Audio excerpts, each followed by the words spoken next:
So, bevor wir mir. Leck mir am Arsch, sind wir heute schon wieder synchron, Mr. Timmy Boy, das ist ein Wahnsinn. Ja, Wahnsinn ist er das. Ja, jetzt warten wir erst mal, bis YouTube bequemt, dass ich mich selber her. Wir fahren sich heute schon wieder synchron. Oh, das ist aber heute schnell unterwegs, du. Ja, heute schnell. Heute wieder gemütlicher. Leider wieder dermaßen gemütlicher, dass du sagst, leck mir am Arsch, ist das gemütlich. Timmy Boy, kriegst du dir daheim. Rest? Habe! Übrigens, Birger, 20 Uhr, Freitagabend, gemütlicher Stream Kingdom Come Deliverance 2. Ha! Ich hab Bock! Schaut's bei euch aus. Grüß mir erstmal einen Haufen. Habe die Ehre an den Wooden Beef, an den Flip, an den Forest Squad, an den Bösel, an den Robert De Niro, an den Viking, an die Tammy, an den Dogner, an den Staudi, an den Müller, an den Herrn Heiß, an den Stummel, an den Andyband, an den Schlipstein, an den Mainmeiker und den ganzen restlichen Sauhaufen. So sieht's aus. Schauen wir aus. Gut beieinander, aber Gott, hab ich jetzt Bock, mich da gemütlich einer zum Sandeln und gemütlich irgendwo in dieser Open World rumzupimmeln, ohne Zeitdruck, ohne, oh mein Gott, wir müssen Meta machen, oh mein Gott, wir müssen fertig werden, oh mein Gott, nur Hauptquest. Wir tun, wo uns die Reise, wo uns unsere Nase hinführt. Anderl, Sir Birgelot, du edler Rittersmann, ich gelobe dir meinen ewigen Dienst. So sei es. Anderl, nichts anderes wurde erwartet. Ich hab was vergessen. Kommt davon, wenn man sich 10 Sekunden vor Streambeginn her sitzt und einfach nur auf Start drückt. Sekunde. So natürlich nicht, Kinder. So nicht. Moment. Und nur keiner hat gefragt, wo ist der Heim?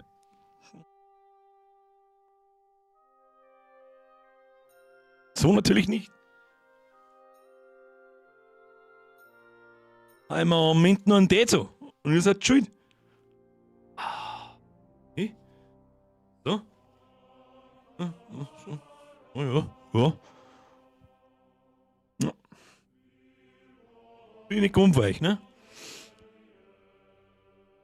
Den hast der Helm vergessen.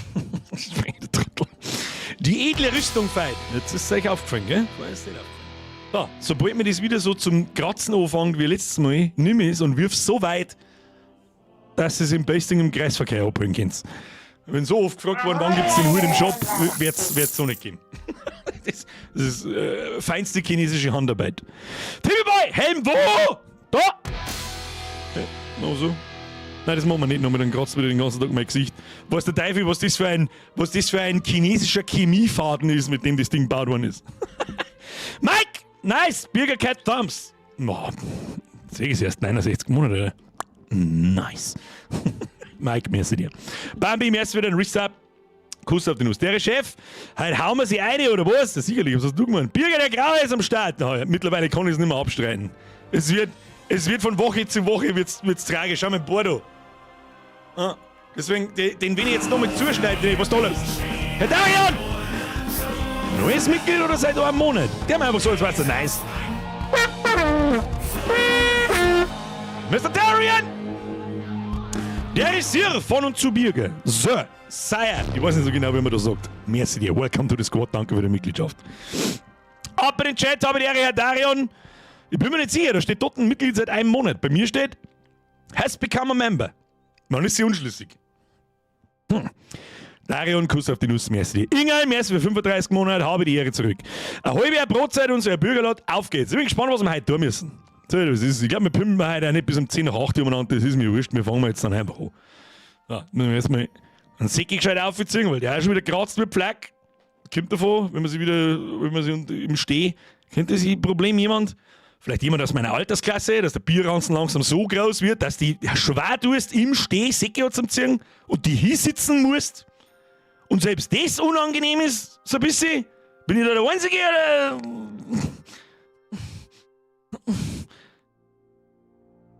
Sagt ihr da? Okay, der Ecker kennt's. Ja, nimmt man Spiegeleier. Ja, der Baumgartner kennt's. Ja, da, Bambi besteht auch gut. Passt.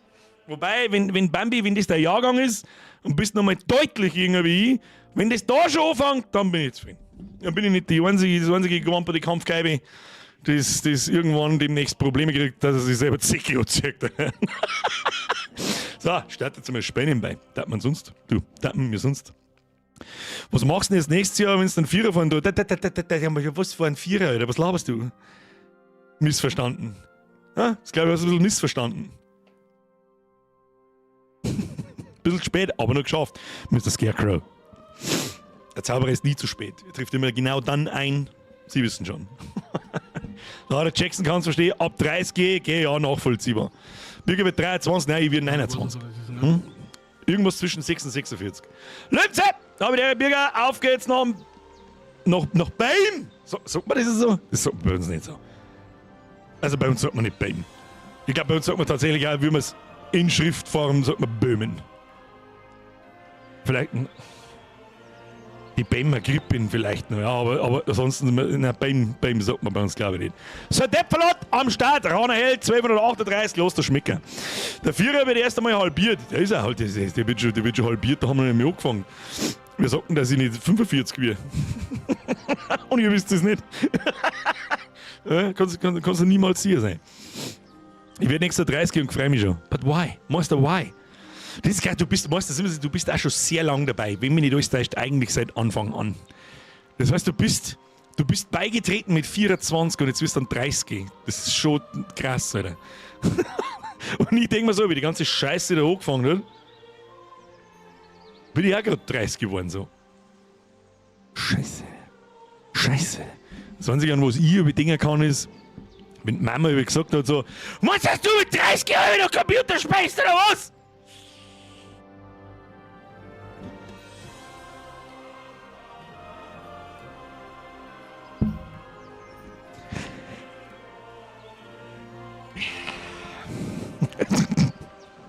Fühl mich aber wie 75. Olivia geht mir ähnlich. Geht mir sehr ähnlich. So, es ist 6 nach. Holt's auf, Futzen. Schalten um. Da, wie Sie sehen, sehen Sie nichts. Warum sehen Sie nichts? Verstehe ich nicht. Was ist hier los? Jetzt kommt jeder her! Bambi Sepp! Schluss! Ich glaub, ich bin a Wengel im Verzug. Du is a Kloana Groschen Fias Carport. Unterstrich Birger Pro Gamer. Unterstrich Birger Pro Gamer. Eines Tages baue ich das Carport aus allen Donations, aus all diesen Jahren, die fürs Carport gespendet worden sind. Und ich fürchte, das wird ein Fuhrpark für 75 LKWs. Herr Bambi, ich weiß nicht, was ich sagen soll. Jetzt war es einigermaßen gechillt. Kommst du ums Eck da in meinen goldenen Rahmen heute einmal. Bambi, merci dir. Schluss.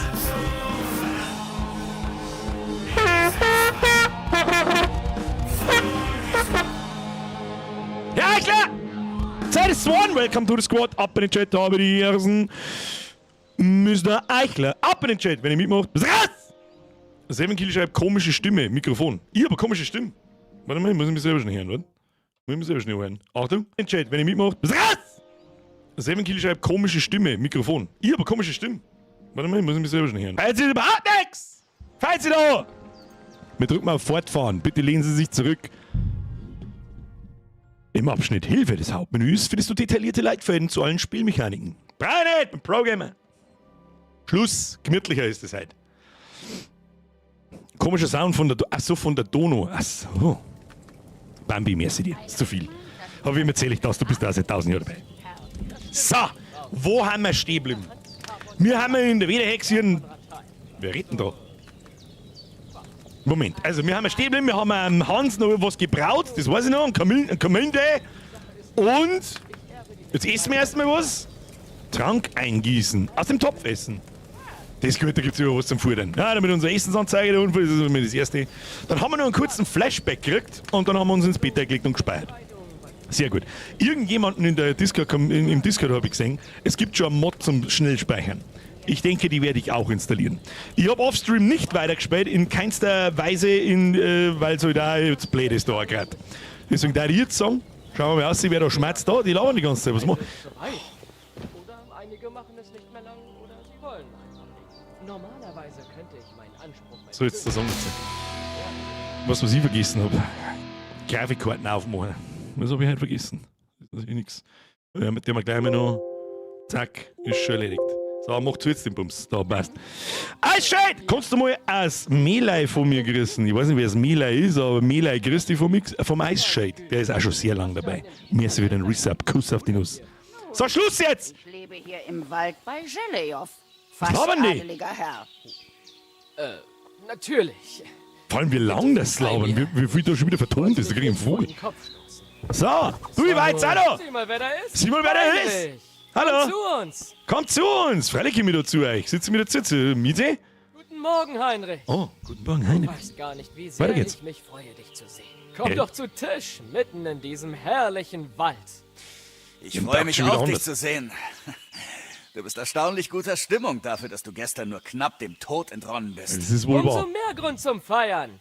Für mich schmeckt jetzt selbst dieses Wasser wie der edelste Wein. Natürlich. Ich habe es auch von der Quelle hierher gebracht. Und dafür bin ich dir zu Dank verpflichtet, holde Maid. Und dir Holde bin Maid! ich auch dankbar, Heinrich.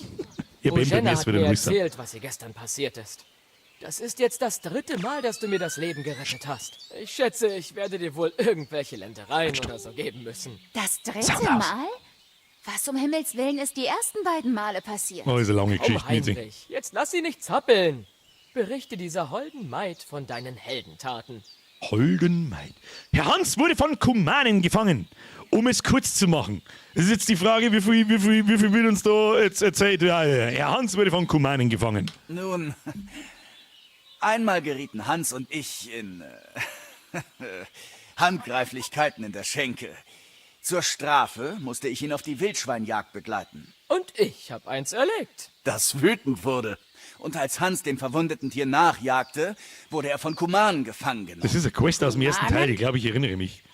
Brutale Mörder! Söldner aus Ungarn. Na, brutale Mörder haben das. Ihr seid ihnen noch nicht begegnet? Das sind Barbaren aus Ungarn, die den Großteil von Sigismunds Armee ausmachen. Wer weiß, zu welchen heidnischen Göttern sie beten. Ihnen ist nichts heilig. Sie plündern, schänden, morden. Machten meine Heimat Skalitz dem Erdboden gleich und metzelten alle nieder. Ich habe doch von ihnen erzählt. Die Männer in der Schenke in Jeleow haben gesagt, dass Fremde wie diese Jeleow. zwischen den Felsen am See ihr Lager aufgeschlagen hätten. Was? Hab ich so gehört. Oh, das hat uns noch gefehlt.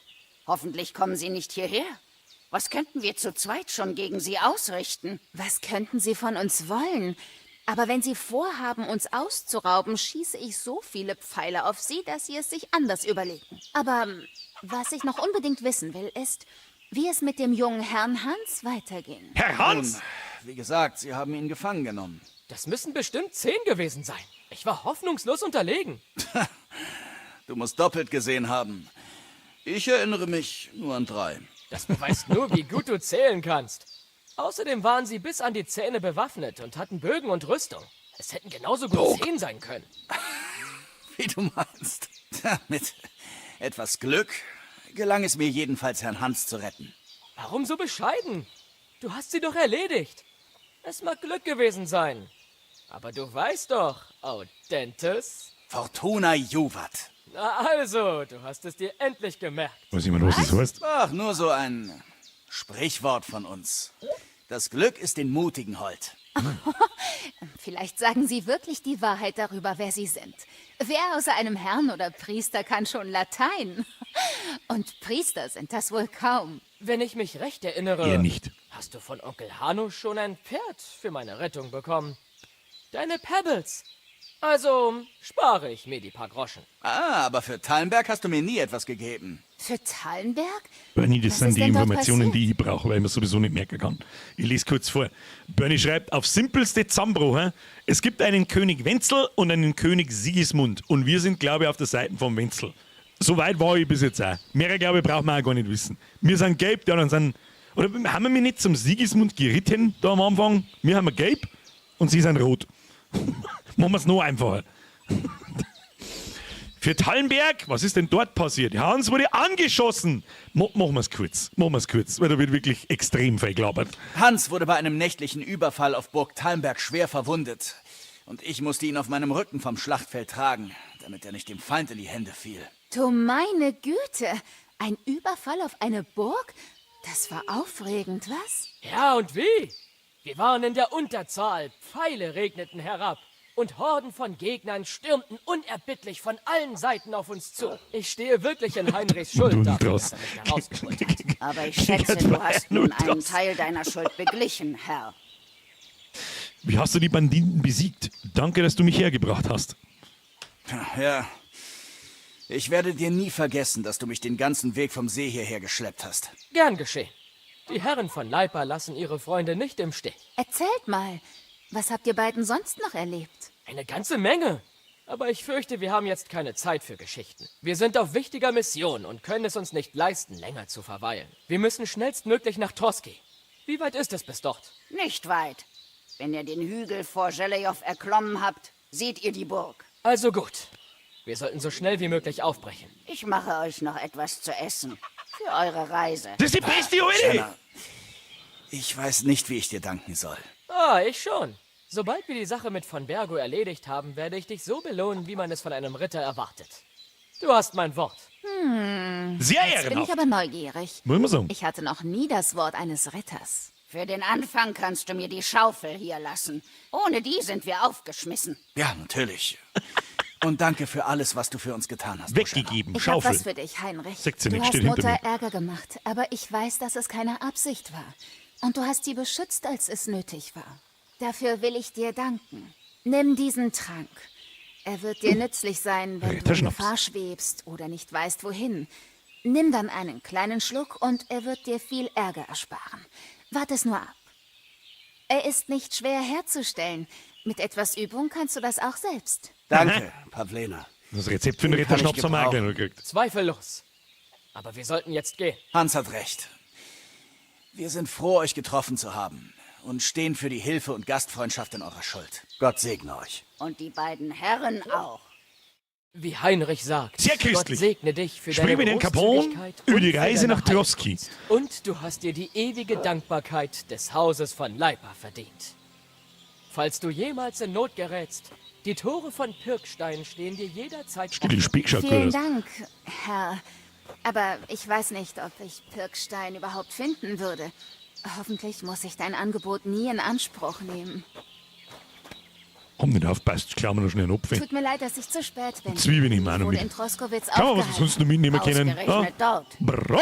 das nicht zum ersten Mal. Nehmen wir auch mit. Ich weiß, aber wo ich da gerade vorbeikam, dachte ich, Der Hans, ich der könnte zahlt dann dort schon. Körbe und Oh, Seiten alles verkaufen. wird mitgenommen. Und ich hatte Kann Erfolg. ich den Krug auch noch Heinrich mitnehmen? wird nicht begeistert sein. Ja, wird schon Soll passen. er eben nicht So, so was teuer gibt's? verkaufen. Haben wir mir überhaupt Pferd? Wir haben doch gar keine Pferdl, oder? Nur halb so viel kostet. Aber ich verstehe. In was für einem Jahr spielt das nochmal? Das ist eine richtig gute Frage. Das ist eine richtig gute Frage. So, alchemieren brauchen wir eigentlich auch nicht. Können wir sonst noch irgendwas stibitzen von da, was wir brauchen können? Schaut mich jetzt gerade nicht so an. Jemand Kickerlstein? Kaka! Kaka! Nein, auch nicht. Na gut, unterhalten wir uns mit ihm. Wir kommen Nichts nach gegen die Gastfreundschaft des guten Weibsvolks hier. Weibsvolk. Aber ich will unverzüglich zur Burg Troski aufbrechen. 1403, einer schreibt 1510, einer schreibt 1409. Machen wir 15. Jahrhundert draus. Nichts gegen, ich will unverzüglich zur Burg Troski aufbrechen. Ich sah Toth am See. Wer ist denn der Toth? Wir müssen zurück, um Köter zu finden. Ja, natürlich. Wir brauchen unseren Hund. Was ist mit dem Rest der Kompanie? Ja, die haben alle tot. Was sollen wir machen? Was ist mit Köter? Was Er ist sucht mit Köter? bestimmt nach uns. Und wir können ihn nicht einfach zurücklassen. Das ist absolut Heinrich, richtig. Ich mag deinen Hund. Aber er ist gerade nicht das Wichtigste auf der Welt. Und Er erst hat einmal mir das Leben umdrehen. gerettet. Das habe ich auch. Zuerst Troski von Bergo und unsere Mission. Dann können wir nach deinem Hund suchen. Ich mag aber machen wir jetzt noch meinem Hund zu. Aber sobald das alles geklärt ist, gehe ich ihn suchen. Etwas anderes würde ich auch nicht von dir erwarten. Also, wollen wir los? Ich sag Toth, was ist denn der Toth? Das Toth, weiß ich nicht mehr. Warte noch. Bevor wir uns auf den Weg machen, gibt es etwas, das du wissen solltest. Ich habe eine Vermutung, wer einer der Männer war, die uns am See überfallen haben. Istvan Den Toth. Kinothoth. Was? Willst du mich verarschen? Der ist doch schon längst über alle Berge. Ich sah ihn. Ich schwöre, ich habe ihn gesehen. Natürlich, Heinrich. Ich weiß, dass du noch eine Rechnung mit ihm offen hast. Aber das ist doch völliger Humbug. Toss steht in Sigismunds Dienst und drangsaliert Mr. gerade Eiler, dessen mir ist wieder ein Gegner. Resub. Und Kommst Otto auf die von Nuss. Bergo ist einer von Sigismunds Verbündeten. Da wird Toss ja wohl kaum seine Leute angreifen. Es war dunkel. Wer weiß, was du gesehen hast. Ich habe den Bastard gesehen und ich werde ihn kriegen. Ja, das werden Sie wir wird aber eines ganz schön Tages. grantig auf den Toth. Und dein Schwert auch, das verspreche ich dir. Aber ich glaube, weder er noch das Schwert sind gerade hier. Aber ich sehe, du hast keine Zeit verschwendet und dir eine Waffe als Ersatz für das Schwert besorgt. Gut, man weiß ja nie, wann man sie hier braucht. Komm, lass uns aufbrechen. Ruf Unterwegs verbessert. kommst du bestimmt auf andere Gedanken. Wir konnten mein Ruf zu ihm noch besser werden. Ich meine, wir haben uns gegenseitig auch mal das Leben gerettet. Gib dir die scheiß Grafik, ich krieg einen Vogel damit. Beste Alte, ab in den Chat. Jetzt gibt's unser Geld auch noch.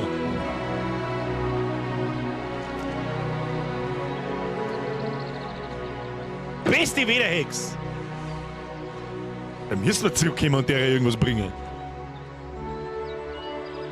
Zahnbrotwesen zum Beispiel. Beste Alte. Aber kauft der Moss.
Ist das Stress?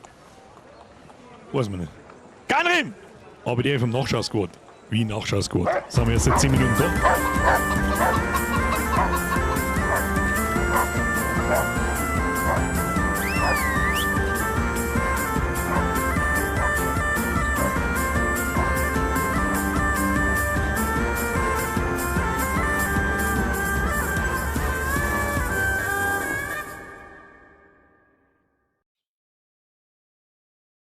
Und so, meine Damen und Herren, macht man ein Intro.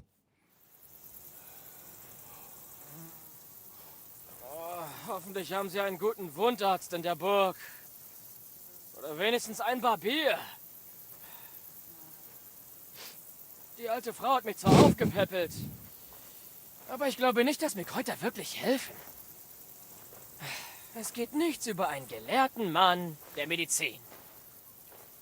Und ich freue mich schon auf ein vernünftiges Bett. Und etwas Wein. Au, du Scheißkerl.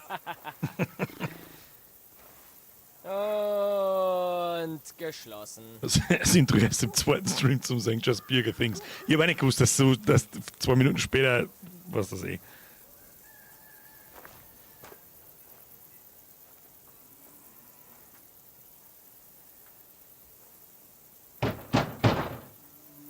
Wie gut, dass es ausschaut. Ich habe eine wichtige Nachricht für euren Lehnsherrn. Das ist alles ja an echte Burgen nachgemacht und so. Das war im Einser schon so. Hört ihr mich? Öffnet das Tor! Frankie, Ich merci bin dir. ein Das Bote hast du des für Herrn den Hanus von Dollar nicht vergessen. Leipa. Möchte like button, merci dir. Das Intro versammelt, lass zurücklaufen, rendiert sich.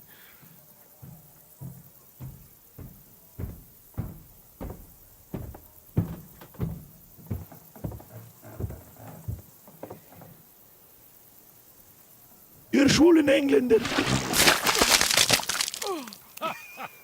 Was für eine Scheiße!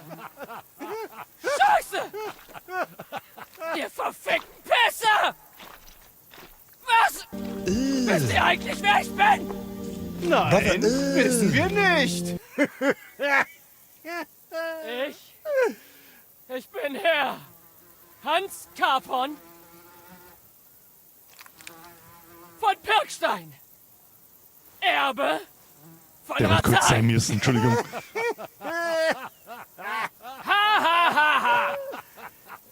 Jetzt, hör gut zu, du erbärmlicher Bettler. Ich bin nicht hier, um euch zu bespaßen. Also schafft eure stinkenden, widerlichen Ärsche weg von hier, oder ich vergesse mich. Und zwar alle beide. Was soll dieser Lärm? Geiler Hut. So hast du diese Bettler nicht fortgeschickt. So Das bekommen tat sie ich, hin. Herr. Angeblich sind sie Boten. Ich bin Herr Hans Carpon von Pirkstein. Gesandter Das von... reicht. Genug Lügen. Ich glaube nicht, dass Herr Hanusch zwei mit Exkrementen besudelte Vagabunde als Botschafter schickt. Und davon Der linke abgesehen Loch. ist Herr Hans Carpon tot. Er wurde am See gefunden. Ebenso wurde sein gesamtes Gefolge getötet von einer Horde Gesetzloser. Ja, wir wurden überfallen, aber wir beide konnten entkommen. Herr, wir sind auf Hauptmann Thomas getroffen. Er kann sich für uns verbürgen. Er hat den Brief gesehen. What's und up, das Messi, Siegel. dir? Es tut mir Kuss ausgesprochen auf die leid Nuss. für euch. Der Hauptmann ist ebenfalls Opfer eines Überfalls geworden. Ihm ist gerade noch die Flucht gelungen, aber seit 3 Tagen liegt er im Fieber. Und selbst wenn er sich für euer Gelaber verbürgen würde, habe ich die Anweisung, Fremden unter keinen Umständen Einlass zu gewähren. Herr? Von unten nähert sich ein Reiter in den Farben Sigismunds. Jetzt wissen wir, Sigismunds Seht ihr, das ist ein Bote. ist Schätzt euch lieber glücklich, Weinrot. dass ich für eure Albernheiten keine Zeit habe. Hinfort! Ich komme schon rein. Gleich. Ob es dir Ich muss gleich passt oder Fragen nicht. stellen. Nimm deine stinkenden Pfoten weg.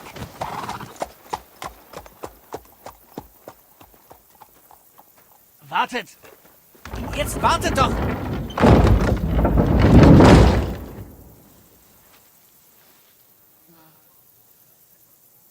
Was zum Teufel sollte das?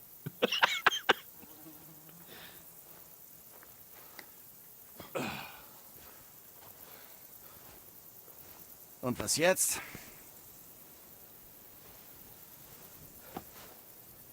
Jetzt haben wir nur noch eine Möglichkeit. Die da wäre?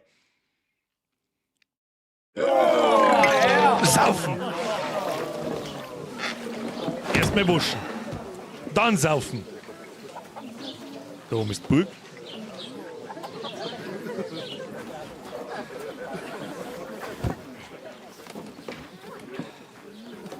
Ich hoffe doch, ihr beide könnt zahlen.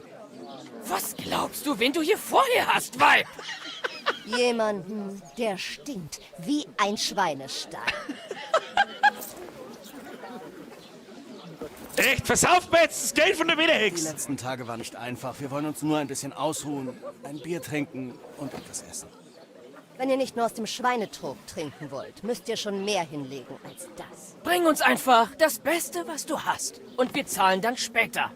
Wie die edlen Herren wünschen. Ich sehe, dass gleich irgendjemand kommt und schluckt uns. Unrecht hat sie nicht. Wir sehen aus wie arme Bettler und stinken noch viel schlimmer. Wir wissen, wenn wir irgendjemanden zusammenschlagen und klammern und seine... Teufel sollte die Sache am Tor. Da will man mit denen reden und wird mit Scheiße übergossen? Andere Länder, andere Sitten. Das Roskowitz. Sie hatten bestimmt Probleme mit Bettlern und haben gehandelt, ohne vorher nachzudenken. Was du nicht sagst. Da wäre ich nie drauf gekommen. Verrate mir doch lieber mal deinen Plan, der uns aus der Klemme hilft. Hä? Das ist also, nochmal um zusammenzufassen, habe ich das jetzt richtig verstanden, dass in der Burg da oben angenommen wird, dass der Hans tot ist, aber habe ich dann in dem Nebensatz verstanden, dass einer von unserem Trupp, der überfallen worden ist, überlebt hat, bei denen da drin seine Verwundungen ausschläft und sagt, dass er der Hans ist? Habe ich das jetzt gerade richtig verstanden? Ich brauche die Hilfe des Chats. Nein, das war der Hauptmann von der Burg. Hä?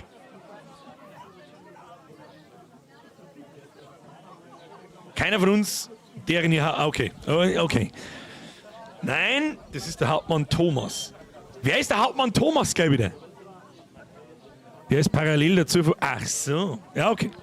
Er ist parallel dazu verwundet worden. Ja, den Namen habe ich schon mal gehört, muss bloß, weißt das schon.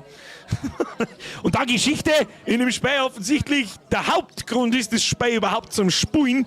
Vorher hat es gerade jemand im Chat auch geschrieben, es ist so schön, den Cutscenes zuzuschauen, weil sie so gut gemacht sind, dass das einfach nicht langweilig wird. Und ich halte auch mein Maul, so gut ich kann, versprochen. Ja, damit ist schön ruhig, es ist wie als würde man miteinander einen Film schauen. So, stimmt, was ist jetzt der Plan? Ich meine, fahren wir heute heim, ziehen wir uns um und kommen einfach wieder. Wir können nicht mehr rumkehren. Wir brauchen unseren Brief. Stimmt, der Brief ist auch gestohlen worden von den Typen, die uns überfallen haben. Und erst müssen wir uns aber waschen und umziehen, weil so mit der Letten in der Futzen kriegen wir gar nichts. Phase 1, waschen und umziehen.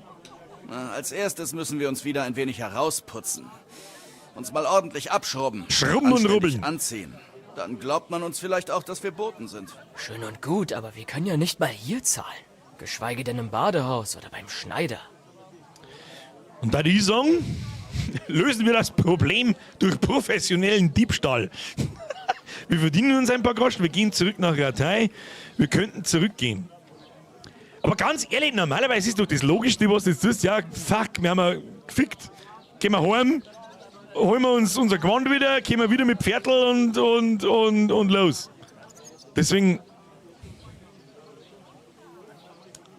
wir können nicht zurückgehen, wir gehen zurück nach Ratay.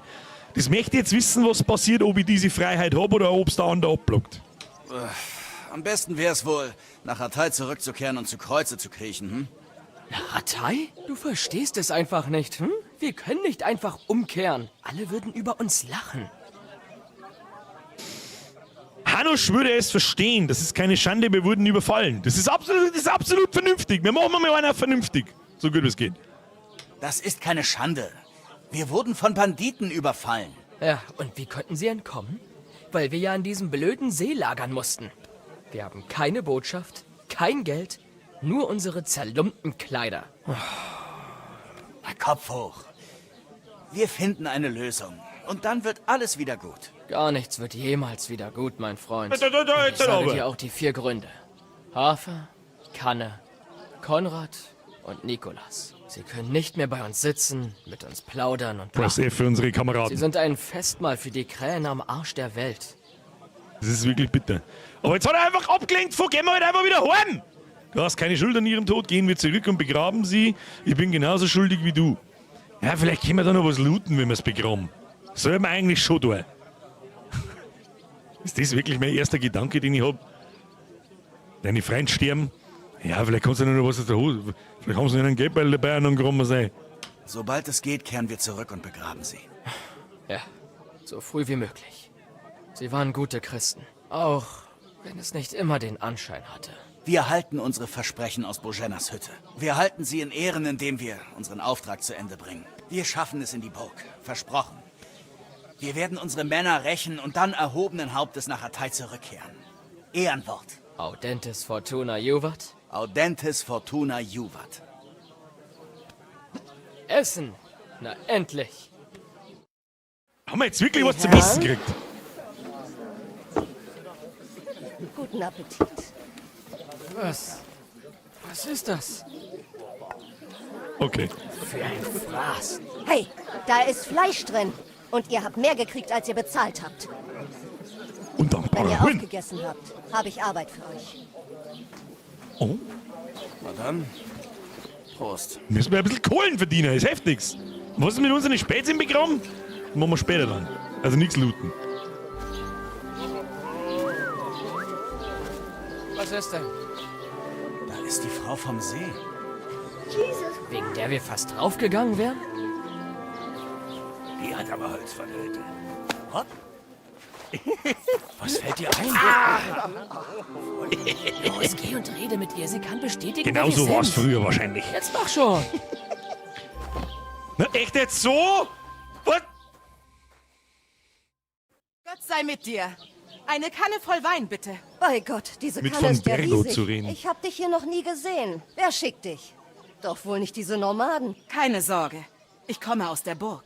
Ich bin Katharina und habe die Ehre, die geschätzten Soldaten mit Wein zu versorgen. Katharina, Dann Katharina! ist ja alles in Ordnung. Herrje, pfui. Riechst du das auch? Es stinkt, als wäre hier jemand gestorben. Upsi. Still sein. Ah, entschuldigt die Störung. Entschuldige die Störung. Himmel, komm mir lieber nicht zu nahe. Es tut mir so leid. Jungspund, wenn du dich mit meinen Gästen abgeben willst, wasch dir erstmal diesen Gestank am Wassertrog ab. Du verpestest mir hier sonst die Luft. Ich geb deinem Das ist Partner das kriegen wir hin, das haben wir schon mal da. Wo ist der? Wo ist der Wasserdruck? Wasserdruck wo? Da im Eckend. Oh, da ist ja wieder so ein Würfel. Oh, man kann man mit Würfeln unser Geld verdienen. Was sagst du? Indem wir den draußen war. Oh, man kann walten schon, ja. Wieso kann ich den nicht? Hör mal, wo ist er denn? Du hast entdeckt Räucherkammer? Vielleicht kann ich mir einfach auch mal in. Oh, Nahrungsmittel räuchern. Man kann Käse räuchern? Warum nicht? Warum nicht? Räucherkammer. Nutze die Räucherkammer, um die Nährwerte von Fleisch und Käse zu verbessern, um beides länger haltbar zu machen. Hängen wir heute mal einen Käse ein, was weiß nie. Wir kennen das. Bestätigen mit X.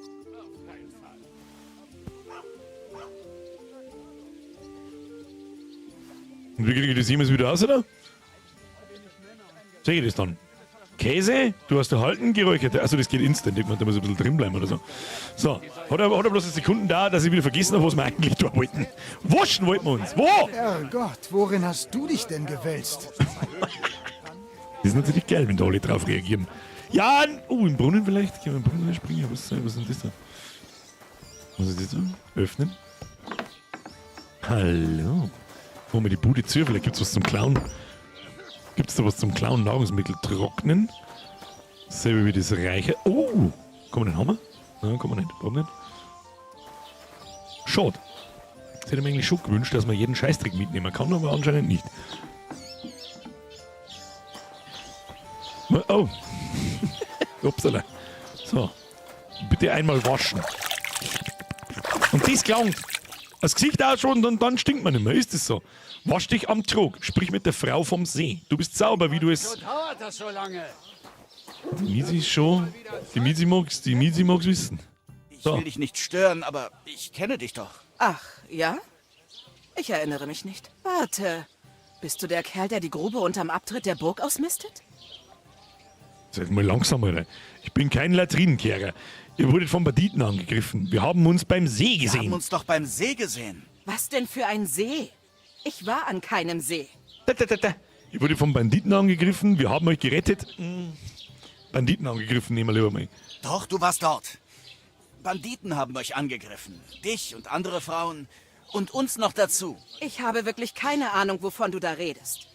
Ich arbeite in der Burg und war an keinem See. Ich weiß nicht, warum du es leugnen willst. Was ist denn unser Redeskill? Probieren wir's. Freilich probieren wir's. Ich weiß nicht, warum du es leugnen willst. Ich hab's doch selbst gesehen. Du hast dort mit anderen Frauen Wäsche gewaschen. Du hast bestimmt nicht zu sehr auf die Gesichter geachtet. Ruf verschlechtert. Hau ab, du Strolch. Oh Mann. Hier ist der Wein. Oh Mann. Hast du mit diesem Vagabunden etwa Ärger? Ich komme mit Kerlen wie ihm schon allein zurecht. Danke für den Wein. Auf bald. Warte, bitte. Ich weiß nicht, wie du entkommen bist, aber ich hab dich dort gesehen. Ich will nur deine Hilfe. Das bist du mir schuldig. Wir müssen mit von Bergo reden. Und nur du kannst bestätigen, wer wir wirklich sind.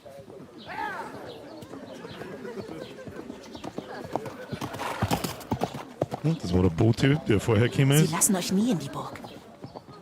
Und falls es doch klappt, das war der königliche Botschafter. Von Bergo wird demnächst aufbrechen. So eine Scheiße. Wenn ich mit ihm sprechen wollte, würde ich es auf Semins Hochzeit versuchen. Da findest du ihn. Ganz sicher. Halt, warte. Und ich warne dich, rühr mich ja nicht nochmal an.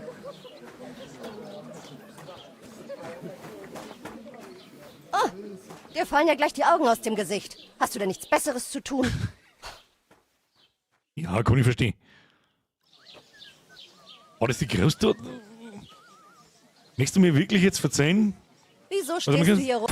Möchtest du mir wirklich erzählen jetzt? Ist das die Großtipferte vom See? Ist die ganz rechte? Und die macht dann noch eine Anspielung drauf.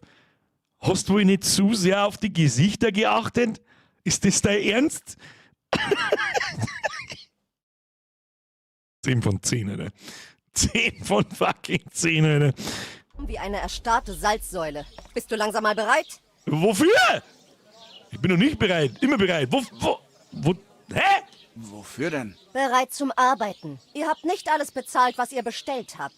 Also werdet ihr eure Schulden abarbeiten. Wie? Hat das nicht Zeit? Ja, it is what it is. Gut. Was sollen wir für dich tun? Da drüben beim Tor steht ein Karren mit Mehlsäcken von der Mühle. Mein lieber Mann will, dass sie ins Haus gebracht werden. Aber sobald er einen Finger krumm machen muss, löst er sich in Luft auf. Die zweite Tür in der Schenke führt in die Speisekammer. Dort werdet ihr die Säcke abladen. Ihr müsst sie auf den Holzbrettern lagern, damit sie nicht auf dem feuchten Boden schimmeln. Wenn ihr sie einfach in die Ecke werft, werden sie verderben. Gebt euch Mühe. Alter, bitte bist du Messhagelträger, den es gibt, und oder? dann sind wir quitt. Gut, wir kümmern uns drum. In Ordnung, wir kümmern uns drum. Ein paar Mehlsäcke bringen uns nicht um. Sie sind Mr. auf jeden Fall Darkseid, das ist weniger eigentlich, gefährlich als warum die ich gerade Banditen lobe, aus mir dem ist ihn Wald. nämlich auch nicht. Ja, diese Banditen sind wirklich eine Plage. Sowas gab es hier früher nicht. Ihr könnt mich nicht bezahlen. Also müsst ihr wohl oder übel für mich arbeiten. Ist das angekommen? Gut, wir kümmern uns darum. Das höre ich gern. Du bist nicht ganz so hochnäsig wie dein Freund. Woher kommst du überhaupt, wenn ich das fragen darf? Aus Skalitz, aus Ratte, aus Skalitz. Aus Skalitz. Das sagt mir nichts. Ich bin in meinem Leben nie über Neberkopf hinausgekommen. Aber dafür kenne ich hier jeden Winkel. Ich habe da etwas von einer Hochzeit. Oh, scheint die Hauptquest zu sein. Das wird markiert. Wie ist das Leben hier? Ist das hier die einzige Schenke? Wohin sollen wir die Säcke bringen? Haben wir schon gesehen. Fragen wir mal nach der Hochzeit. Na, fragen wir nach der Hochzeit, wie wir die Arbeit gemacht haben. Ich werde alles mit meinem Freund besprechen. Und sei Ja, vorsichtig regelt man mit das den schon. Säcken. Ich will nicht, dass sie am Ende reißen oder sowas. Und? So. Was soll's sein? Was tut denn er schon wieder? Was möchte dann? Hey, Chekhov. Ich habe mit der Frau vom See geredet. Ich weiß. Sie schien aber nicht gerade erfreut, dich zu sehen. Schlimmer, sie hat sogar geleugnet, am See gewesen zu sein. Aber sie ist es, ohne Zweifel. Eine Frau wie sie vergisst man nicht.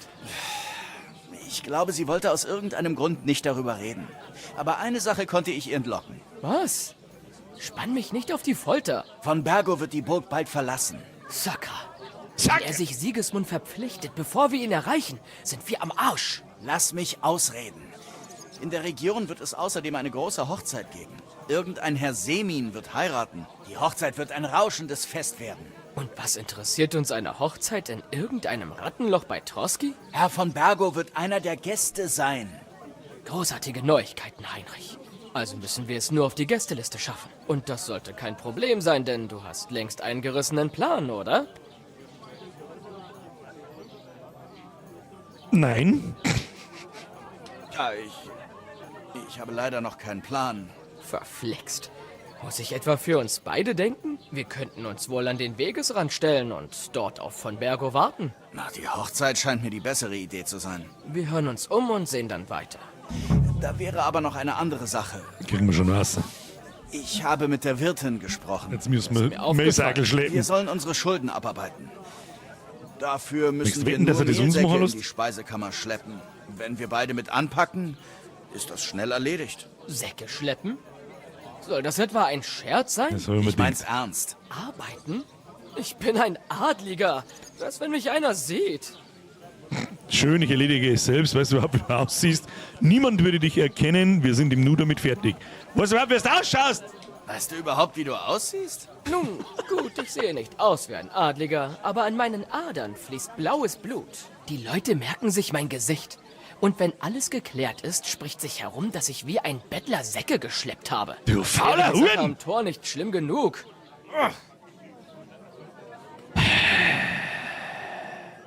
Du musst es einfach versuchen. Sieh mal, uns bleibt leider keine Wahl. Wenn du dich irgendwie aus diesem Schlamassel befreien willst, solltest du auf deinen Adelstitel pfeifen und dich ins Zeug legen.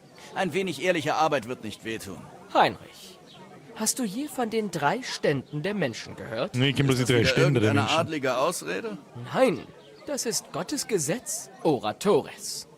Die Pfarrer, die für uns beten. Laboratores, die Bauern, die Scheiße schaufeln und Steuern zahlen. Und Bellatores, die Krieger, die die Geistlichen und Arbeitenden beschützen. Wer davon bin ich? Besorg mir ein Schwert, dann schreite ich zur Tat. Aber Mist schaufeln? Säcke schleppen? Das ist wider die Natur und Gott. Und was davon bin ich? Ich trage die Säcke einfach selbst. Langsam über Säcke labert, blöd! Du hast gelernt 3 Stände der Menschen und du hast gelernt Landwirtschaft.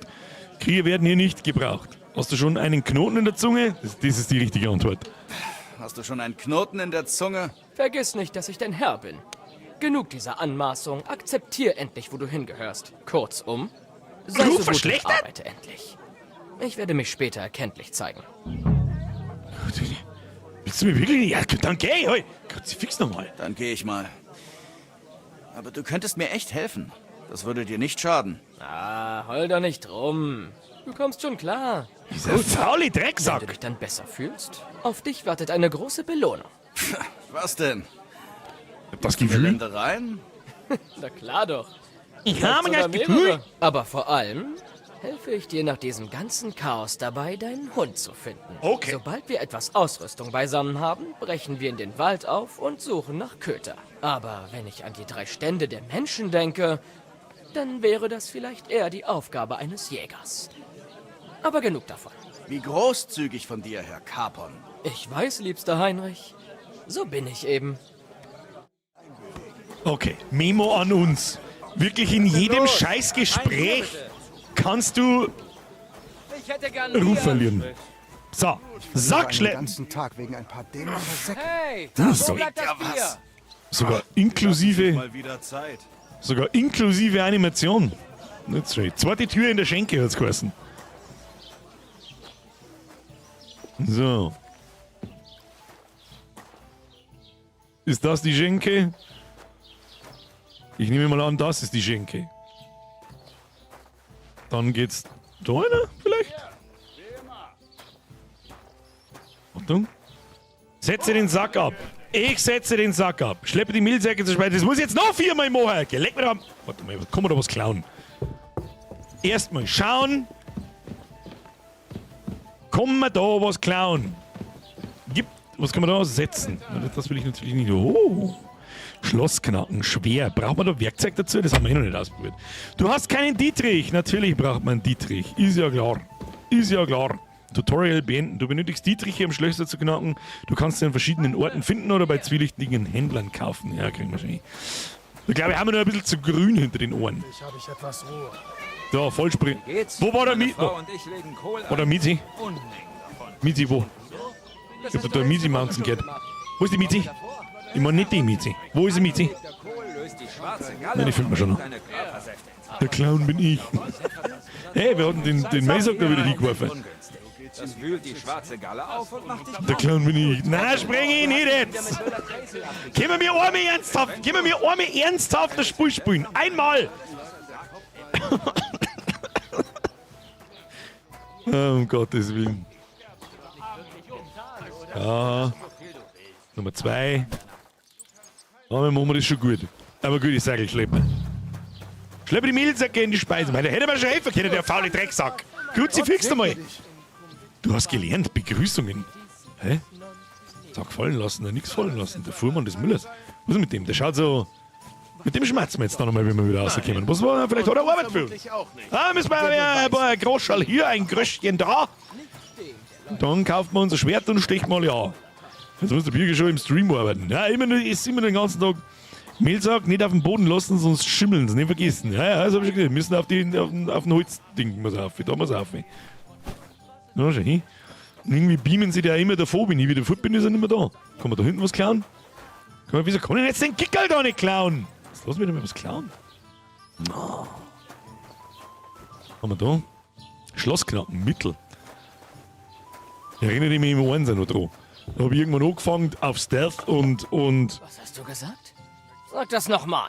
Sie waren doch selbst schuld. Oh Was soll no. das heißen? Sie haben sich selbst angegriffen oder was zum Teufel willst du hier andeuten? Oh Jeder weiß doch, dass es um Burg Troski herum gefährlich ist. An so einer ungeschützten Stelle zu lagern ist Selbstmord. Wo hätten wir denn sonst lagern sollen, Schlaumeier? Zwischen den Felsen vielleicht. Nicht vollkommen schutzlos am See. Nur ein Trottel kommt auf sowas. Ein Goldschlürfer.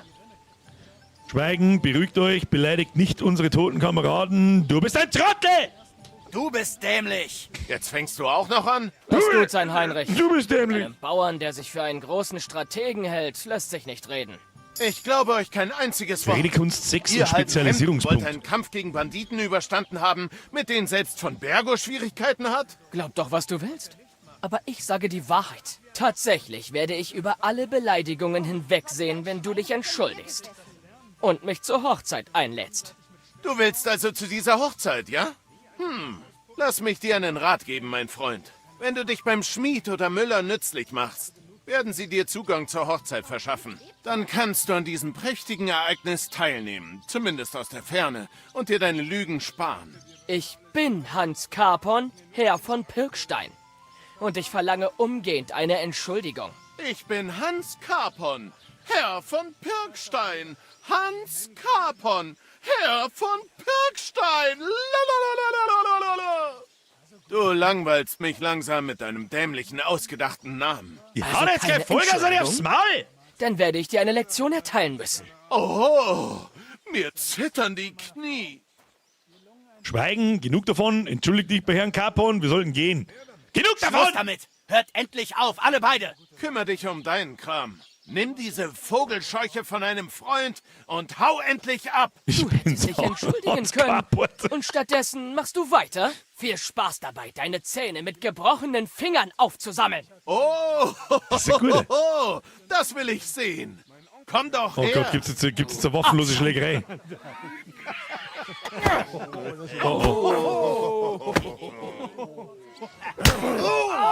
Bonk. Oh oh. Muss ich jetzt... Na, was? Na, was? Das Hausmeister kann das... Okay, Ausdauer ist everything. Können wir da abblocken, oder? Warum haben wir jetzt mitten in einer riesen Schlägerei? Was ich überhaupt nicht so? Wer ist überhaupt der Gute und der Böse? Was ist mit dir? Wieso hast du ab? Bist du behindert? Oder Blutschuh. Schlitz ihn auf! Du bist uns nicht gewachsen, Kunstmann. Vollidiot! Komm, haut's her, damit ich blocken kann.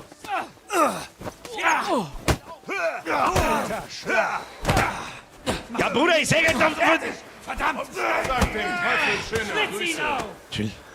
Bruder, wie viel sind denn das? Es sind ja 5! Wieso? Was haben wir uns da wieder hineinmanövriert? Oh Gott. Ja, wie... Ich reiß dir den Arsch auf! Ja, wie... Von der Zeit gibst du nicht gesagt, das ist mir schon klar. Was willst du denn? Hat er ja gesessen, du Penner. Wir sollten nicht... Muss man einfach mit zuhauen jetzt da. Sag mir, was du kannst. Vollidiot. Agilität 7 haben wir gekriegt.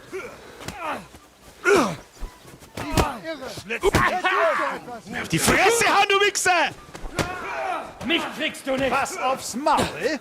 Was aufs Maul? Komm her, damit ich ausweichen kann und kriegst einen Konter ins Maul. Vollidiot! Kicken und... Oh, der hat gesessen. So, Ausdauer brauchen wir, Ausdauer brauchen wir. Wie lange soll denn der Spaß jetzt da gehen? Ja, tolle Wurst. Mich am Arsch. Leck mich am Arsch. Ja, oder ist hin. Komm. Und der nächste. Ja, und der nächste. 1. Was ist denn jetzt? Jetzt hab ich 2 Leute wieder. Oh. Was zum Henker ist hier los? Ergreift diese Herumtreiber!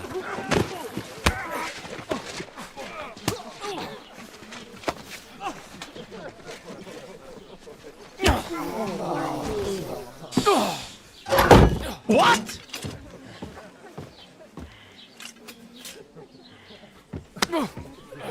That escalated quickly. Das kommt euch noch teuer zu stehen. Halt einfach den Mund, du machst es nur schlimmer. Was? Du benimmst dich wie ein verwöhntes Gör.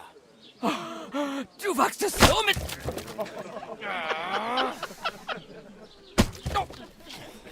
Wenn du vernünftig gearbeitet hättest, hätten wir bezahlen können und so wären längst gut gemacht. verschwunden. Doch nein, nicht mit Hochwohlgeboren. Du hast ja vielleicht Nerven. Hättest du nicht den Held gespielt, wären wir beide längst wieder zu Hause und ich müsste dich nicht aus der Scheiße ziehen. Oh ja, das hast du ja wunderbar hingekriegt. Leck mich. Das ist jetzt gegenseitig. Lasst euch auspeitschen. Vollidioten. Für wen zum Henker hältst du dich eigentlich? Schweigen, ich bin vernünftiger von uns beiden. Tut mir leid, aber du bist schuld. Ich will dich nicht ständig retten müssen. Ich bin der Vernünftige von uns beiden. Ich führe mich nicht auf wie ein verzogenes Balk. Verzogenes Balk? Du vergisst deine Stellung, Heinrich. Halt lieber deine Klappe.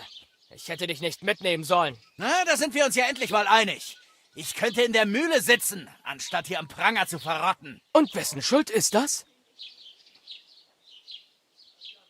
Und das sagt er! Der Vollidiot! Was? Wer hat denn die Schlägerei angezettelt? In der Schenke. Du hättest auf mich hören und dich beruhigen sollen. Neues Leben. Die Beleidigungen ertragen? Niemals. Wenn ich nicht gewesen wäre, wären wir gar nicht bis zur Schenke gekommen. Wir haben uns von Anfang an in die Scheiße geritten, weil du den Ritter in strahlender Bruche spielen und jede Jungfrau in Nöten retten musstest. Ich fass es nicht.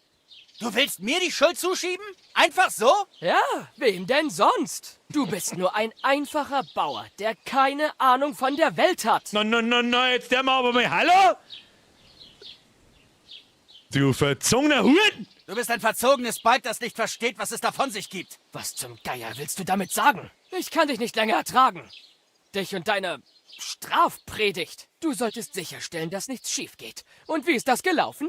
Ich musste letztlich dein Leben retten. Du bist nutzlos. Du konntest ja nicht mal auf deinen blöden Köter aufpassen.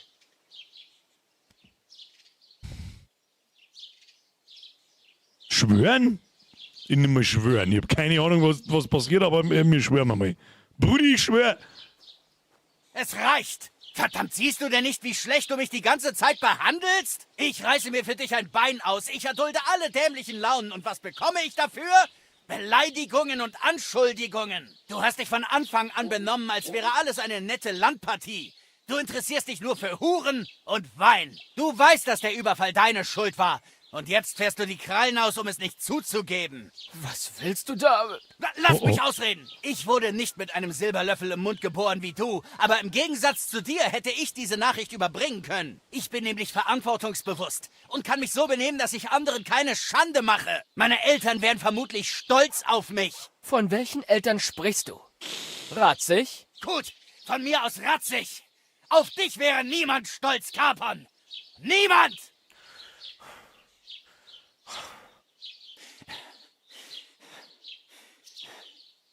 Wir werden sehen, wer sich den Stolz verdient.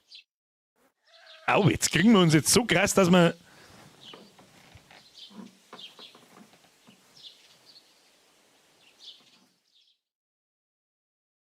Am nächsten Mal... Haben wir jetzt die ganze Nacht an dem Scheiß...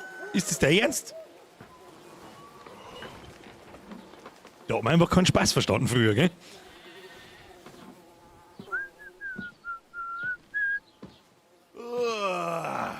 Also, die Damen. Zeit zu gehen. Aber ich schwöre bei Gott, erwische ich euch nochmal, häute ich euch bei lebendigem Leib.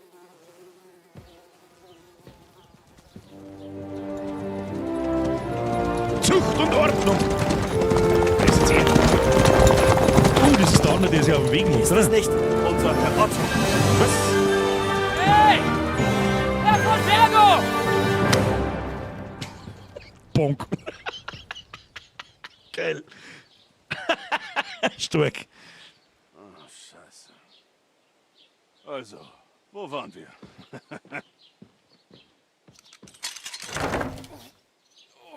Ab mit euch, geht mir aus den Augen. Was tun wir jetzt? Kann man da drin schlafen? Du kannst tun, was du willst. Du kannst gerne Säcke tragen oder Latrinen ausheben. Ich komme schon zurecht. Ich werde Herrn von Bergo auf der Hochzeit treffen. Also dann, leb wohl!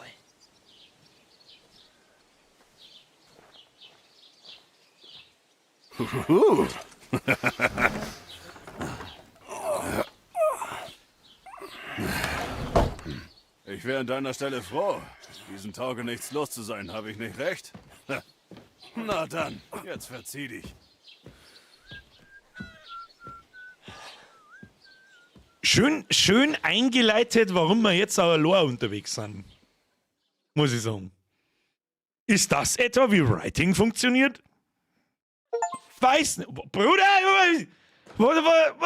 da hab ich auch einen. Ich mag nicht lesen. What the fuck is this piece of shit? Goddammit! Ruf und Verbrechen. Jede deiner Handlungen hat Konsequenzen. Wenn du Verbrechen begehst, werden die Welt und deine Mitmenschen darauf reagieren. Was ist ein Verbrechen? Alles, was ein ehrlicher Christ nicht tun würde, ist auch ein Verbrechen. Du darfst keine Unschuldigen töten, stehlen, in die Häuser anderer Menschen einbrechen, das war im Ohren schon so, anderen schaden oder Haus- und Hoftiere verletzen, darfst niemandes friedlichen Leben stören. Konsequenzen. Wenn du jemand dich dabei erwischt, wie du ein Verbrechen begehst, melde dich bei Wachen oder konfrontiert dich selbst. Du bist auch nicht in Sicherheit, nur weil man dich nicht auf frischer Tat ertappt hat. Andere Leute sind nicht dumm und können vielleicht schlussfolgern, dass du es warst. Okay. Informationen über deinen Ruf findest du auf dem Spielerbogen P unter Tab Ruf. Ruf. Dein Ruf bestimmt, wie Menschen dich behandeln. Mag dich jemand, würde dich freundlich grüßen und Händler gewähren dir unter Umständen sogar einen Rabatt. Falls sie dich allerdings nicht mögen, reden sie vielleicht gar nicht erst mit dir. Du kannst deinen Ruf verbessern, indem du Aufgaben erledigst. Du verschlechterst ihn, indem du Verbrechen begehst und dich unaufrichtig verhältst. Die Leute tauschen sich über dein Verhalten... Was? Die Leute tauschen sich über dein Verhalten aus. Wenn du also einer Person geholfen oder ihr geschadet hast, werden andere in der Gegend bald davon wissen. Das ist ein cooles System, wenn das so funktioniert, wie immer das Ding. Ruf verbessern, du kannst deinen schlechten Ruf... Du kannst deinen schlechten Ruf jederzeit verbessern, indem du dich von deinen Sünden freikaufst oder dich von einem Pfarrer auf eine Pilgerreise zu einem Sühnekreuz schicken lässt. Unruhen. Wenn sich die Verbrechen in einem Gebiet häufen, werden deine Mitmenschen wachsam und bewaffnen sich. Außerdem werden die Wachen verstärkt. Sobald sich die Lage etwas beruhigt hat, geht alles wieder seinen gewohnten Gang. Also wenn ich nicht ausschaue, wie der Leirer gerade schon schreibt, wenn ich nicht ausschaue wie ein wenn der gute, gläubige, ehrliche Christ wäre, dann. Ne? Aber cool, bin ich gespannt, wie sie das auffühlt. Tatsächlich Arbeit suchen. Ich finde Köter auch ohne dich, du eingebildeter Herr von Pirkstein. Wie da dir sagen, was ist denn da jetzt los? Jetzt lass du mal, hallo, ich bin jetzt 2 Sekunden aus dem Pranger heraus, jetzt chill's mal. Eben kannst du bereits entdeckte Orte reisen, Nebenquests, Köter, finde heraus, was mit Köter geschehen ist. Überleben, 6 und speziell haben wir so viel Zeit, so eins nach dem anderen. Wo zum Fick haben wir mir? Wo zum Fick haben wir mir? Was ist da? Lass dir vom Schmied Radovan dabei helfen, auf die Hochzeit zu gelangen. Das ist ein Meilenweit weg, was soll ich da hinten gehen? Preis mir ein Pferdl. Was haben wir da? Finde heraus, was mit Köter geschehen ist. Ist da die Wiederhex, oder? Alchemistentisch, da ist die Wiederhex, da ist die Wiesengrün, gell? Und da ist das die Stelle, wo wir überfallen waren? Denke schon. Und das schaut alles so ein bisschen labyrinthisch aus da. Okay. Was ist da unten? Siehst du? Lass dir vom Müller Kretzel dabei helfen, auf die Hochzeit zu gelangen. Ja, wie soll ich denn da runterkommen? Ich hab kein Pferdl nicht. Da müssen wir erst ein paar Sachen machen, nehme ich an. Was haben wir da? Hinweisgeber, Quest. Was haben wir da? Räucherkammer. Oh, Wirwin. Das ist eine gute Idee. Das Löwenwappen, Troskowitz, Hinweisgeber, Orte. Was haben wir da? Ein Nestal, Trockengestell. Das haben wir alles schon entdeckt. Ja, verstehe schon. Okay. Wie tun wir weiterschalten? Mit D, gell? Ungeladen. Ja, gehen wir ins Inventar weiter. Haben wir mir irgendwas Tolles. Wir haben auch schon wieder nichts zum Anziehen. Doch, da. Die ziehen wir an. Das ziehen wir an. Gürtel. Haben wir. Sagst du mal Hosen an und Schuhe. Auf Essen haben wir. Tragegewicht haben wir vielleicht nur. Rezept für Retterschnaps. Muss ich das? Kann ich das? Ja, ich kann jetzt da nichts damit anstellen. So, Spiele. Hauptstufe Sim. Buffs. Spezialisierungspunkte 1. Wir können den verteilen. Muss ich da sekundär Fähigkeiten vielleicht? Alchemie, na. Wir haben mal Überleben. 15 verfügbare Spezialisierungspunkte, das kann man da nicht ganz lesen. 7 von 200? Was? 275 Spezialisierungen? Das ist ein Vollschlag! Jetzt warte mal. Lernend auf der Spur des Wilderers. Ach, jetzt Moment mal. Das heißt, die Sachen, die ich da entdeckt habe, wie zum Beispiel Meuchelmord, Umhauen und so weiter, die habe ich noch nicht, jetzt pass auf, aber zum Beispiel den Hundeflüsterer. Auf die Jagd und Sucht, dann kann ich das jetzt lernen. Ich habe 15 Punkte zum Verteilen. Ja, Alter, das weiß doch ich jetzt nicht, da muss ich mich in Ruhe hinsitzen und einmal überlegen, in was für einem, warum gibt es da Trinkfestigkeit? Absacker. Gönn dir ein paar Absacker und dann ab ins Bett. Am nächsten Tag wird fast niemand merken, dass du dir am Vorabend die Hucke zugesoffen hast. Das ist schon fast eine Kunst. Wenn du sonst nach dem Schlafen einer Karte bekommen würdest, passiert dir das jetzt nicht mehr. Und wenn du betrunken bist, sind alle Betten 10% bequemer, sodass du schläfst wie ein König. Was? Bibianas Segen. Wenn du trinkst, passieren Sachen. Aber erstaunlicherweise ist dir noch nie etwas Schlimmes passiert. Ja, besoffen passiert nichts. Unter Alkoholeinfluss ist es weniger wahrscheinlich, dass du irgendwo herunterfällst und dich verletzt, weil der Schutzheilige, der Trinker, seine Hand... Geh, komm, halt doch dein Maul. Geh, komm, halt doch dein Maul.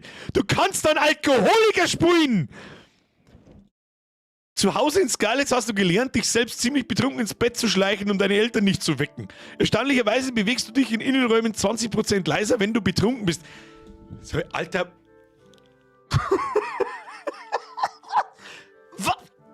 Was? Geil. Best Game ever. Und da gibt's 275 von diesen Perks. In sämtliche Kategorien. Jetzt warte mal, machen wir mal. Und die gibt's in... Ich kann natürlich Kampf, Kopfschutz. Jetzt einfach nur mal einen kurzen Überblick verschaffen, was das genau ist. Also ich habe 15 sehende Punkte. Schauen wir mal, was perfekter Block, Gegenschlag, Finte, das haben wir schon. Die Sachen haben wir entdeckt, aber noch nicht freigeschaltet. Das ist im Prinzip wie ein Skilltree, so ein bisschen. Ja, einfach nur schauen wir mal, was kann ein Kopfschutz zum Beispiel. Alle Helden tragen Helme, doch selbst dem letzten Dorftrottel sollte klar sein, dass man lieber seinen Kopf schützen sollte, wenn man zu den Waffen gerufen wird. Es ist ganz einfach, ein guter passender Helm, der ordentlich festgezurrt wird, rettet viel mehr Leben, als jeder erfahrene Heiler es je könnte. Wenn du einen Helm trägst, verursachen Schläge gegen den Kopf 20% weniger Schaden. Standhaft. Das ist eigentlich super geil gemacht. Es ist einfach ein richtiges RPG. Das ist ein richtiges Rollenspiel. Du kannst hier machen, was du willst, Alter. Von Alchemie, kann man da schon irgendwas skillen? Nein, das darf auch gesagt werden, gell? Handwerkerei, maßgeschneidert, Rüstung und Kleidung, die du selbst mit dem Rüstungsset reparierst, verursachen beim Tragen weniger Lärm. Der Effekt hält an, bis die Qualität des Gegenstands nachlässt. Vor allem, es sind lauter so, eigentlich so sekundäre Sachen. Vor allem das der Trinkfertigkeitsscheiß da. Prost! Gelehrte Heiler behaupten, dass zu viel Alkohol schlecht für die Gesundheit ist. Du als Held des Volkes, hast dir vorgenommen, ihre Theorien zu widerlegen. Wenn du Wein oder Bier trinkst, heilst du 5 Gesundheitspunkte. Spirituosen können Gift heilen. Zum Wohl. Das heißt, ich komme wieder gesund saufen. Also das ist ja, du kannst ja da... Also, allerdings bezweifle ich, dass man reskillen kann. Also ich glaube nicht, dass man, ich habe ein scheiß Bild oder so. Ich glaube aber auch nicht, jetzt schauen wir mal was beim Reiten, Ritterausbildung, Sattler, Ritterausbildung. Also oben, der obere Text ist immer schön, so ein bisschen, ja, einfach der Immersion und des Rollenspiels gewidmet, wo die sehr schön beschrieben sind und unten steht, was tatsächlich fürs Gameplay dann bringt. Nahkampfangriffe aus dem Sattel kosten dich 15% weniger Ausdauer und es wird schwieriger für Gegner, dich aus dem Sattel zu stoßen. Es ist halt wahrscheinlich einfach stärker als, keine Ahnung, ich sauf mich irgendwo behindert. Und das ist jetzt das erste Mal, wo ich etwas bemängeln muss. Da steht jetzt zum Beispiel dabei, benötigt für gewaltige Bedrohung, Überrennen und ins Getümmel. Und da ich extrem schlecht dabei bin, dass ich mir diesen ganzen Scheiß merke, wie diese Fähigkeiten heißen, war halt ein klassischer Skill-Tree. Einfach mit den Punkten, wo es dann sagst, wenn ich das freischalte, kriege ich das. Gehe mit dem Mauszeiger drüber, kriege dann ein Tooltip, was das kann. Einfach übersichtlicher. So ehrlich muss man sein. Weil sich da jetzt durchtüdeln.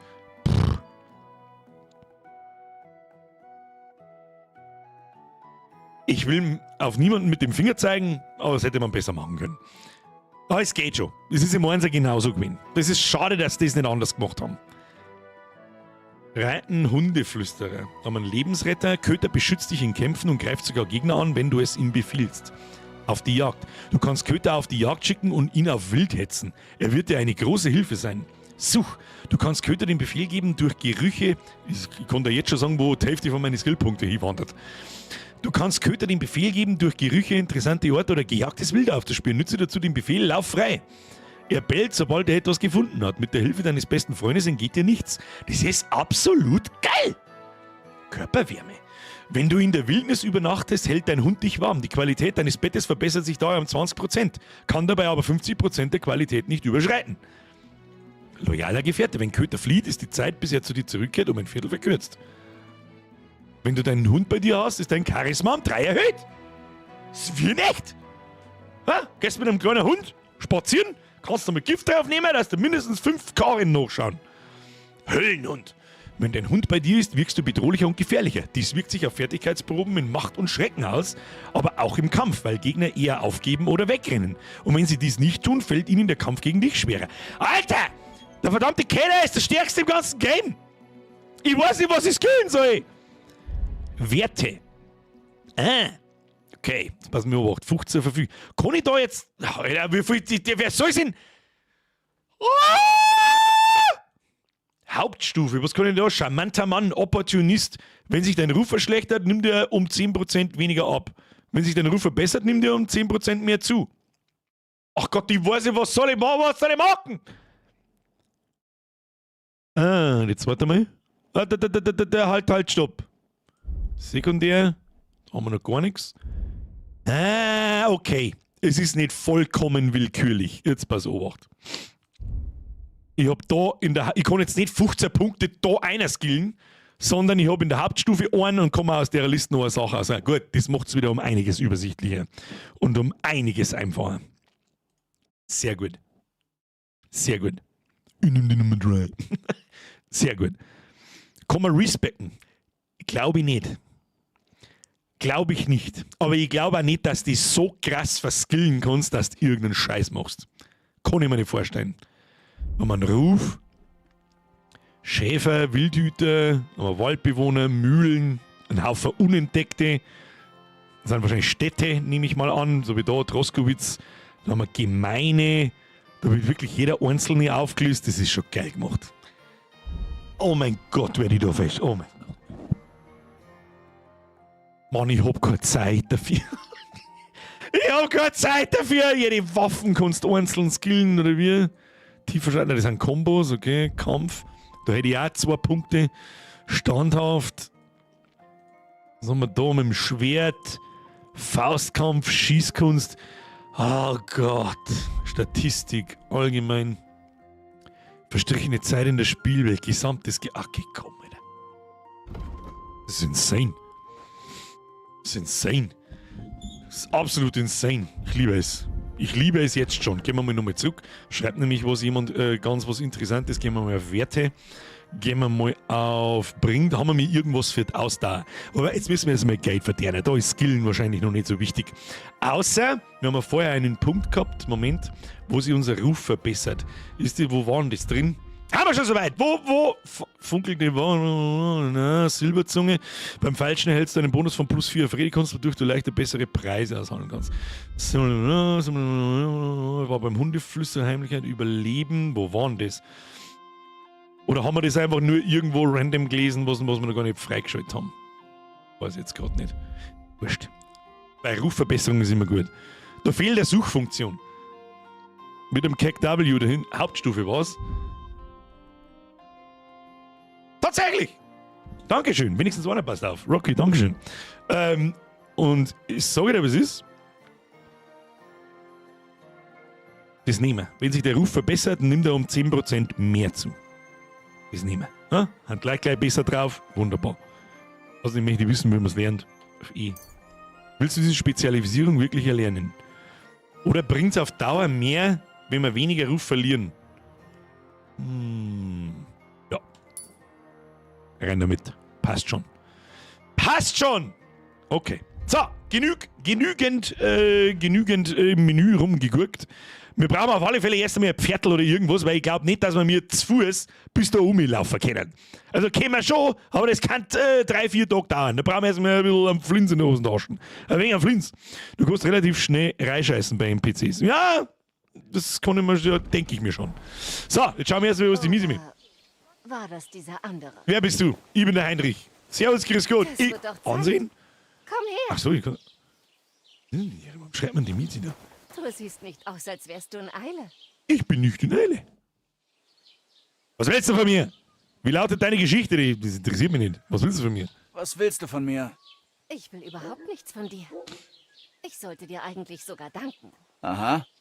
Wofür? Ich bettle hier schon seit Tagen um Almosen. Aber heute hat es sich endlich gelohnt. Und das liegt nur an dir.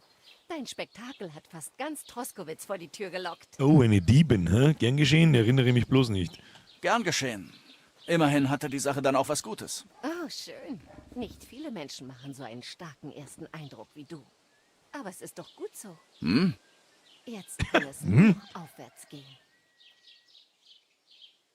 Stimmt wohl. Na, da hast du recht. Schlimmer kann's ja nicht werden. Außer jemand versucht mich umzubringen.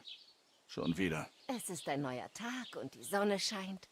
Und du lebst noch, bist unversehrt. Wie Carter immer sagt, blaue Flecke festigen den Charakter. Wer ist der Kater? Wie war noch gleich dein Name? Oh, wer ist das? Hey! Wer bist du? Wie war noch gleich dein Name? Und was machst du so? Ich bin Bara. Nur Bara. Du scheinst dich hier bestens auszukennen. Du bist von hier, oder? Der Dialog ist ein bisschen leiser, habe ich mir auch gerade gedacht. Der war jetzt wieder sau leise. Wohin geht die Reise? Wohin willst du denn? Ja, aber wieder laut. Wenn du nur auf der Durchreise bist. In die Stadt. Zum Arbeiten. Ich habe keine Lust mehr für Landbesitzer zu arbeiten. Wieder leise. Die versprechen sonst was. Aber dann kriegt man doch nur trockenes Brot, kalten Haferschleim und kaum einen Groschen. Bei den Leuten in der Stadt muss es einfach besser sein. Das nächste Mal, wenn der kleine Stern neben einer Dialogoption ist, dann wähle ich ihn aus. Weil offensichtlich ist er dann bei der nächsten Option weg. Warum hilfst du mir? Was willst du denn hier in der Stadt machen? Die klingt irgendwie wie eine Diebin. Welche Stadt ist dein nächstes Ziel? Warum hilfst du mir? Warum genau hilfst du mir? Was? Warum? Weil du aussiehst, als hättest du es nötig. Ja, weiß nicht. Ich war auch schon oft in Schwierigkeiten und habe mich in solchen Momenten immer über eine helfende Hand gefreut. Das ist aber sehr selbstlos. Und du bist ein Wanderer? Also bist du irgendwie auf Wanderschaft? Nein, ich suche mir für gewöhnlich bei irgendwem Arbeit, bleibe dort ein bisschen, spare mir was an und ziehe weiter. Warum bettelst du dann hier? Manchmal sammle ich Kräuter für den Apotheker oder helfe in der Schenke aus. Aber ich möchte woanders hingehen. Deshalb kratze ich Groschen zusammen, wo ich nur kann. Aber alles in allem bin ich wohl eine Reisende, könnte man sagen. Oder eine Nomadin. Aber das sagt ihr nicht so laut. Die sind hier nicht gern gesehen. Wieso? Weil sie anders sind und das Leuten Angst macht. Sie reisen von Ort zu Ort und nehmen ihr Zuhause mit. Ich wüsste gern, wie ihr Zuhause aussieht. Geh hin und sieh es dir an. Aber nimm dich vor Carter in Acht. Er ist stark wie ein Ochse. Wer ist der Kater? Ah, erzähl mir mehr über... Da ist eine scheiß Dialogoption, jetzt haben wir's. Eine Zigeunerin ist! Sag's nur, Sprengi, ich sag's auch, ich lese vor. Weißt du noch etwas über Carter? Er ist nur ein Witzbold, der Aufmerksamkeit sucht. Vor allem von den Frauen. Meinst du, er kann mir etwas bei... Wer ist denn der Kater? Denkst du, Carter könnte mir ein paar Sachen beibringen? Nichts für ungut. Aber du bist im Vergleich zu ihm eine halbe Portion. Ich will keine Wagen ziehen. Aber wenn er mit einer Waffe umgehen kann, würde ich gern mit ihm üben. Naja, einer der Wachen wollte es mit ihm aufnehmen und kam zurück wie ein geprügelter Hund, jammerte wie sonst was. Tja, wenn er so stark ist, wundert mich das nicht. Eher, dass er einen Kniff beherrscht, den unsere Wache nicht kennt. Das hat der arme Kerl zumindest behauptet. Kampfübung, das hört sich doch gut an. Riecht nach Skillpunkten. Er ist also ein Angeber, wo finde ich Kater, den findet man schon. Ich brauche Hilfe, war nicht dich kennenzulernen. Oh, so, ist wahrscheinlich kennenzulernen, aber ich sollte gehen. Auf Arbeitssuche. Das Scarecrow hauen Sie sich hinein, haben die Keine Ersen. Sorge, das schaffst du. Bis zum nächsten Mal. Wo ist der Kater? Gleich mal der erste Affentür. Oh, können wir mir die verfallenen Sachen mitnehmen? Schade, leider nicht. So, jetzt ist die Frage, was wir tun. Was ist da drin so los? Schau dir das so, wie alles so schön gemacht ist. Und alles ist so auf Realismus getrimmt. Also so hat es in echt halt einfach ausgeschaut. Wir haben einen Zimmermann gefunden, wir haben einen Schleifstein entdeckt. Ich glaube, das hat es im ersten Teil auch schon gegeben. Da hat man seine Waffen schleifen können und für eine Viertelstunde oder so waren die dann scharf. Irgendwie so war das, wenn ich mich richtig erinnere. Aber dann schauen wir halt einfach mal, wo wir hin müssen. Irgendwo müssen wir Questlog. Ungeladene Hochzeitsgeld. Kann ich da irgendeinen markieren? Ah, lass dich vom Schmied Radovern dabei helfen, auf die Hochzeit zu gelangen. Die ist zu weit weg. Kampf G zu Karte. Gelbes A. Wo ist denn?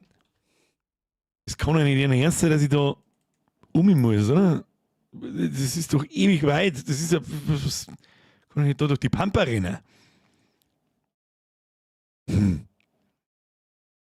Gibt es so? Das gibt's ja nicht, oder? Dann machen wir da die Nebenquest. Schauen wir, was es sonst noch gibt. Map! So, irgendwo haben wir noch eine Nebenquest. Ich hab's genau gesehen. Da, in diese Richtung. So, wer bist du? Wächter? Da hinten. Mit dem kann man nicht schmerzen. Kann man mit dem schmerzen? Einen schönen Tag. Tag. Okay, guten Tag.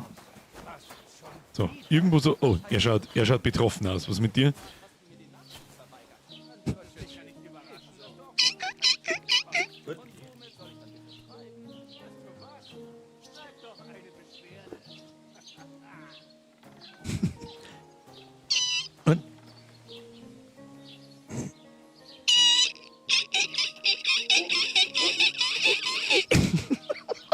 Entschuldigung, habe ich machen müssen. So, kann ich das Hacke klauen? Nein, kann ich nicht klauen. Warum kann ich da nichts klauen? Schlossknacken, leicht. Kruzifix. Wo ist denn da? Da ist doch eine Quest drin. Oh, Midi? Kann man da von vorne gehen vielleicht? Hallo? Hallo? Gott schenke dir Gesundheit. Was? Okay. Aber da ist er einfach zu. Warte mal, müssen wir noch mal schauen. Das hätten wir irgendwie, aber da ist die Schenke, vielleicht müssen wir von der anderen Seite rein. Hä? Müssen wir von der anderen, kann man da mal? Oh, da ist alles zu. Immer ist alles zu, Kruzifix. Oh, Schleifstein. Nicht herumlungern, mein Freund. Ach du Scheiße. Okay, das kleine Hasal da oben sagt mir, ich soll hier nicht sein. Gut gemacht. Und da kann man nämlich ein Pferdl stehen. Ich habe schon gesehen. Ich glaube, ich erinnere mich gerade, dass ich das im ersten Teil auch gemacht habe. Da habe ich nie ein Pferdl gekauft. Ich glaube, das habe ich gestohlen. Und bin einfach aus der Stadt geritten und nie wieder zurückgekommen. Hat nichts gefällt. So, müssen wir mir nicht noch Maisagel irgendwo hintragen? Er hat sehr hart gearbeitet, um dahin zu kommen, wo er heute ist. Musiker, Der Semin sollte Gehilfe. froh sein, dass Vogt Drossel seinen Sohn... Ich brauche Questkinder. Öffnen. Grüße. Hallo? Kann ich helfen? Oh nein, da darf ich nicht sein. Entschuldigung. Unrechtmäßig eindringen. Blau. Ist das Symbol blau, wenn du unrechtmäßig irgendwo eindringst, werden dich die Bewohner dazu auffordern zu gehen. Kommst du dieser Aufforderung nicht nach, werden sie wütend und zeigen dich eines Verbrechens an. Ihr Penner! Mann, wo sehe ich denn das? Ja, da halt diese Quest zum Finden ist halt also ein bisschen spezielle Geschichte. So, du schaust aus. Ah, das ist die Schankwirtin, die Betty. Bist du hier, um noch mehr kaputt zu machen? Wenn du was von mir willst, warte, bis ich weniger wütend bin. Und wenn du keinen Schlafplatz findest, dann wende dich an die Leute in Jaleo. Sie uns nicht erkannt. Sie ist mittlerweile über 70. Was soll das denn? Ich brauche Quest von dir, gute Frau. Sie ist eine Questgeberin, aber sie hilft uns nicht weiter. Na gut, da müssen wir auch noch nicht so. Was ist mit dem Nest? Da ist irgendwo ein Nest. Ist da ein Nest am Baum oder was? Kann ich da? Such dir mal Arbeit. Ja, ich arbeite dran. Schauen wir mal, was das ist. Zum Schmied mehr hätte ich gern gehen, aber der ist ein Meilen weit weg. Schauen wir mal da, neuer Kodexeintrag. Schneider Bartoschek. Vielleicht können wir am Schneider was helfen. Was ist das? Eine Gockelsamen oder so. Wo ist er denn? Jetzt mal, warte mal. Da haben wir einen Schneider. Gehen wir einfach mal zum Schneider. Ist der Schneider daheim? Hallo Schneider! Schneider, da ist er drin. Achtung. Hallo! Sag mal, das ist ein Ohr, da ist eine Feder. Schneider Bartoschek, reden alt. Reparieren, handeln. Nein, ich mag einfach so reden. Hast du Arbeit für mich? Du Bauerntölpel? Spuck's aus oder zisch ab? Chill mal! Handeln, reparieren. Ich möchte mir deine Waren ansehen. Handeln. Warenkorb, Gegenstandskategorien, AD zwischen Kaufen, Verkaufen wechseln, Gegenstand auswählen in den Warenkorb, X-Handel abbrechen, halte X gedrückt, um den Preis zu verhandeln. Das glaube ich, weiß ich auch noch, wie das war. Was kosten denn da Zahlen? So 22. Das sind ja bloß Google-Dinge, der hat ja bloß irgendwelche Schienerkleider. Wobei das nicht schon das heißt's. Gehen wir den, jetzt pass auf, hoppla. Verkaufen. Gehen wir mir irgendwas verkaufen. Unser gestungene Tunika. Da kriegen wir einen halben Groschen dafür. Gehen wir es uns bald nach. Das ist natürlich nichts. Wieso verschwendest du meine Zeit? Also, er hat keine Arbeit für uns. Keine Arbeit für uns, der Dude! Was haben wir da? Transkribitz, Hinweisgeber Quest. Hinweisgeber Orte. Hinweisgeber Orte. Das sind gar keine Quests. Die weißen Dinge sind Quests. Na gut, dann gehen wir halt einmal da in die Richtung. Vielleicht sagt uns das irgendwas. Du kannst in der Hocke mit G Steine werfen, also kannst die Nester runter. Achso. Jetzt. Schau her, das habe ich nicht gewusst. Das haben wir am Montag, am Mittwoch noch ausprobiert, das weiß ich noch. Dass man dazu in der Hocke sein muss, habe ich nicht gewusst. Gehen wir mal da 4. Irgendwo ist wo ist der weiße Questmarker? Grob in diese Richtung. Kriegen wir schon. Dort Kein Ärger, verstanden? Q, antworten, Grüße. Gott behüte dich. Wie verläuft die Wache? Bis jetzt nicht schlecht. Rufe bei! Wenn du Leid kriegst, verbessert sich dein Ruf. Halt doch dein Maul! Geh, komm, hör mir doch auf! Erstmal wuschen. Mir nichts passiert. Okay. Nice. Was ist mit dir? Agnes! Ja, kann ich nicht drin. Immer frei. Seid freundlich, habe ich gesagt. Was ist da drin? Ablass. Du hast entdeckt Ablasstruhe. Will ich mit dir schmerzen? Drossel, der Vogt! Ich will einen Überfall melden. Ich suche meinen Freund. Örtliche Händler. Was gibt's Neues? Was gibt's Neues in der Gegend, Herr Vogt? Ich habe gehört, dass in Tachau wieder irgendetwas los ist. Oh nein, nicht Tachau. Procek, der Schankwirt, überlegt sich wahrscheinlich irgendeinen fiesen Streich für die Želejowa. Werden die denn nie damit aufhören? Dieses Gezanke macht mir nur Arbeit. Und jetzt kam einer der hiesigen Bauern zu mir. Er meinte, er hätte noch mehr frische Gräber hinter seinem Feld entdeckt. Unterhalb des Dorfes an der Straße nach Nebakow. Noch mehr? Du sagst das so, als wäre das schon mal vorgekommen. Dass wir frische Gräber gefunden haben? Frag bloß nicht. Seitdem diese Banditen hier ihr Unwesen treiben, buddeln wir immer wieder Leute aus. Meistens sind es von Bergos Männer. Ach, als wäre es nicht schlimm genug, dass ein Banditentrupp in der Gegend sein Unwesen treibt. Jetzt stiehlt auch noch jemand den Bauern ihre Kohlköpfe. Eine Katastrophe. Kohlköpfe? Ja, und die Bauern wollen mir deshalb einfach keine Ruhe lassen. Gerade war ein Bauer aus Jeddah bei mir. Er hat mir weiß der Himmel wie lang das Ohr abgekaut. Muss ich das denn wirklich tun? Hab ich Zeit, um irgendeinen dämlichen Kohldieb zu fangen? Das war's auch schon. Klingt interessant. Hab Dank. War das jetzt, was mich jetzt interessiert ist, war das jetzt der Hinweis, wo ich dann irgendwann irgendwo was damit anfangen kann? Tatsächlich. Ja, das ist halt schon geil, wenn sie wirklich alles rendiert mit den Leuten zum Schmatzen. Ja, was haben wir da herin? Was ist da herin los? Reden, Geibel der Schreiber. Nein, ich möchte zu der weißen Quest jetzt hingehen. Wo ist denn die? Das ist auch ein bisschen unübersichtlich gemacht. Ich sag das, wie es ist. Hätte man auch wieder Schienen machen können. Ich sag die weiße Quest nicht mehr. Was soll ich machen? Oh. Oh. Das war knapp. War knapp, kannst du sagen, was du magst? Hey, ja, reden wir mit dem Schreiber. Was führt dich her? Oh. Weißt du, wo ich Rüstung bekommen kann? Als Schreiber hier weißt du doch bestimmt vieles, oder? Aber ja, In dieser Region furzt kein Eichhörnchen, ohne dass ich davon erfahre. Wenn ich also etwas suche, kannst du mir sicher sagen, wo es ist, oder? Das kommt darauf an, was du suchst. Verwickle mich nicht in unehrenhafte Angelegenheiten. Nein, keine Sorge. Ich suche nur nach einer Rüstung. Rüstung?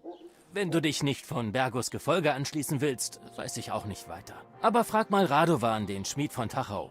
Vielleicht verkauft er dir wenigstens einen Eisenhelm. Von was Besserem weißt du nicht? Aha. Der Herr ist also ein Kenner, hm? Und wie würde dir die Rüstung von Prinz Brunswick gefallen? Wessen Rüstung? Oh, das ist nur eine Legende hier. Ist das nicht eine DLC-Quest? Gibt's die schon? Ich weiß nicht, ob ich die habe. Ich sag das, was ist. Was für eine Legende? Ich will Rüstung, keine Märchen. Was für eine Legende? Das ist schwer Schön. zu erklären. Es gibt eigentlich 2 verbessert, Legenden. Oder sogar 3. Naja, ist auch egal. Aber was interessiert dich das überhaupt? Eine so edle Rüstung ist für Ritter gedacht. Sonst glaubst du, wer ich bin, du Penner. So, sehe ich denn nicht wie ein Ritter aus? Was ist, haben wir die besten Chancen? Ich bin als Schmied daran interessiert. Ja, probieren wir's. Das mag sein. Doch auch die edelste Rüstung ging einst durch die Hände des Meisterschmieds, der sie gefertigt hat. Ich mag nur ein Lehrling sein. Aber genau deshalb interessiere ich mich für solche Sachen. Ich will davon lernen. Übernimmst du dich mit einer Ritterrüstung nicht ein wenig? Fang doch lieber mit ein paar Hufeisen an, hä? Wie bitte? Ist ja gut, kein Grund so wütend zu sein. Du Ich erzähle Penner! sie dir. Kurz gesagt soll die Rüstung eines böhmischen Prinzen namens Brunswick aus alter Zeit hier versteckt sein und darauf warten, von einem edlen Ritter gefunden zu werden. Ich glaube kein Wort davon. Schließlich bin ich gebildet. Aber du wärst überrascht, wie viele Narren schon auf der Suche waren. Das ist das lilane Ding, glaube ich, ist ein DLC-Quest-Marker. Der habe ich jetzt nicht mehr dran. Das, glaube ich, kann man im Menü nachschauen. Aber schauen wir uns an. Die suchen wir! Also, genug geredet. Weißt du nun, wo ich Brunswicks Rüstung finde oder nicht? Ja, Junge, wenn es sie der hasst uns. Aber ich habe einen kleinen Hinweis für dich. Warum gibt Herr er uns den? Vinzenz, der die Rüstung versteckt haben soll, hinterließ ein Rätsel. Eine Prüfung, die jene bestehen müssen, die sie finden Du, ich komm gerade aus Willst Indiana du es Jones. hören? Nenne mir das Rätsel. Und wie lautet das Rätsel? Warte, wie war das noch? Jetzt weiß ich's. Die Vettel und die Jungfrau hinter dir, stolz aufragend hinterm Tor. Geh bestrebt gen Mitternacht, in kalten Höhlen die Belohnung lacht. Wo des Waldes König herrscht, gut geschützt vor Jägers Hatz, stehen aus Stein 2 Wachen stolz, dahinter der begehrte Schatz. Dazwischen ein gewalt'ger Fels und im Gestein ein tiefer Spalt. Drin schenke Gott Spalt. dein Herz und siehe, willensstark, dort meine Rüstung alsbald. Und die Scheiße soll ich mir jetzt merken, oder was ist denn mit Herbsti? Achtung, jetzt muss ich die gediegene, gemütliche Ruhe kurz stören. Herbsti! Welcome to the Squad. Merci für die Mitgliedschaft. Mittendrin auf einmal alle versagen. Fix Maria. Herbsti, merci dir. Ab in den Chat, habe ich dir, Herbsti. Danke für die Mitgliedschaft. Frau Mader, die habe ich komplett übersehen. Was da, Bier? Du bist der Beste. Das war vor 28 Minuten. Effi! Ich hoffe, du bist noch da. Oh, es tut mir so leid. Das habe ich, glaube ich, übersehen. Im Nachhinein. Vielleicht zeigt sie es noch im Nachschau-Squad. Ich hoffe, sie ist noch da. Ab in den Chat noch, habe ich die Effi. Los. Und heute habe ich auch gesehen. Der Chef kommt von der Arbeit auf einen geilen Stream. Das glaube ich, habe ich noch gesehen. Effi, bist du noch da? Oder sie hasst mich jetzt. Ich weiß nicht. Ich war so vertieft. Ich denke, ich weiß, wo ich suchen muss. Die Vettel und die Jungfrau gen Mitternacht. Wir haben Osten, Westen, Mittag und Mitternacht. Heiliger Strohsack. Ich glaube, ich weiß, wo es ist. Wirklich? Du scheinst deinen Kopf nicht nur zum Tragen eines Hutes zu haben, Junge. Und weißt du was? Ich habe noch was für dich. Herr Georg, dem die Rüstung gehörte, wollte sich in Prag eine schöne Streitaxt anfertigen lassen, ist aber zuvor der Pest zum Opfer gefallen. Ich bin mir nicht sicher, was Brunswick und seine Rüstung angeht, aber das hier stimmt wirklich, da ich eine Abschrift von Georgs Auftrag habe. Hier, nimm sie, als Andenken. Also kriegen Und wir jetzt das geh. Schmied. Du hast erhalten Schmiedeanleitung für irgendwas. Das Löwenwappen, Geibel der Schreiber. Warte mal, reden, handeln, Man kann da aber direkt mit den Leuten reden oder wenn du auf Alt drückst, kann man mit denen handeln. Aber wir Was haben ja hab ich nichts dir zum getan? Kann man da irgendwas drin stehlen? Nein, mag ich nichts stehlen. Das ist aber auch nicht, was uns wirklich interessiert hat, sondern ich wollte eigentlich da einfach eine Nebenquest machen. Da haben wir jetzt einen Schreiber und die Nebenquest ist einfach weg. Und was tun wir jetzt? Gehen wir halt einfach mal. Wie kann man mal anfangen? Neue Quest, lass dir von Schmied Radovan. Wir kann man einfach mal da auflaufen? Keine Ahnung.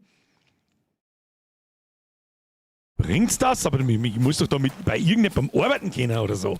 Ich kann mich doch jetzt nicht da zu Fuß in die anderen Dinge schicken. Schmerzen wir da mal mit ihm da. So, servus, du bist der Gehilfe, die brauche ich nicht. Wo ist denn der Chef? Bist du der Chef? Der Zimmermann. Achtung. Frühaufsteher. Was darf's sein? Handeln. Ne, das hilft mir nicht mehr. Die Rüstung wird die Quest gewesen sein. Meinst?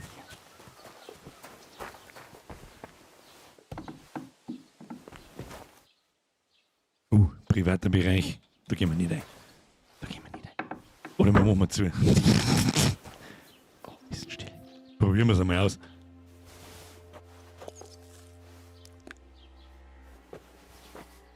Wird Muse sehr anpasst. Sehr gut.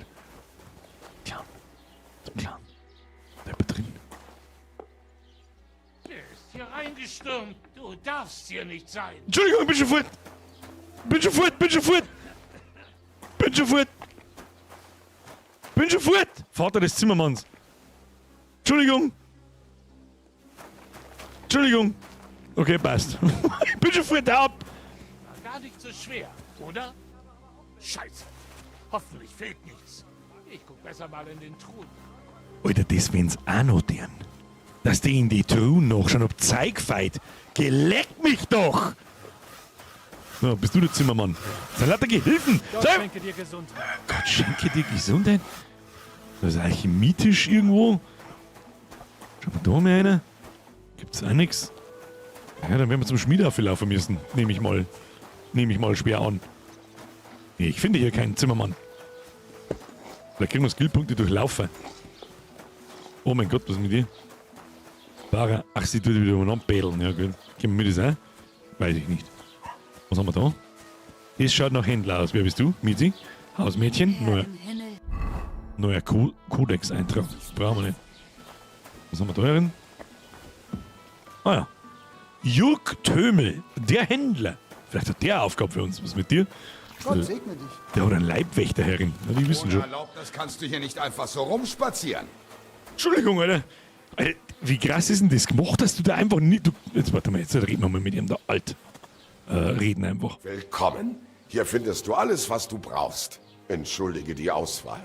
Ich habe zwar vor ein paar Tagen neue Ware geholt, doch mein Pferd hat sich unterwegs erschreckt und der Karren ist im See gelandet. Ein paar Dinge konnte ich retten, aber der Rest liegt jetzt im Wasser. Aha. Ist hier irgendetwas Wertvolles? Wo ist der Karren umgestürzt? Vielleicht können wir ja mal so helfen. Und wo ist der Wagen umgestürzt? Auf der Straße beim See von Kertschak, hinter Jelejow. Er müsste noch dort sein. Ich kann kaum in Worte fassen, wie wütend ich bin. Aber was soll ich machen? Ist hier irgendetwas? Tut mir leid, das zu hören. Was geschehen ist, ist geschehen. Tut mir leid, das zu hören. Mir auch. Aber was soll's? Also, was darf sein? Was liegt hinter diesem Hügel? Darf ich fragen, was auf der anderen Seite dieses Hügels da liegt? Ich bin nicht von hier und will mich zurechtfinden. Du siehst mir wie ein Händler aus, dann müsstest du es wissen. Ja, natürlich kommst du nicht von hier. Nach dem, was in Betty Schenker passiert ist, weiß das doch jeder. Aber das ist deine Sache. Ich misch mich da nicht ein, Bursche. Also, was willst du wissen? Wo befindet sich die Kirche? Wo kann ich hier weitere Händler finden? Gibt es etwas, das ich vermeiden sollte? Nö. Möge Gott mit dir sein. Aber mir wissen wir jetzt, wo der verdammte Karren ist. Und es darf mich jetzt nicht interessieren, wo der ist.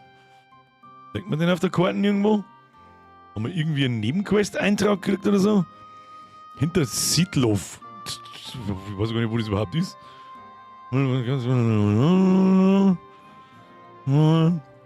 Tja, erst ein Hund oder erst ein Schmied?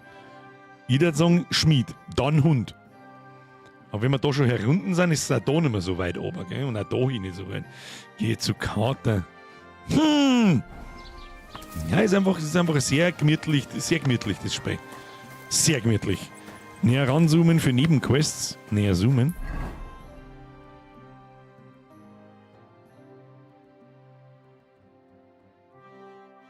Troskowitz, aber... Wieso? Okay, hab schon verstanden. Das ist ein meilenweit weg. Umgestürzter Karren. Was haben wir da? Fähigkeiten, Lehrmeister. Da im Süden sind die frischen Gräber. Jetzt schauen wir mal, gehen wir jetzt einmal da Richtung... Was ist das? Ist das ein B? Ja, Richtung B. Und schauen wir mal, wie lange das wir brauchen, um überhaupt einmal ein Gefühl zu kriegen, wie groß diese Map ist. Wo ist B? Da ist B. Ich habe entdeckt, Alchemietisch. Da kann ich von dem... Mieti! Das ist ein Sprungfeder-Mieti. Für Buffs und Hundistreicheln ist wichtig. Das ist absolut richtig. Trotzdem gehe ich jetzt da eiskalt einfach mal zum Schmied auf und schaue, wie weit das ist. So ist brav, Chat. Schau mal, machen Sie... Ja, okay, so unfassbar weit ist es gar nicht. Gehen wir einfach mal. Gehen wir einfach mal mit dem Vollsprint. Schauen wir, was wir auf dem Weg finden. Schauen wir, was wir auf dem Weg finden. Wenn da irgendjemand ist, wird er sofort angelabert. Auf alle Fälle haben wir da schon mal Hütten gefunden. Vielleicht gibt es da was zum Klauen. Schauen wir mal, was da kann man da was klauen. Mohnblume! Ah ja, jetzt müssen wir uns wieder 18.000 Mal dieselbe Animation anschauen. Kräuter trocknen. Frische Kräuter können genauso verderben wie Nahrungsmittel, was sich auf die Qualität von Tränken auswirkt. Trocknest du sie allerdings im Trockenschuppen, verderben sie nicht. Brauchen wir jetzt nicht. Gehen wir mal da weiter hinten, das ist irgendwas Komisches. Ein Hasi. Brauchen wir einen Pfeilbogen. Kann man uns Hosen schießen und die vielleicht verkaufen. Geht da ein Weg? Ja, ist tatsächlich nicht so weit, Shahi. Also du bist da in einer Minute um, das ist okay. Dementsprechend ist der Hund auch gar nicht so weit weg, wie er auf der Map ausschaut. Ich habe eigentlich gemeint, das ist viel weiter. Ja, mitten durch den Wald durch. Als darf man mir Wege nehmen. Bist du Psuffer oder was? Nix da. Allerdings hätte ich mir das da unten anschauen sollen vielleicht. Das machen wir dann beim Heimgehen. Das machen wir beim Heimgehen. Schau dir das so, wie das ausschaut. So spinnst du ein wenig, Alter. Das, wenn ich von der Weiden und kleiner zusammengefasst anschaue, von da im OBS drin, das schaut aus wie echt. Ich kann es nicht mehr anders sagen, Alter, das schaut aus wie echt. Schaut aus wie ein Foto. Fix Mari. Fix Mari. Ja, es muss nicht immer Unreal fucking Doodle-Die Engine sein.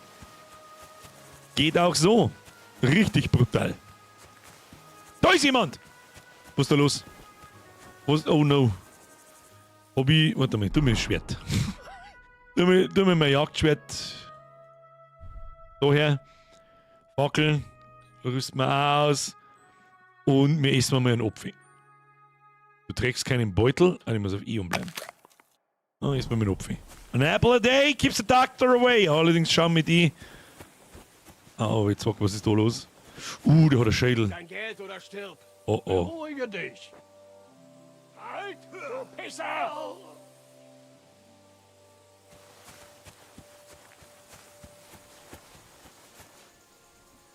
Wenn wir es probieren. Ich mag halt jetzt nicht sterben. Und ich habe noch kein Schnellspeichern-Ding, ansonsten war ich schon drin. Lass probieren. Ah, der Loot geht. Jetzt, warum ist jetzt mein Monitor kurz schwarz geworden? Ist jetzt bei auch schwarz geworden? Wir ziehen ihm mein Schwert raus. Oh ja. Sollen wir es probieren? Ich probier's.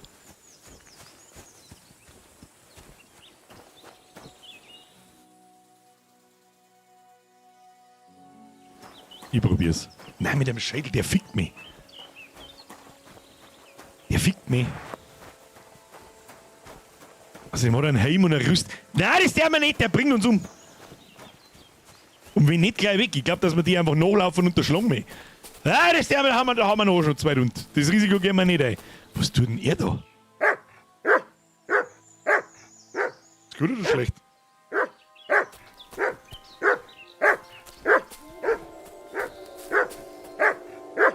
Was zur Hölle ist hier los?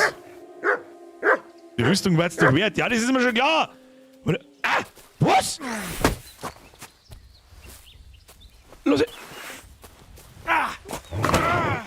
Was soll das denn jetzt? Ich mag gegen keinen Hund gehen.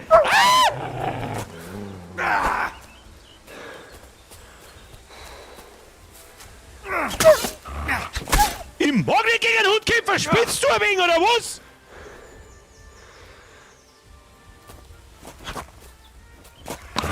Ich kann aber auch nicht blocken. Hallo? Wieso reagiert denn da nichts, was ich drück? Hallo? Ich hau jetzt ab, da geh weg. Fix doch mal, der bringt uns um.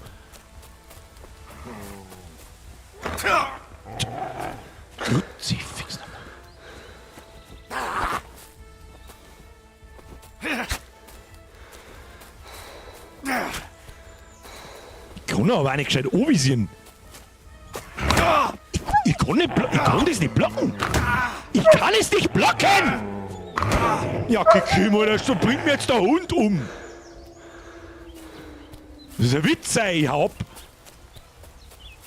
Nein! Ja, jetzt ist es gegangen. Warum ist es jetzt gegangen?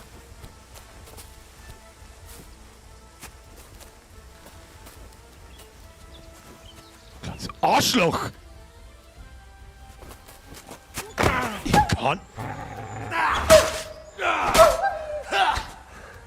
Jetzt haben wir gleich ein Problem.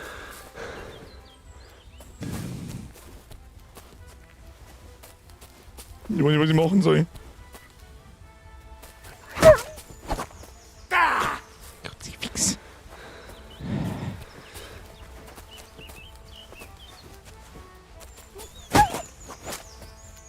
Ich kann halt auch nicht nachhauen! Ich mag nicht sterben jetzt da! Haben wir nichts gespeichert? Ich kann ja nichts mehr, weil ich keine Ausdauer mehr hab.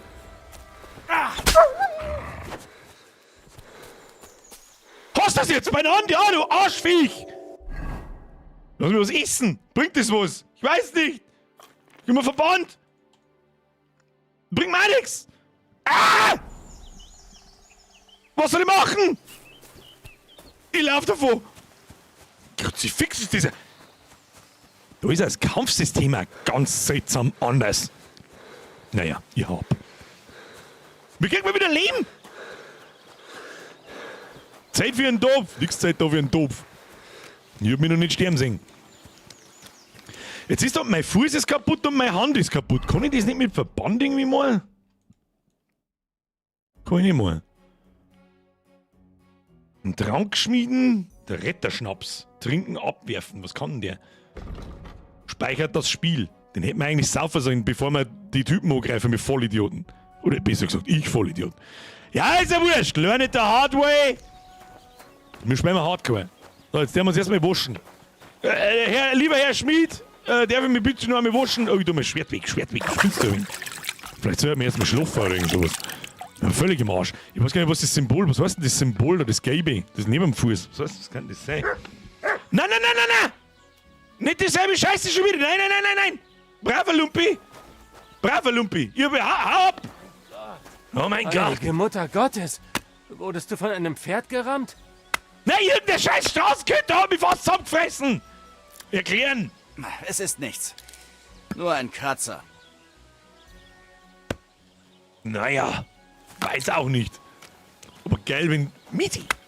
Nur mal Mieti gefunden.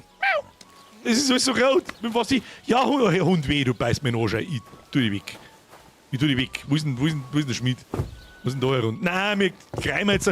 Kann man mir ein Bett geben oder so? Ich bin völlig im Arsch. Wo ist der Chef? Chef! Ich bin im privaten Bereich. Ich gebe dir. Wo ist der Chef? Wird mir da irgendwo gezeigt. Gehen wir mal da hinten. Was ist hier los? The dog. Du blutest ja. Brauchst du Hilfe? Ja? Nein, danke. Mir geht's gut. Bist du behindert? Melina, Radovans Frau, sitzt beim Kerbeflechten. Und ich blüht aus dem letzten Loch Schleifstein und Schmiede. Da kommen wir uns doch raus. Wir haben eine Schmiede-Pro. Ist da jetzt gerade...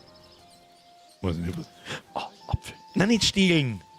Merken die das, meinst du? Na, mit gehen wir jetzt doch nicht stehlen. Kruzifix, ich weiß nicht, was ich machen soll. Es ist euch so verführerisch. Was muss man da eigentlich, hä? Mach schon mal die Bude auf, Schmied Radovan. Hallo. Schmied. Hallo Schmiedmann. Schmiedemann. Oh, ich höre im Nebenzimmer, glaube ich, auf dem Amboss rumdreschen. Wo bist denn? Hallo. Da ist er! In Ordnung? Du siehst aus, als hättest du Prügel bezogen. Ich hab die Prügel bezogen. Keine Sorge. Es ist nicht schlimm. Das ist gelungen und das wissen wir beide. Den Status, was du da hast, siehst im Spielemenü unter Buffs. Das darf mal Sinn machen. Ja, warte mal.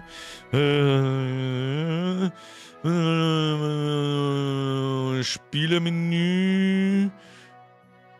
Wo sind da Buffs? Da wollte ich nicht hin. Da oben wollte ich. Na. Wo haben denn diese Symbole? Ah, da.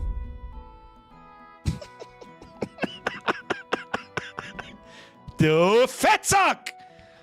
Verletzter rechter Arm. Aber das wird ja langsam besser, oder? Sobald die Verletzung einen Grad von 60% erreicht hat, wird dich deine Angriffsgeschwindigkeit um 20% verringern. Selbiges wahrscheinlich auch mit dem Fussi. Das ist natürlich nichts, aber wir haben unter 50%, wenn ich das richtig verstehe. Sehr schön! Vielen Dank für den Hinweis. Kuss auf die Nuss. Machen wir die Bumsbude wieder zu. So, Radovan. Kannst du mal... ich brauche ein Bett. Was möchtest du? Ansicht. Sehr gut. Ich bin wegen Arbeit hier. Hilfe, Hilfe. Ich habe gehört, dass du in der Schmiede Hilfe benötigst. Sicher. Meine letzten beiden Gehilfen waren nicht der Rede wert. Und mit der bevorstehenden Hochzeit häuft sich die Arbeit. Wie ist dein Name? Heinrich. Ich bin Radovan. Du solltest wissen, Heinrich, Schmieden liegt nicht jedem. Hast du es schon mal probiert? Ja. Bin Schmiedesohn, Praktisch in der Schmiede aufgewachsen. Mein Vater war Waffenschmied. Und zwar ein guter. Er schmiedete sogar Schwerter für den Adel. Für den Adel also? Na, das nenne ich mal Arbeitserfahrung, mit der ich etwas anfangen kann. Nix das? Wie es der Zufall will, soll ich als Hochzeitsgeschenk ein edles Schwert für den jungen Herrn Seming schmieden. Also stellst du mich an? Immer mit der Ruhe. Erstmal muss ich dich testen. Du könntest mir zur Probe ein Jagdschwert schmieden. Dann sehe ich, ob du eine gerade Klinge fertigen kannst. Wenn dein Vater Waffenschmied war, solltest du das ja hinbekommen, oder? Weiß nicht, Digi. Legen wir los? Hab's mir überlegt. Du könntest mir zur Probe... Ja, das machen wir. Natürlich. Ich gehe sofort an die Arbeit. Bin ich gespannt, wie das Schmiedeminispiel gemacht Dann such ist. dir etwas Eisen und fang an. Ich suche mir Eisen und fang an. Man schmiedet ein Schwert ja nicht aus Butter. Und wenn du keins dabei hast, kannst du welches aus der Truhe in meiner Schmiede nehmen. Spiel gespeichert, das ist schon mal gut. Sollen wir uns nicht vielleicht mal in irgendein Bett einlegen oder so? Geh rüber zum Amboss, dann können wir loslegen. Geh rüber zum Amboss, dann können wir loslegen. Ja, es wird schon so gehen. Oh mein Gott im Himmel. Okay, Jagdschwert. Bla bla bla, Materialien brauchen wir 2 Stahl, Altmetall und Befestigungsmaterial. Jagdschwert ist treuer Begleiter jedes Jägers und Wilderers, lalelu. So, das wäre jetzt aus und dann... Oder brauche ich wahrscheinlich erst das... Kann man da hin und her schalten? Nein. Sofort der Jagdschmiedschwerten. Was ist das da? Das sind andere Rezepte. Ja, gut. Das heißt, wir müssen jetzt erstmal aus der Truhe Zeug holen. Gib mir Truhe. Da ist alles drin, was wir brauchen. Ja. 2-mal Stahl. Gibt es irgendwie alle Gegenstände übertragen? Ja. So. Beginne mit dem Schmieden am Amboss. So. Hammer.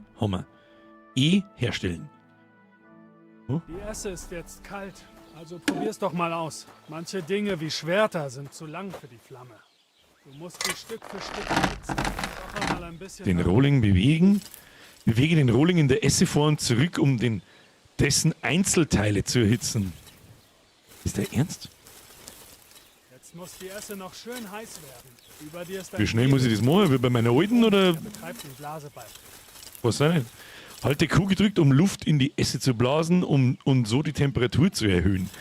Es ist so geil, wenn sie für so Nebendinger so viel Mühe geben wird. Muss ich das halten? Ja.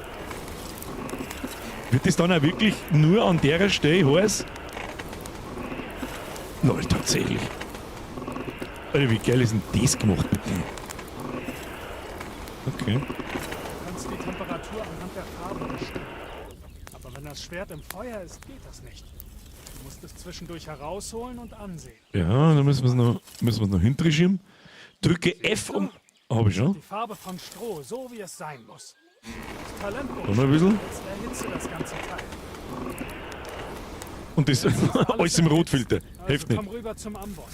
Okay. So, zum Amboss. Versuch R. das Schwert entlang des Ambosses zu bewegen. Und dann drauf zum Hauen wahrscheinlich. Mhm. Nimm jetzt den Hammer und schlag ein paar Mal drauf. Wie du ihn hauen?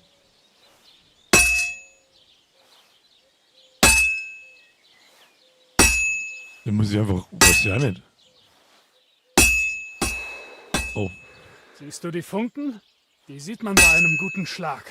Je mehr Funken, desto besser. Du kannst mit unterschiedlich viel Kraft hämmern. Starkes Hämmern ist wirksamer, aber du bist schneller erschöpft. Versuch es einige Male.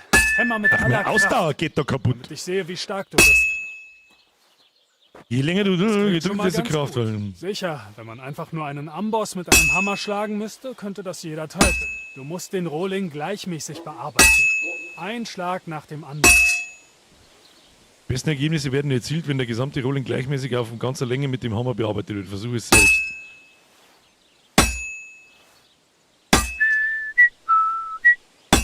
Ich weiß nicht, ob wir schon so geskillt sind, dass wir es zum Pfeifer anfangen sollten. Wir pfeifen aus dem letzten Loch, glaube ich. Sehr schön. Ja, Du schlägst dich recht gut. Aber wenn ich sage gleichmäßig, dann meine ich das auch.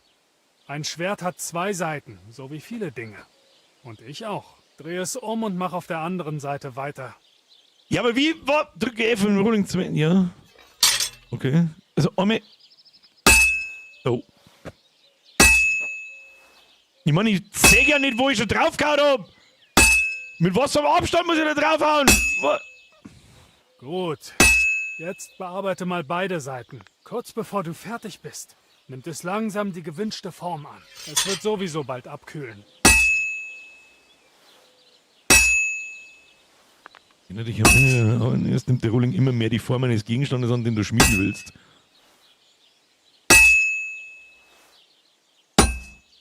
Da ist jetzt zum Beispiel nichts gegangen.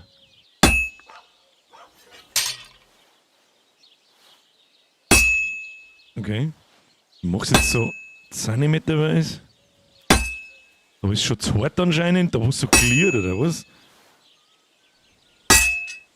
In wie viele Elemente ist denn das Ding unterteilt?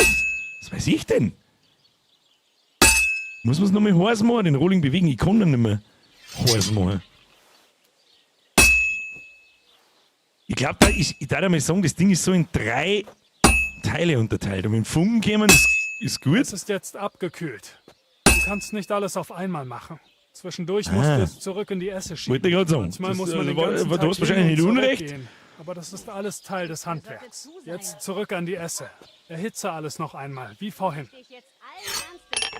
Alter, wie aufwendig ist denn das bitte gemacht, dass man einen Gegenstand ein einfaches Schwert pimmelt? Kuhblasen.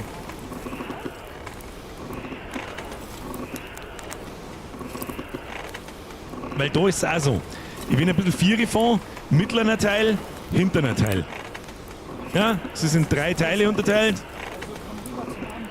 So, zurück zum Amboss, wenn das gliedert wie ein Anakin sein High Ground Sword. Und dann glaube ich, gelang's, das müssen wir jetzt einfach mal ausprobieren. Jetzt so, machen wir so. Einmal in das untere Drittel. Wo 2 da unten.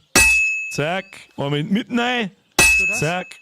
Abgesehen von den Funken, erkennst du einen guten Schlag auch am Geräusch. Dieses Ding. Nein, das wollte ich nicht. Ach, ich wollte auf F drücken. Nicht wieder zurück. Nicht wieder zurück. Nein, nein, nein, nein, nein, nein, nein. Das wollte ich nicht. Zurück zum Amboss.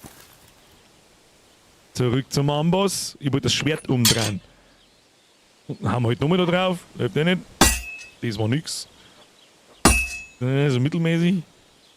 Ich glaube, dass halt ein Schlag wahrscheinlich pro Seite gelangt. Schauen wir mal, ob da Funken kommen. Ja, Mitte. Oh, das schaut wieder abgekühlt aus. Geht. Und da noch. Okay. Jetzt gehen wir wieder zur Schmiede. Hätte ich gesagt gehabt, noch mehr aufgehitzt. Weiß auch nicht. Fehlt wohl doch nichts. So. Einblauen. Gib ihm. Ja, und die Mitte noch ein wenig. Das schaut doch gut aus. Schau hin. Ja, und die ist nicht glitt, dann weiß ich es auch nicht. Und jetzt halt ein Schlag, 3 Schläge pro Seite. Spitze, Mitte, am Arsch unten. So, dann machen wir es so daher. Na, da unten mag ich einfach nicht, aber es hat sich gut angehört. Funken haben gut. Und oben. So, schmiert umdrehen. Und oben hat er gar nicht Ming. Da hat er es wieder Ming. Den Klang willst du hören. Den Klang will ich hören. Weißt du, wie es die richtige Form annimmt? Was denn? Man erkennt sie, dass du fast fertig bist. Noch ein Ratschlag. Hämmere gleichmäßig. Wenn ich im Takt hämmere, wird es viel besser. Manchmal pfeife ich, um im Rhythmus zu bleiben. Den Klang willst du hören. Du pfeifst aber schön. Im Rhythmus schmiedet es sich viel leichter, oder? Pfeife überhaupt nicht, aber ich... Also, jetzt ist es fertig. Das ist ja krass. Es wird nur noch gehärtet werden, dann ist es fertig. Der Rest ist nur noch Feinschliff. Abschrecken und beenden. Alter, wie aufwendig ist es denn, ein einfaches Schwert zu schmieden? Bist du bescheuert oder was? Das ist einfach nur... Wollt das nicht abschrecken und... Kennt das da nicht in ein Öl eingesteckt oder so? Das meine ich. Es ist einfach nur geil gemacht. Nicht kugelt, nicht, das ist einfach... Mama, können wir mir bitte ein Fallout haben, das so ist? Und in dieser Engine bitte und nicht in der scheiß behinderten Creation Engine von Bethesda, das wäre so toll. Eigentlich ist das noch etwas aufwendiger. Äxte werden auch gut zum Schmieden. Bin ich auch noch gespannt drauf, ob sich jeder Schwerttyp oder jeder Waffentyp, zumindest Schwert, Axt, Zweihänder, vielleicht kann man auch Rüstung schmieden, wahrscheinlich schon, ob sich das auch alles unterschiedlich spielt in den Minispielen. Qualität 3, schau hin, so ein absolutes Pro-Gamer-Schwert. Schmieden erfolgreich, schließen. Also gut, zeig mal her. Zeigen Sie mal her. Sehr gute Arbeit. Dein Vater hat dich das Handwerk gut gelehrt. Es würde ihn sehr freuen, das zu hören. Wenn du weiterhin so gut hämmerst wie heute, hast du hier eine Arbeit. Vergiss trotzdem nicht, du solltest dafür sorgen, dass jeder Schlag sitzt. Du darfst das Eisen nicht kalt werden lassen oder immer auf dieselbe Stelle schlagen. Wenn du gleichmäßig arbeitest und jeder Schlag neben den vorherigen kommt, machst du alles richtig. Also darf man ruhig enger zusammen, so dunk, oder wolltest du noch etwas fragen? Dunk und im Takt und was weiß ich was ist.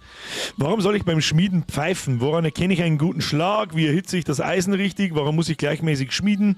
Woher weiß ich, wann der Rolling fertig ist? Mehr wollte ich nicht wissen. Also das muss man ein paar Mal probiert haben. Also, aber es ist richtig stark gemacht. Danke. Sowas Einfaches. Mehr wollte ich nicht wissen. Du kannst in der Kammer neben dem Holzschuppen schlafen. Geil! Dort steht auch eine Truhe für deine Sachen. Und natürlich kannst du die Schmiede jederzeit benutzen. Haben wir mir jetzt gesehen oder was ist denn los?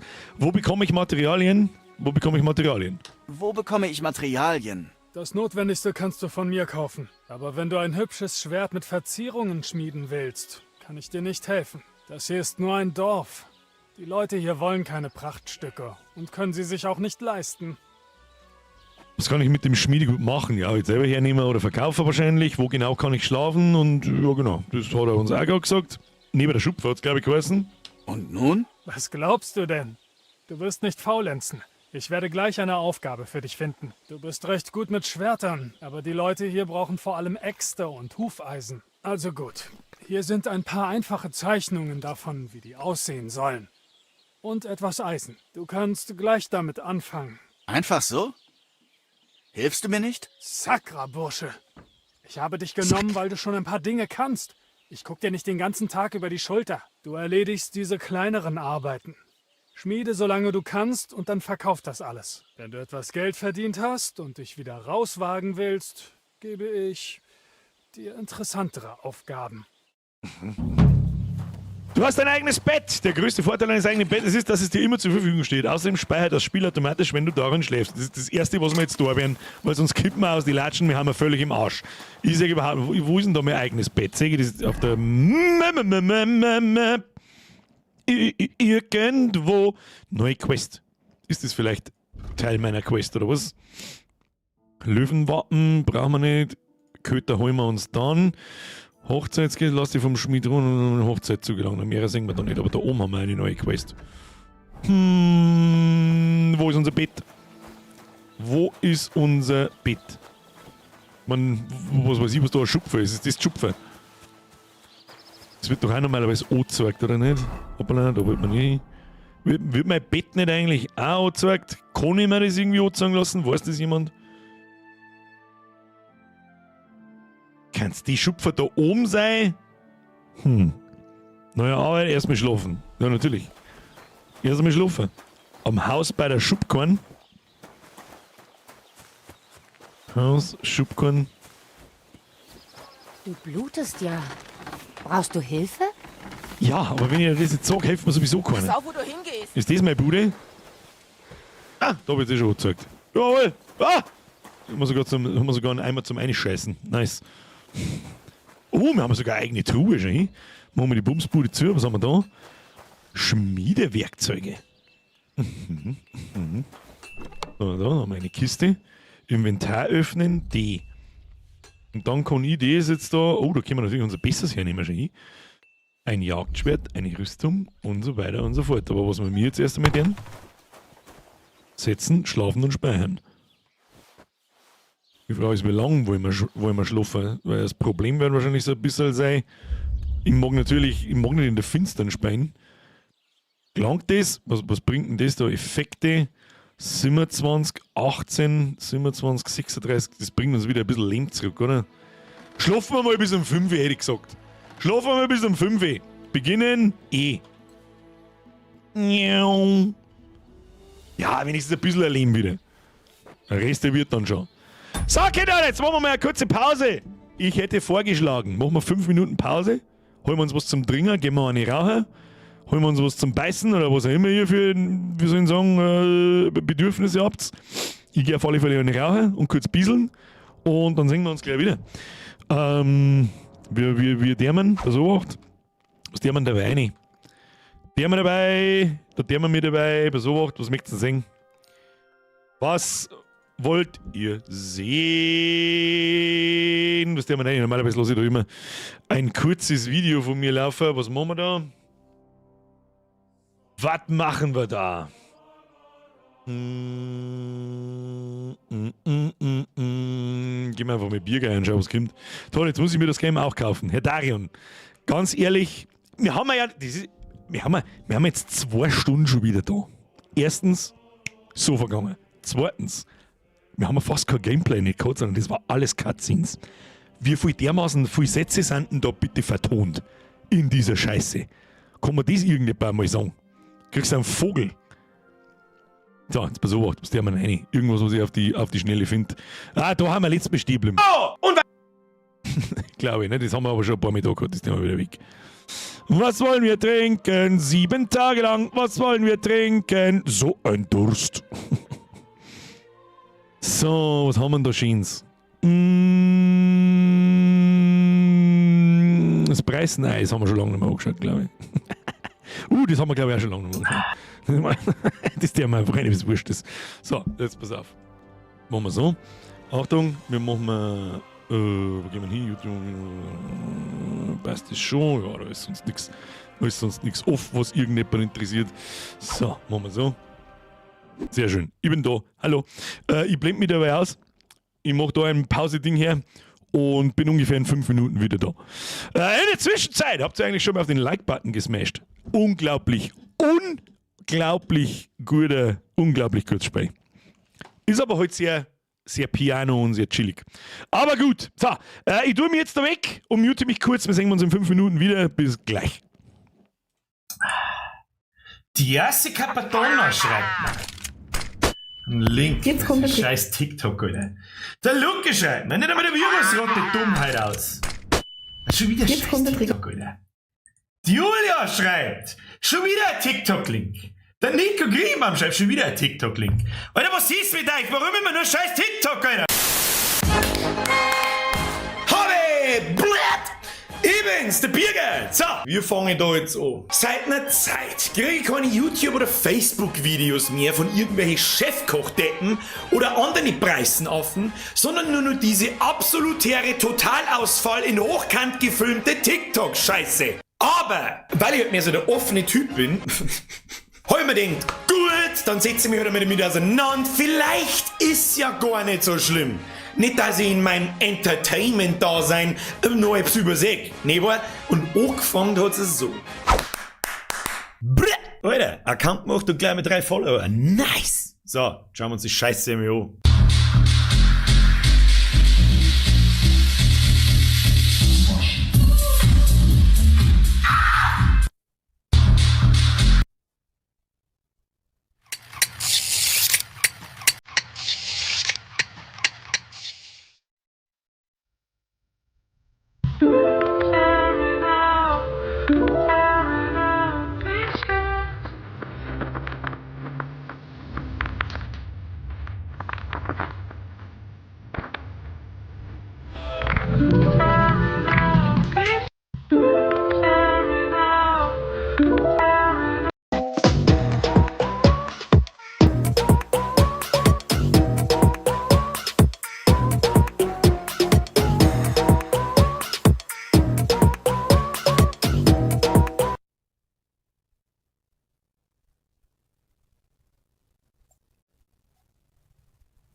Was hab ich mir noch ein Ding dabei? 3-mal scrollen.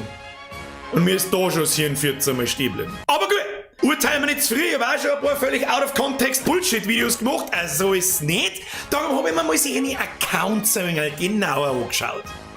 Ah, okay. Der Alex Freerun. Alter, 1,3 Millionen Follower und 50 Millionen Likes. Brudi, da geht es. Macht wahrscheinlich so coole Freerun-Videos und Parkour-Zeug. Was schon ganz geil ist, wenn man das drauf hat. Freerun-Videos. Gib ihm mal die ganze Zeit einen Kuss. Okay. Okay. Warum hat er eigentlich schon wieder das Spaghetti-Nest am Schell? Hi, Schatz.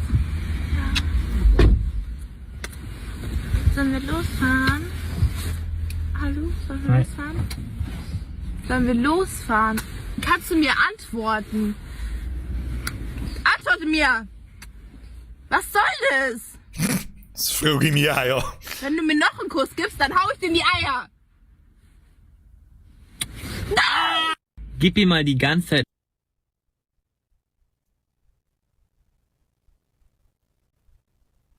Was?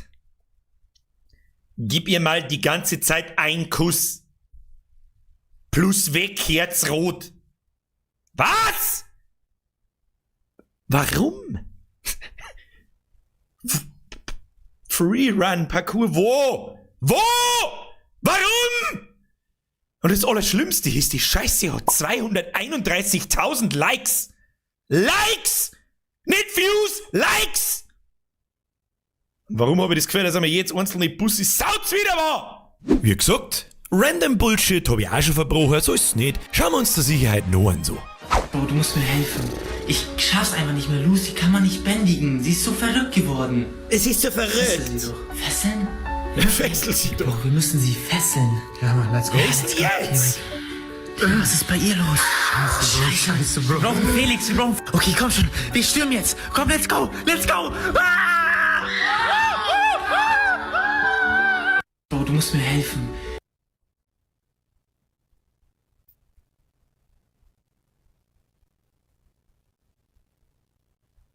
Alter, was ist mit euch? Ich sitze mir da wirklich her und versuche es wirklich zu verstehen. Was ist das? Was schaue ich mir da an? Warum? Wer sind die Leute? Und warum hat das Video 53.000 Likes? Und diese Kommentare dazu.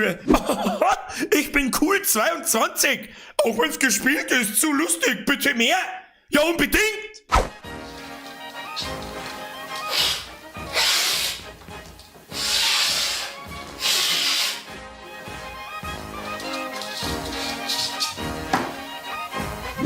Ich verstehe es nicht.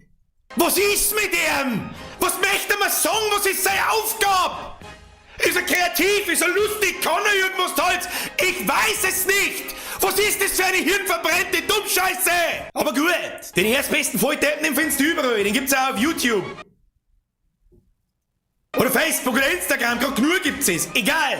Dann habe ich mir die anderen hervorragenden Vorschläge mal angeschaut. Clipshit, Jesse, okay? Saftige 570.000 Follower und 70 Millionen. Ich wiederhole, 70 Millionen Likes. Das ist eine 70 mit 6 Nuller. Nur damit sich da keiner verdurrt oder so. Slow-Mo, POV und Comedy. Comedy, Alter. Mit 70 Millionen Likes, da muss man das 12-jährige Comedy-Talent aber ordentlich aus die Adiletten wichsen vor lauter Lohe. Hab ich gemeint. Bitch, I'm back on your ass.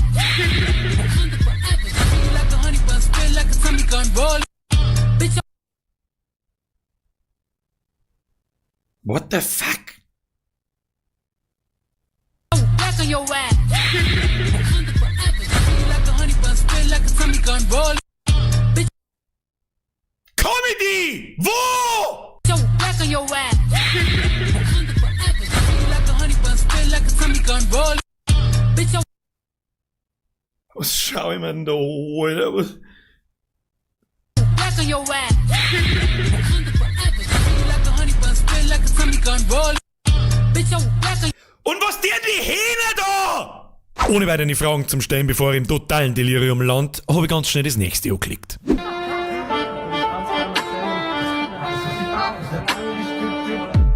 Eure Tracks skip. Alles, was ich schreib, wird der nächste Hit. Hab am Maus dabei und ich kipp. Alles, was ich brauch, ist der bayerisch Drip.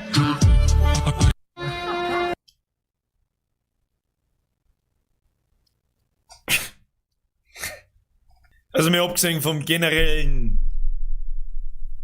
Warum hat sie Jogginghosen bis unter die Tipp aufgezogen?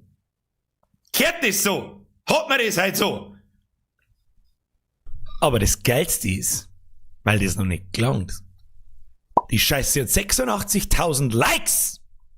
Und ich glaube, ich weiß warum. Vielleicht ist es euch nicht aufgefallen. Aber ich glaube wegen der 4.000 kmh hin, die da von links einer kommt. Kipp, alles, was ich brauch, ist der bayerisch Drip. Press F für ein 4.000 kmh Gickel. Okay, du wolltest mich nicht. Aber wieso hast du mir dann die Hoffnung gegeben? Wieso hast du mir dann den Moment gegeben, wo ich deine Hand halten durfte? Wieso hast du mich dann angelächelt? Wieso hast du dann nächtelang mit mir telefoniert? Wieso? Okay. Was ist das? Alter, das Video habe ich selber schon so lange nicht mehr gesehen, dass ich mir gerade wirklich selber ans Hirn gelangt und mir denke, was zur verfickten Hölle. Was zur verfickten Hölle. Vielleicht wird's mal wieder Zeit. Vielleicht ist die Zeit mal wieder gekommen. Bin wieder da! Wer ist noch da? Ich bin noch da. Stunde geht schon noch. Momentan schlimmer Content, es ist noch viel schlimmer geworden. Das ist, warte mal, von wann ist denn das? Wann habe ich das gemacht? Boah, das ist 3 Jahre her. Gut, das stimmt sowieso, wenn nicht so gescheit, was da drin steht. Warte mal. Schauen wir mal schnell nach. TikTok. Kruzifix, TikTok am 4.4.21. Boah, leck, das ist 4 Jahre alt, das Ding. Das war vor 4 Jahren. Sollen wir da vielleicht nochmal recherchieren, was Kruzifix, TikTok 4 Jahre später. Schauen wir mal, ob sich irgendwas da hat. Das ist doch was Besseres geworden. Ich meine, die Plattform ist ja gewachsen und was weiß ich was alles. Leck mich am Arsch, du. The time has come. Execute Order Kruzifix. Das Ding schaut jetzt hier gut aus. Mit Sicherheit. Ja, ich habe ja nicht gesagt, dass es 40 groß ist. Aber was weiß ich, was die da gemacht hat, Alter. Das Lustige war, die hat ja ein Kontervideo gemacht. Und ein paar Mal geschickt worden. Habe ich überlegt, da sind wir da drauf. Nein, das darf man nicht. Kannst nicht schon wieder Kinder absagen, Alter. Die sind die 14, aber so weiß nicht. Das ist schon wieder grenzwertig gewesen. So, das war so, was haben wir? Da sind wir. Kingdom Come waren wir. So, zurück. Das Ding schaut jetzt hier gut aus, freilich gerade eingeschlafen, aber wieder voll am Start. Breselfetzen, so nicht. So, wir haben wieder da. Haben wir ein Nachmittagsschläfchen, haben wir ein bisschen eine Droschen. Jetzt schauen wir mal schon an, was wir da müssen. Ich muss auf die Hochzeit gelangen. Kretzel, Müller, sonst irgendwas und da oben haben wir eine neue Quest. Die markieren wir uns doch einmal und die schauen wir uns an. Hashtag Kinderhaushageln. Warum eigentlich nicht? Warum eigentlich nicht? So, gehen wir mit auf, das ist eine neue Quest. Da umwinken.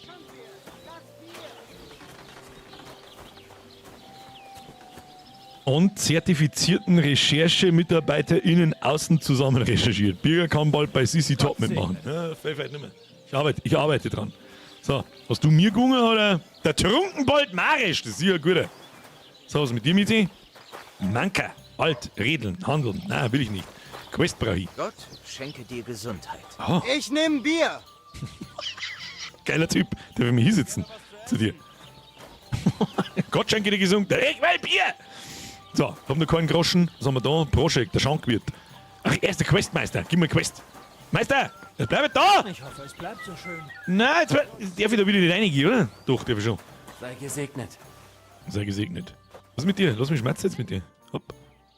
So. Schlafen und speichern. In einem gemieteten Bett kannst du dich über Nacht erholen. Ich hab doch mein eigenes Bett. Was gibt's aus der Gegend zu berichten? Kann ich die Nacht hier bleiben? Handeln? Hast du Ärger mit Celevoyern? Hast du Probleme mit den Jellyovern? Nicht nur ich, Jellyovern. mein Freund. Das sind die schlimmsten Mistkerle überhaupt. Die machen schon seit Jahren Ärger. Vorletzten Winter haben sie nachts Schnee vor sämtlichen Haustüren aufgehäuft, sodass niemand sein Haus verlassen konnte. Und letztes Jahr sind sie in meinen Keller eingebrochen und haben in mein Bierfass gepisst. Meine Güte. Geile Typen. Ich hoffe, du hast es ihnen ordentlich heimgezahlt. Noch nicht. Aber jetzt, wo du hier bist... Ich habe einen Plan, bei dem du mir helfen könntest. Ich würde dich gut bezahlen. Verlass dich Brauchen wir drauf. aber Groschall. Ja, ich hab mir schon gedacht, natürlich müssen wir auch für den Schmied arbeiten, aber jetzt RPG-Life, wie, wo ist diese Quest, was ist da, was ist da. Was soll ich machen? Warum machst du das nicht selbst?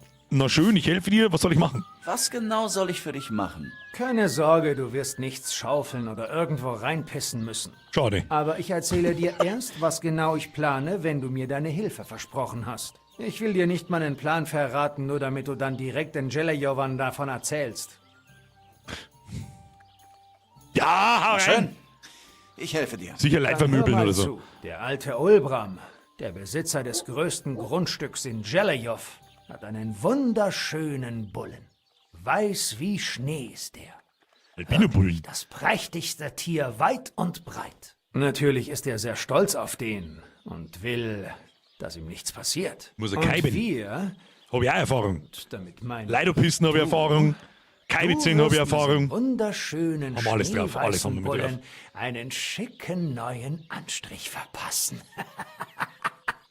Olbram wird vollkommen durchdrehen. Einfach, oder? Schon? Klingt so. Ein Bullen anmalen? Das klingt witzig. Nicht wahr? Wir müssen nur noch ein paar Details klären. Zuerst müssen wir an Farbe kommen. Die bekommen wir bestimmt nicht hier im Dorf, aber du könntest mal Bartoschek, den Schneider in Troskowitz, fragen. Ich habe gehört, er färbt seine eigenen Stoffe. Und dann müssen wir noch irgendwie dafür sorgen, dass der Bulle stillsteht, während du ihn anmalst. Frag mal Radovan, den hiesigen Schmied. Ich habe gehört, dass der einen Schlaftrunk brauen kann. Wenn du den in die Tränke des Bullen schüttest, sollte das bestimmt klappen. Aber pass auf, dieses Vieh ist riesig. Am besten schüttest du gleich die 3-fache Dosis da rein. Ich kann keine andere Antwort geben, außer klingt gut. Also dann. Olbrams Bulle wartet schon auf seinen neuen Anstrich. Und darum liebe ich solche Spiele. Es ist so sinnlos. Und denk daran, das soll ein Streich sein. Wenn du erwischt wirst oder irgendetwas schief geht, dann ist die ganze Sache erledigt. Oh no. Also gut. Ich brauche Farbe, Schlaftränke und darf mich nicht erwischen lassen. Nebenquestmission. Mäuse. Besorge etwas, um den Bullen zu beruhigen. Besorge Farbe. Bitte Radovan den Schmied um Hilfe. Wieso braucht man denn seine Hilfe? Warum hast du das? Was gibt es also zu berichten? Kann ich noch hier bleiben? Gespräch beenden. So, jetzt ist die Frage, was wir denn? Ich glaube, unsere Aufgabe für den Abschluss von heute dauert sowieso alles ewig, was nicht schlecht ist, nicht falsch verstehe. Aber ich glaube, wir malen heute einen Bullen an. Das soll unsere Aufgabe sein. So, gibt es sowas wie Schnellreise? Kontrollpunkt, Spieler zentriert. Schnellreisen, ja. Kann ich jetzt da quasi in die Ding schnell reisen? Geht das? Das frisst mir der Hund wieder. Na, ja! Ja! I fucking love it. So. Miss me. So, B. Was war B? Moment. Eins am anderen. Besorge Farbe. Ja, erstmal müssen wir die klauen oder müssen wir die kaufen? Du müsstest noch die Äxte schmieden, weiß ich schon. Scheiße, mir auf Äxte, ich muss jetzt einen Bullen noch mal hin. Chill mal. So, moin Meister. Oh, die Farbe werde ich wahrscheinlich kaufen müssen, hä? Herr Bartoschek, ich brauche Farbe! Ich habe gehört, du färbst deine Stoffe selbst. Das habe ich mal. Ich habe es versucht, aber dann aufgegeben. Troskowitz liegt auf einem Hügel und dafür gibt es hier nicht genug Wasser. Warum fragst du? Ich möchte Farbe kaufen. Ich möchte einen Bullen bemalen. Vielleicht habe ich noch irgendwo etwas schwarz übrig. Wenn du genügend Groschen hast, gehört es dir. Das habe ich fast befürchtet. Wie viel kostet? Was? 60? Das ist sehr teuer. Ah, verdammt. Das ist mehr Geld, als ich dachte. Tja, Bursche, etwas so Seltenes hat seinen Preis. Nimm es dafür oder lass es. Verdammt nochmal! Dann müssen wir doch erst Äxte schmieden. Verdammt! Goddammit! Kann ich seine scheiß schwarze Farbe nicht einfach klauen? Wo ist denn die? Ist doch da sicher irgendwo, oder? Lass mal schauen. Hm? Ah. Was war das? Was war das? Nein, ich war es nicht. Ich war das nicht. Ich mach die Tür hier zu. So. Ciao. Ich war das nicht. Gut, gehen wir wieder schmieden. Müssen wir uns jetzt ein paar Gröschchen verdienen. Das wird nicht helfen. So, na, das brauchen wir nicht mehr. Schnell reisen. Jawohl. Da vergeht natürlich auch immer ein bisschen Zeit. Jetzt wird es dann wahrscheinlich auch einmal finster werden. Was mich noch interessiert, oh, jetzt geht da langsam die Sonne unter. Schau hin, wie es ausschaut. Dann ist sogar der Schatten von allem ein bisschen anders. Stark. Stark. Sehr stark. So, Äxte muss ich schmieden. Gehen wir mal zum schmerzen wir mal mit dem. Okay.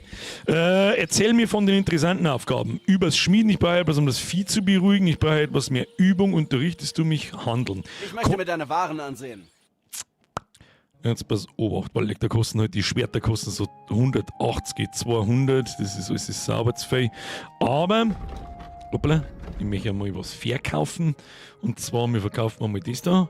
Du verkaufst einen Gegenstand, der zu einer deiner Kleidungssätze gehört. Das ist in Ordnung, weil das Jagdschwert, das behalten wir uns. Ja. Und dann ist, mit Falschen ist wahrscheinlich noch nicht viel, da müssen wir mal einskillen, aus Korb entfernen, X Handel abschließen. Kriegen wir nicht viel, kriegen wir bloß 4 Groschen oder so, aber Hauptsache es ist einmal irgendwas da. Rentiert es sich die Sachen zum Verkaufen nicht, gell? Ich hoffe, dir gefällt die Ware, mein Freund. So, aber wie mache ich das Schmieden anfangen? Ich kann ja bloß Jagdschwerter schmieden. Wir bringen dazu, dass ich das jetzt machen kann. Dann ja, machen wir so. Fragen wir nochmal nach den interessanteren Aufgaben.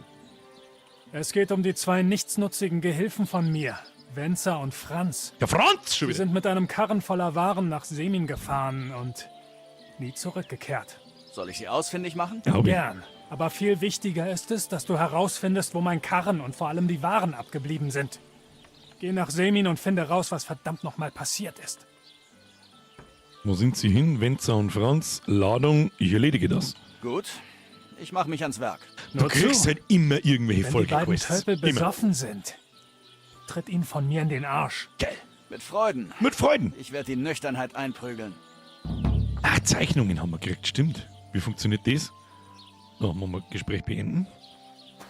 Haben wir noch mehr Nebenquests gekriegt? Das ist eh scheiß wurscht. Jetzt warte mal, wir haben ja da irgendwo Waffen, Rüstung, Nahrung, Bücher. Da haben wir es. Rezept für Retterschnaps, Schmiedeanleitung, Bauernhufeisen und Schmiedeanleitung für Brunwichs. Was? Brunwichs? Das Ding ist 435 Groschen wert? Brunwichs Streitkolben wahrscheinlich. Wo haben wir denn das her? Und für eine Holzfäller-Axt. Aber wie nehme ich das her? Das ist uns noch nicht so erklärt worden, glaube ich. E. Also auf E bleiben, dann können wir es lernen. So. Du hast ein neues Rezept gelernt. Holzfäller-Axt. Willst du es dir im Rezeptbuch ansehen? Ja. Holzfäller-Axt, bla bla bla. Ja, haben wir. So. Wir kommen wieder zurück ins Inventar. Bücher, da lernen wir alles. Das haben wir alles nicht gelernt. Einen Retterschnaps schauen wir uns nicht an. Und diese Rüstung von dem Typen, die werden wir finden und dieses Ding bauen wir uns auch. So, Bauernhofeisen. Jawohl. Ist da irgendwie eine Erklärung dabei, was man dafür genau tun muss? Nicht wirklich, gell? Nein. Schauen wir mal, wie das funktioniert. Schauen wir mal, ob wir Anleitungen. Lass dir vom Schmied Radovan dabei helfen, die Hochzeit zu gelangen. Ja, jetzt müssen wir erst einmal die Sachen da schmieden, oder? Jetzt gehen wir mit Verzeihung. Du Penner! Ich muss da jetzt ran! Schmieden anfangen! Nächste, andere. Machen wir erst einmal ein Hufeisen. Ich glaube, wir müssen mal beides machen, wenn mich nicht alles täuscht. Du hast von ihm Zeichnungen zum Schmieden gekriegt und das hast du vom Schreiber gekriegt. Das habe ich weiß nicht, das ist irgendwie an mir vorbeigegangen. Sag ich, wie es ist. Habe ich nicht mitgekriegt, dass wir mir diese ganzen Pläne da gekriegt haben. Ah, wieder was gelernt. So, Bauernhufeisen. Herstellen. Stahl, glaube ich, haben wir. Kostet 1. Und dann ist die Frage, wie das jetzt da funktioniert. Das schaut noch sehr klumpig aus, muss ich sagen. So, Rohling bewegen. Ich kann einen Rohling nicht bewegen. Den Rohling ansehen, blasen. Wahrscheinlich muss man den nicht durchziehen, der ist ja klar genug. Den bringen wir jetzt erst einmal sauber zum Glirren. Sauber reintüdeln! Und blasen. Und blasen. Bleiben wir oben. Ja, bis das schön gliert, dass du sagst, gibt's das. Und dann zum Amboss. Klangt das schon, meinst du? Ah, ich würde schon sagen. Ich würde schon sagen. So. Kann ich das jetzt irgendwie bewegen, oder? Ach du Scheiße. Mhm. Oh.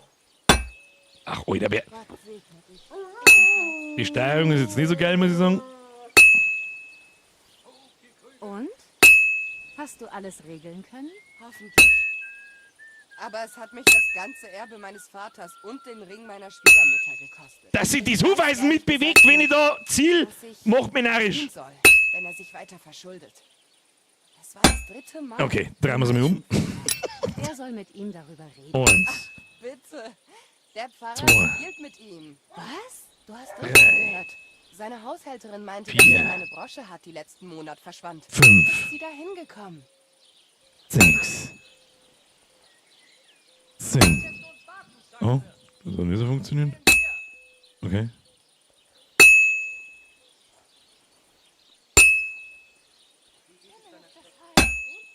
Nochmal umdrehen.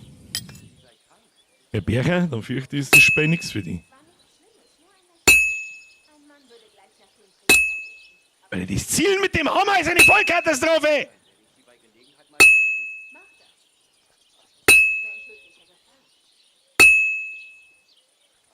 Ich sollte es bewegen. Ja, ja. Dachte ich mir schon. Ich glaube, dass wir noch mehr heiß machen müssen. Nun, die Hälfte ist geschafft. Gehen wir mal noch mehr heiß machen. Das, was der M815 schreibt, das Crafting-System ist das krasseste, was ich jemals gesehen habe. Wenn da wirklich jedes Schmiedestück unterschiedlich vom Typ anders geschmiedet wird in diesem Minigame. Das ist absolut insane, was soll das? Zu kalt. Da können sie auch, ich spiele mir ordentlich was davor abschneiden, oder? Nee.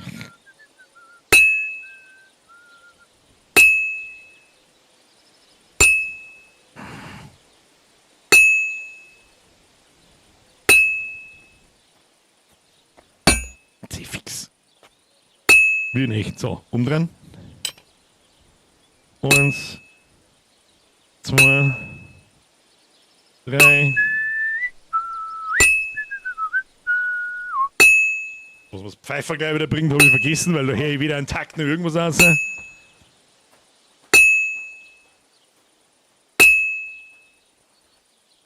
Aber langsam wird's. Es dauert ewig, so ein scheiß Hufeisen zum Schmieden, bist du besoffen? Das ist wirklich eine richtige Arbeit, Steffi, das hast absolut recht. Handumdrehen erledigt. Handumdrehen erledigt. Das Ding ist noch nicht fertig, oder? Um über das Erbe zu sprechen. Aber dein Vater lebt doch noch, oder? Ja, aber er So, umdrehen. und hat das Gefühl, dass seine Zeit bald gekommen ist. So geht's ihm die ganze Zeit. Sieht gut aus. Sieht gut Jetzt geht's aus! weiter mit Härten. Und Härten. So schaut so meine Lebtag lang kein Hufeisen aus, das ich kenne, aber dann müssen wir noch eine Axt müssen wir noch machen. Bitte sagt mir nicht, dass wir 18 Hufeisen brauchen, bitte nicht. Please don't. Wenn du pfeift bist, brauchst du weniger Ausdauer. Das macht er, wenn du im Takt bist. Ach so. Na, das macht Sinn. Kann es sein, dass das einen Rhythmus beachten muss? Ja, ja. Ich hab's ja versucht. Ich versuche bloß noch einen Rhythmus rauszufinden. So dunk, dunk. Oder ob ich auch schneller kann und so weiter. Schmieden erfolgreich. Hufeisen. Preis 15. So. Und jetzt machen wir noch ein Hacking. Oder? Machen wir noch Äxte, Holzfäller-Axt, herstellen. Ich habe jetzt allerdings nicht geschaut, was das Materialien braucht, aber ist so wurscht, anscheinend haben wir es. So. Nehmen wir mal an, wieder Hausmeier und dann auf dem Eisenstiegel umeinander hauen. Den Rohling ansehen. Das sehe ich von da, wenn er passt. Den machen wir so klar, bis er wie die Kohlen rechts daneben gliedert. Oh, kann man den bewegen, weil der wird irgendwie bloß oben heiß? Oder kehrt das so? Müssen wir bloß die Schneide der Axt schmieden, sehe ich das richtig? So, ab zum Amboss. Und das Ding? Machen wir Sicherheitshacke. Das ist die Sicherheitspumpkin. So.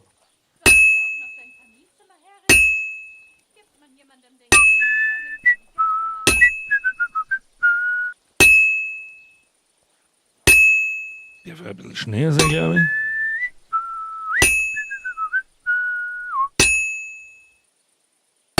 Oh.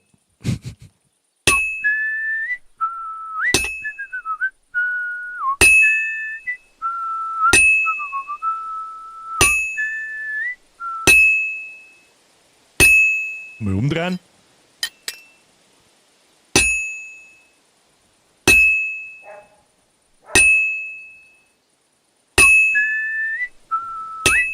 Ja, wird schon. Dann geht das auch ein bisschen schneller.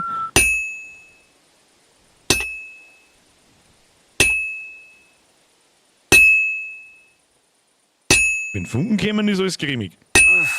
Die Hälfte habe ich. Sehen wir noch ein bisschen.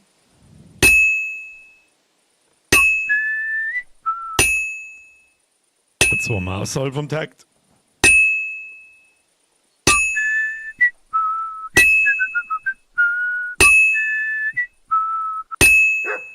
Jetzt drehen wir es nochmal um, hauen wir noch zweimal drauf und dann müssen wir es nochmal auch heißen machen, glaube ich.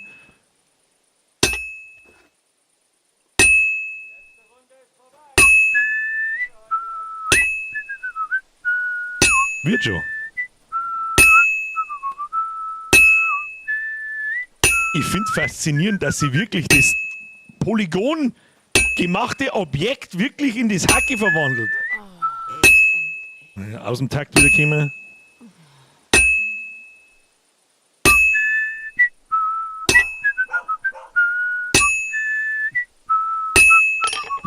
Schau hier.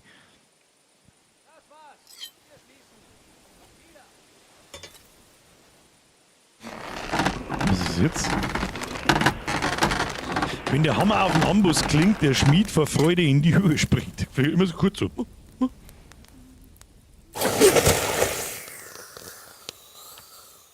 Da ist so viel Liebe investiert worden für dieses Mini-Ding da, das ganz aus ist. Alles mit Animation, nichts, was irgendwie einfach ins Inventar verschwindet und so weiter. Qualität 3! Schmieden erfolgreich. Schaden 0. Schlag, Verteidigung, vielleicht kann man das sogar als Waffen hernehmen. Dann, ne? So, jetzt kann ich doch. Ja gut, jetzt ist es Nacht, gell? Sollte man vielleicht mal eine Runde schlafen. Oder wo ist denn der Schmied?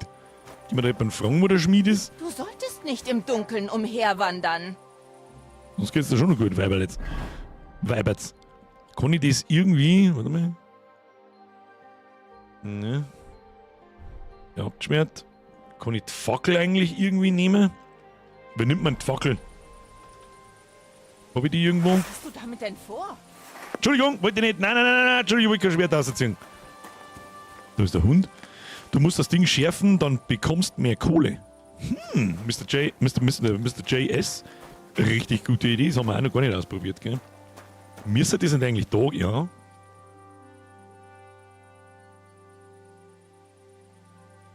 Auswählen. Hat wahrscheinlich auch wieder ein Minigame.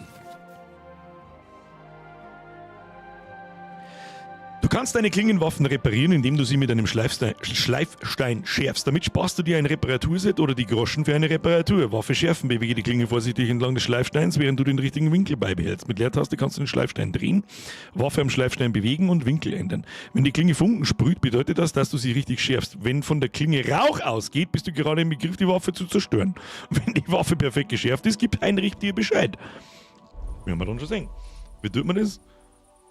Okay, das ist links, rechts und das ist der Winkel. Ich darf mal so machen.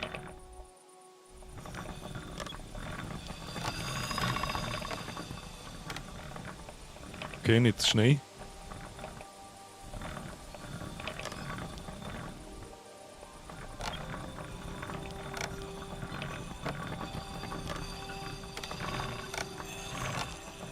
Sogar das ist gut gemacht heute nicht mehr.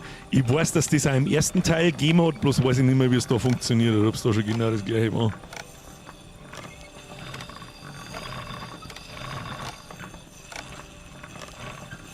Oh, das ist viel. Ich würde sagen, einfache Funken sind super. Immer schön hin und her. Ja, ein bisschen weiter oben.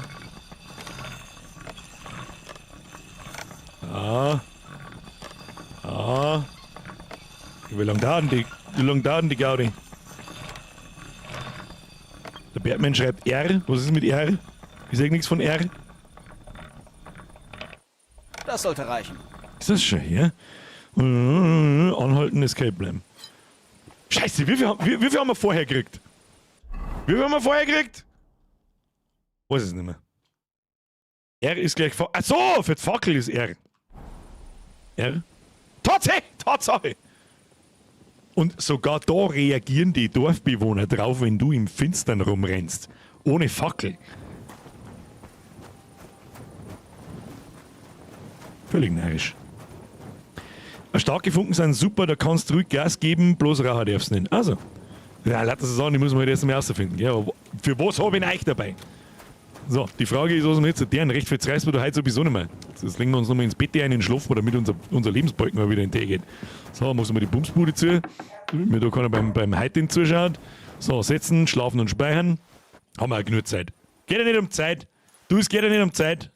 Machen wir diesen hier.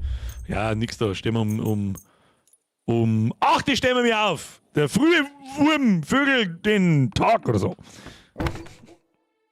Ja, unser Leben ist auch wieder auf 100. Aber Hunger kriegen wir langsam. Ob wir beim Schmieder was essen dürfen? 13,1 waren es vorher. Marvi schreibt auch 13,1, Darren schreibt auch 13,1 und jetzt kriegen wir 40,8. Ja, bringt's schon anscheinend. Wie bleibt die? Ja gut, das nutzt sie. Ich glaube beim 1er war es so. Oder war das beim Witcher? Irgendwo hast du dann 20 Minuten, also wirklich Zeit, Echtzeit, einen Buff auf der Waffen und dann ist das Geschliffene wieder weg. Nehmen wir mal die Fackel wieder weg. Oh, der Schmiedemann, der ist auch schon wieder wach. Jetzt schauen wir mal, Gott segne dich. Der Wagen übers Schmieden, ich brauche etwas, um das Vieh zu beruhigen, ich brauche etwas mehr Übung. Unterrichtest du mich? Ich denke nicht, dass uns das irgendwas hilft. Kann ich dem jetzt das Ding verkaufen? Macht das Sinn?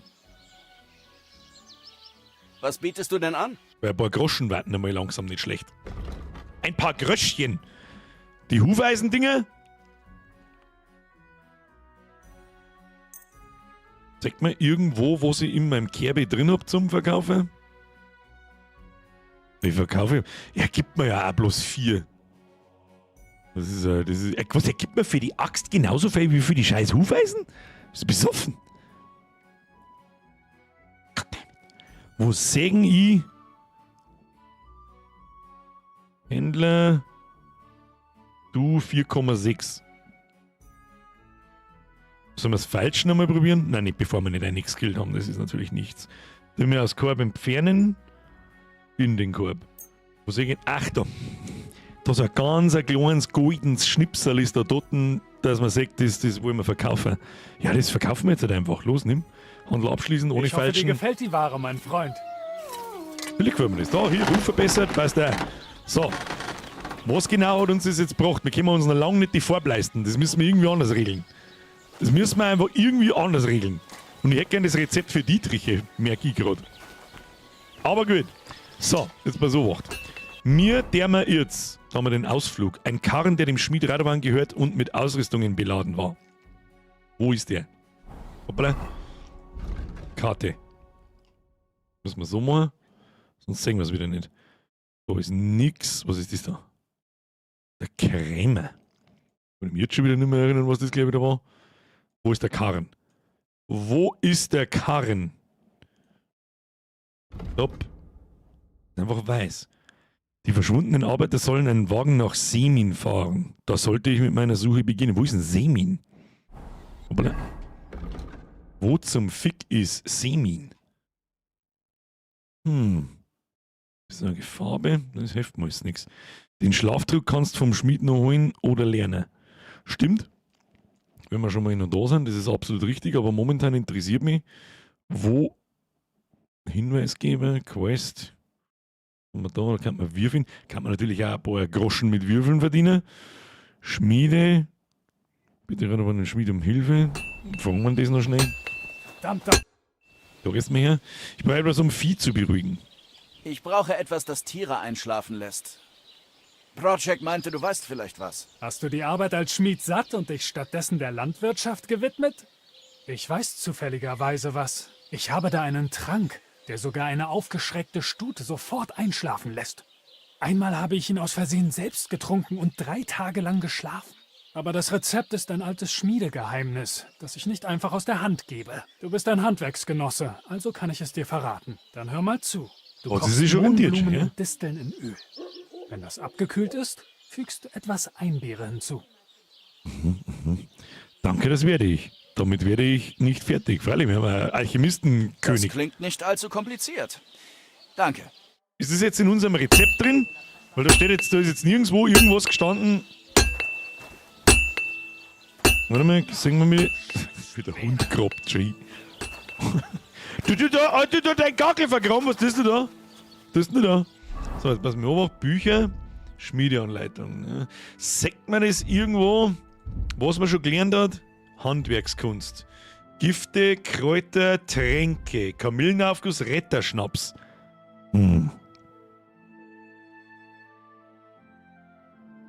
Scheint mir nun nicht so, als wäre das da herin. Andere, Bauernhofeisen, Äxte.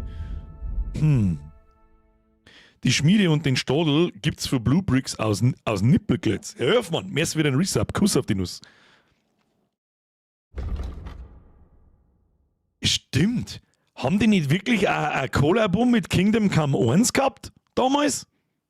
Jetzt, was du sagst, kannst du das einfach Freestyle brauen. Das ist nämlich jetzt genau das. Das ist genau, was ich mir gerade gedacht habe. Muss ich mir das jetzt merken, was der gesagt hat? Und ich muss das Ding zusammenbrauen. Ist das dein Ernst? Ich kann mir noch nicht mehr merken, ja, Kim. Fragen wir nochmal schnell. Hast das vielleicht, Was möchtest du? Kannst du das auf ein Ziel schreiben? Der Wagen übers Schmieden, ich brauche etwas mehr Übung. Unterrichtest du mich? Handeln, reparieren. Geh, leg mir doch am Arsch, bitte. Nie hast du ein Rezept. Dann probieren wir jetzt Folgendes. Lea, ich weiß nicht, ob wir mir heute noch zum Hund zuhören. Müssen wir dann auf Montag oder auf Mittwoch verschieben? Hilft nicht. Irgendwo war ein Eichetisch. Wo war der Eichetisch? Sagt man den auf der Map irgendwo? Schmiedeklump. Irgendwo habe ich doch da einen Alchemistentisch gesehen. Hat es vorher mal geheißen, oder nicht? Live-Stein, gehen wir mit Omi. Das Spiel arbeitet halt echt in Arbeit aus, ja, das ist richtig. Da schaut es doch nach Kräuterei und was weiß ich was aus. Haben wir wieder einen Alchemistentisch. Hallo.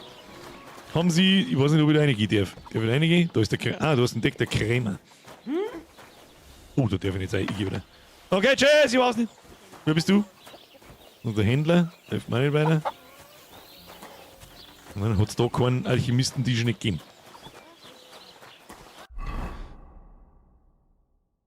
Was haben wir da? Fähigkeitenlehrmeister. Umgestürzter Karren! Da ist er doch. Aber ziemlich weit weg. Ja gut, so weit ist es nicht. Genauso weit wie von da nach da. War das nicht in dem anderen Dorf? Ich glaube auch, ja. Jetzt holen wir mal den Karren. Gehen wir zum Karren. Nach Westen. Auf nach Westen! Da lang. 4000 km/h, geh auf Zeit, ich kann da nicht gehen. Erstmal da reingeschaut. Jeder weiß. Jeder Spieleentwickler weiß, dass man mindestens einmal in das Scheißhaus reinschaut. Jeder. So, wir gehen da querfeld ein. Was haben wir da? Da haben wir Kier! Muku! Da steht einer mitten auf der Wies. Wir gehen da jetzt einfach querfeld ein. Das ist der andere Karren. Das ist mehrere Karren. Stimmt, den haben wir eigentlich schon mal gesehen, gell? Das ist der Karren von dem anderen Zipfel da unten irgendwo. Gott, ich weiß überhaupt nicht, wo ich anfangen soll. Wo der herkommt, weiß ich auch nicht. Ich hab einfach keinen Eintrag nicht für den Ausflugsdings da. Geh nach Semin. Jetzt ist auf einmal da. Ah. Wieso wird man. Ja, das ist sauber zweit. Bist du besoffen? Brauchen wir 3/4 Stunde, bis wir da unten sind. Müssen wir irgendwas anderes machen. Dann müssen wir um die Groschen zumindest einmal müssen wir zocken. Das hilft nicht. Schauen wir mal, ob wir Groschen verdienen. Es ist Spaß Arbeit. Sag ich, das ist wie du kannst das, also bis jetzt habe ich noch nicht recht viele Exploit-Möglichkeiten da gefunden. Oh, was haben wir da gefunden? Kann man das mitnehmen? Nein, Qualität, das ist nix. Das ist nix. Ja, kannst du nicht. Oh, Kohl. Stehlen. Du bist in einem privaten Bereich, na, da gehen wir wieder raus. Aber es ist ja der keiner da, gell? Der Schneider gehen wir nicht auf den Sack. Jetzt. How about that? Ich bin dabei, die Quest zu machen. Den scheiß Bullen zu malen. Aber das stellt sich heraus, ist nicht so einfach, wie ich das dachte. Zu den Dörfern kannst du mit Schnellreise gehen. Ja, das weiß ich schon. Aber da muss ich erst einmal da gewesen sein. So. Da kann man auch nicht wirfen. Du schaust verdächtig aus. Das hilft mir auch nicht weiter im Leben. Wenn du eine andere Aufgabe hast, musst du erst eine andere deaktivieren. Wie aktiviert man den da überhaupt?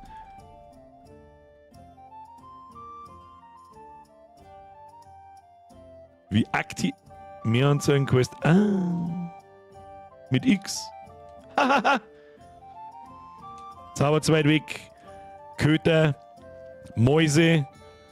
Löwenwappen. Ah, alles aus. Alles aus! So, was wir dann denn? Dann machen wir jetzt Folgendes. Wir gehen da oben, gehen wir zum Karren und dann gehen wir zum Hund. Ist das eine Idee? Ich würde sagen. Ich würde schon sagen. Dann machen wir es so. So. Damit die Rumphimmlerei mal ein Ende hat. Ich bin einfach so leicht abzumlenken. Hey, da kann man das da, hey, da kann man das da. Hey, wer bist denn du? Du hättest deine Waren an Händler verkaufen sollen. Aber warum? Woher soll ich das denn wissen, dass mir der Händler mehr gibt wie der Schmied selber? Da müssen wir nochmal uns schmieden. Das hilft uns sowieso nicht. So. Vollsprint.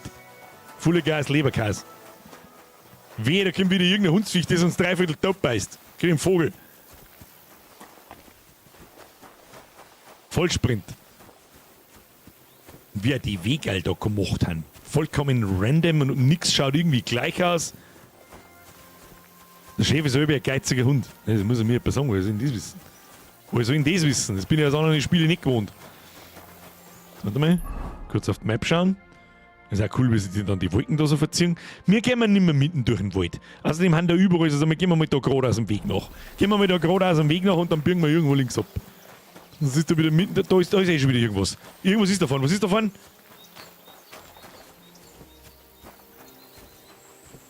Was zum Fick ist denn das? Ach du Scheiße. Gehen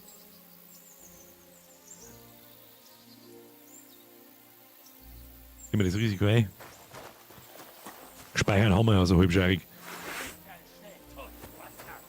Oh, mein Freund.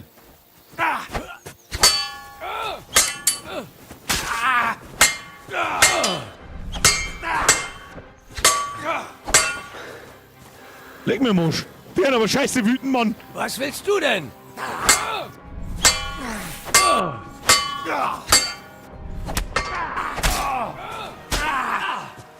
Ja, Alter, dreh dir nach rechts, du Mongo! Okay, das war eine schlechte Idee. Das war eine ganz schlechte Idee, war das. Komm schon her!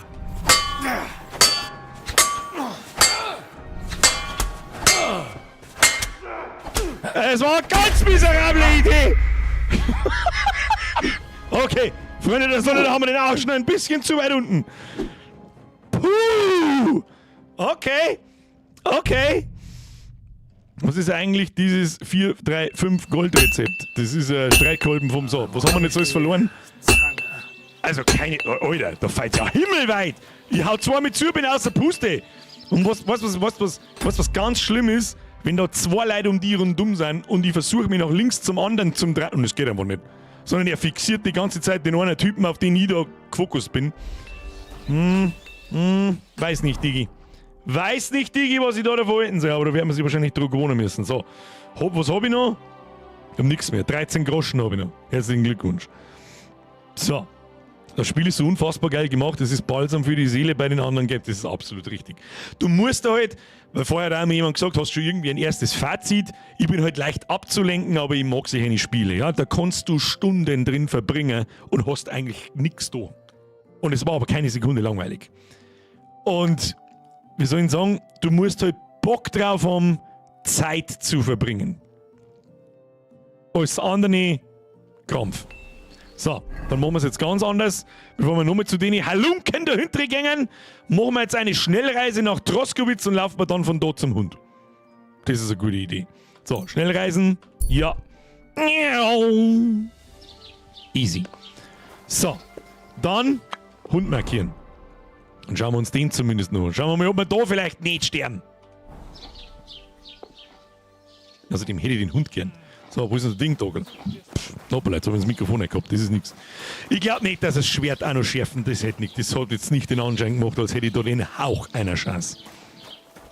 Da brauchen wir erst ein bisschen Rüstung oder zumindest irgendwas Polsterts. Eine bessere Waffen als das behinderte Jagerschwert da, sondern vielleicht mal ein richtiges, einigermaßen richtiges Schwert. Wieso kann ich eigentlich nicht sprinten? Jetzt kann ich sprinten. So, wir laufen mal querfeldein, schauen wir, was passiert. Was ist das? Da kann man ein Schaf schlachten und das, aber dann werden sie mich wahrscheinlich hassen. Mäh! Und die waren zu zweit, das ist noch das nächste Jahr. So was habe ich im Einser gern mit dem Pfeilbogen gemacht. Na, da schießt bis die da haben, da schießt den ersten schon mal mit dem Pfeilbogen und den zweiten, den schlagst dann. Easy. Der Köter, stimmt, mit dem Köter, der machen wir uns natürlich leichter. Und in den Köter wird auch reingeskillt. Wie scheiße. So, oh, was sehe ich da in der Entfernung? Ja, ich bin geradeaus, Birger, geradeaus zum Hund. Halt dein Maul und geh zum Hund. Alle 5 Meter, hebst das, hebst das. Was ist das? Eine Distel. Die nehme ich mal mit. Die Distel, die nehme ich mal mit. Was ich im Einser auch schon ziemlich krass gefeiert habe, ist, wie krass echt der Wald ausgeschaut hat.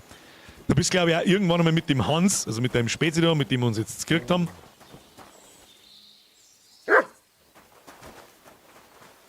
Hau ab! Warum hat der überall Steine, die Hund? Was soll das denn? Grutze, fix, das kann ich. Du kannst nicht querfeld einlaufen, weil einfach irgendwo ein random Hund ist, der dich umbringt. Was haben wir da gefunden? Baum. Da, wie der Waldboden ausschaut. Da ist nix gleich. Da ist ein Nest. Irgendwo ist ein Nest. Über uns, da ist ein Nest. Ja, da hat es geheißen, da kann man sich hinsetzen und dann mit dem Stor runterwerfen. Ich habe nicht gesehen, wo der Stor hingeht. Weil das geschissene Blattl in mein Gesicht ein. Okay, aber links, da so hier. So kannst du nicht runterwerfen. Wie tut man das? Na, so weit kann ich nicht schauen. Ne, sobald ich auf G drücke, macht es komisches an. Das soll gehen. Oh, ich weiß nicht, ob ich da angeflunkert worden bin. Du brauchst für deinen Schlaftrunk auch noch Kräuter. Nimm einfach ein paar random mit, wenn du da siehst. Ich hoffe, dass ich dran. Vogelnest mag nicht runterfliegen. Wahrscheinlich muss ich das jetzt lernen. Was haben wir da? Augentrost! Nimm ich mit. Der Augentrost ist jetzt meiner. Was haben wir da? Das haben wir schon mal gesehen. Das glaube ich ist Salbei oder so.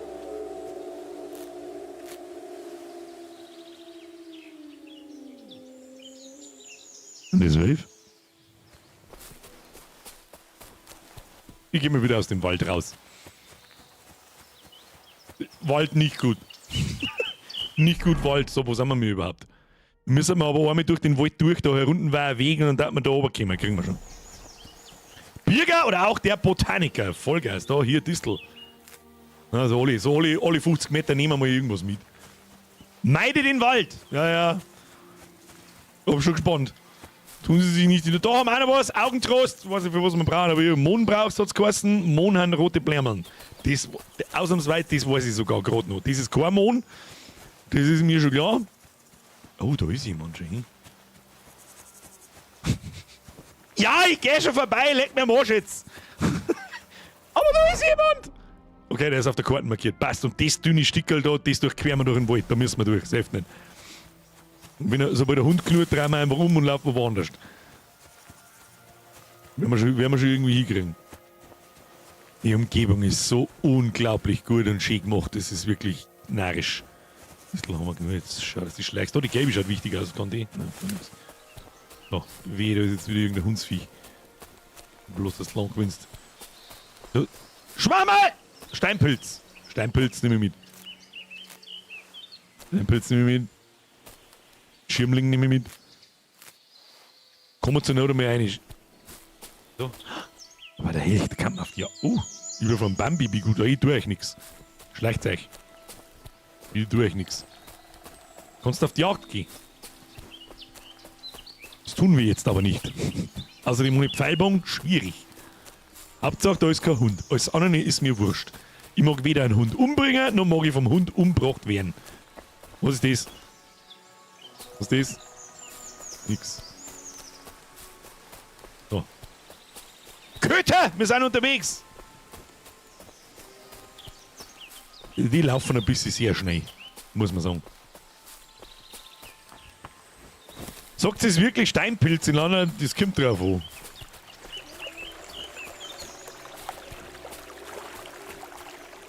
Da fährt der Kutschen über die Brücke. Also von mir Random Quest. Was? Leute, wie soll ich noch jemals zu dem Hund kommen? Ich bin nur auf der Durchreise. Hallo Mizi. Anna, die Zuberdirne.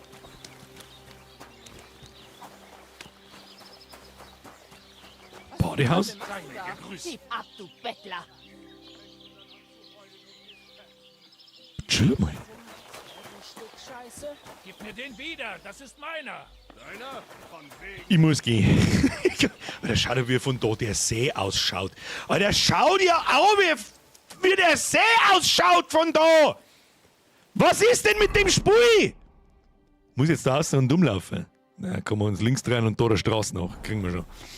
Ich krieg einen Vogel mit dem Spei. Meter machen, ja, ich versuch's. Ich versuch's. Haben wir nichts gerissen, jetzt ist safe. Was haben wir mit da heute? Nix. Ja, that's the game. Was soll ich machen? Ja, gehen wir da oben, ohne dass wir uns Taxen brechen. Ich hoffe. Stell dir sie in der Grafik vor. Ne, ich stell mir lieber das Spiel in der Grafik. Oh, Wutzau. Wutzau sind gegebenenfalls wütend, oder? Da hinten, glaube ich, steht jemand. Steht da jemand? Werden Wutzau wütend, wenn ich hier gehe, oder laufen die weg? Wir werden es rausfinden. Tu mir lieber ein Schwert lassen. Bevor mich wieder irgendwo ein Mistviech umbringt. Was kein Pferdl? Nein, lang nicht. Klar habe ich das Gefühl, was weiß ich, was ein Schwertl, was ein Pferdl kostet. Okay, laufen weg, passt. Den haben wir mit Waffen weg, schauen wir, wie er ist. Oh, was machst du? Was machen Sachen? Oh, das ist ein Jäger, hä? Bist du Jäger? Gott sei mit dir. Gott sei mit dir. Warte mal, auf Alt. Kann ich mit dir. Steht einfach ein randomer Jägersmann umeinander. Schaut ein bisschen aus wie der Robin Hood. So, wo müssen wir hin? Einfach mal den Fluss überqueren. Anscheinend. Gehen wir mal in die Richtung. Schaut gut aus. Gesichtsgerät schon wieder verschlafen. Voll verpennt. Tut mir leid. Real Life hat gehittet. Bin im Nachschau-Squad. Herr Gesichtsgerät, schon hauen Sie sich hinein. Passiert die Besten. Für dieses Wochenende da. Grob da die Richtung und dann eigentlich Süden. Dann haben wir wieder bei der Wiederhex. Aber davor müssen wir rechts abbiegen. Jetzt gehen wir mal da um, überqueren wir den Fluss. Haben wir da nicht irgendwo unser Leichen vergraben? Da, wie das Bachal ausschaut. Insane! I like it. I like it, okay. Und jetzt da lang. Und dann kann man es vielleicht irgendwann einmal geschafft haben. Was mich nur interessiert hat, es steht irgendwo eine Uhrzeit, also Ingame-Uhrzeit. Nicht wirklich, gell? Nur ein bisschen verschnaufen. Schau dir das so, wie der See von der Weiden ausschaut, wenn sie diese Sachen drin spielen. Halt dein Maul. Richtig stark. So, Köter wo? Muss man da jetzt links durch? Kommt man da durch? Oh, tatsächlich schon hin. Bin ich gespannt, wahrscheinlich werden wir wieder von irgendwelchen Typen vermöbelt, weil wir komplett underlevelt sind. Im ersten Teil hat man praktisch direkt noch ein Prologepferd, das stimmt. Aber ist das dann nicht weg? Da kommt doch diese Verfolgungsjagd da direkt am Anfang. Das ist doch dann relativ schnell weg, oder nicht? Oder hat man das die ganze Zeit? Das weiß ich nicht mehr. Was zum Teufel soll... Hey, Bursche, was willst du? Komm her. Was willst du? Oh, ich will dich nur begrüßen.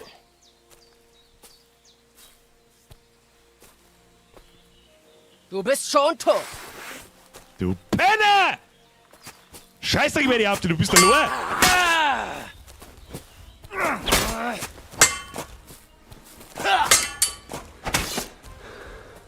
Du Vollidiot! Kostet mir gar nichts! Landstreicher, plündern! Her mit deinem Graffe, du Penner! Alles wird eingesagelt, der mal Lahmen an, Mantel, hier, Ellbogenkacheln mit Stahlscheiben. Ja, jetzt schau, jetzt wird der Schuh draus.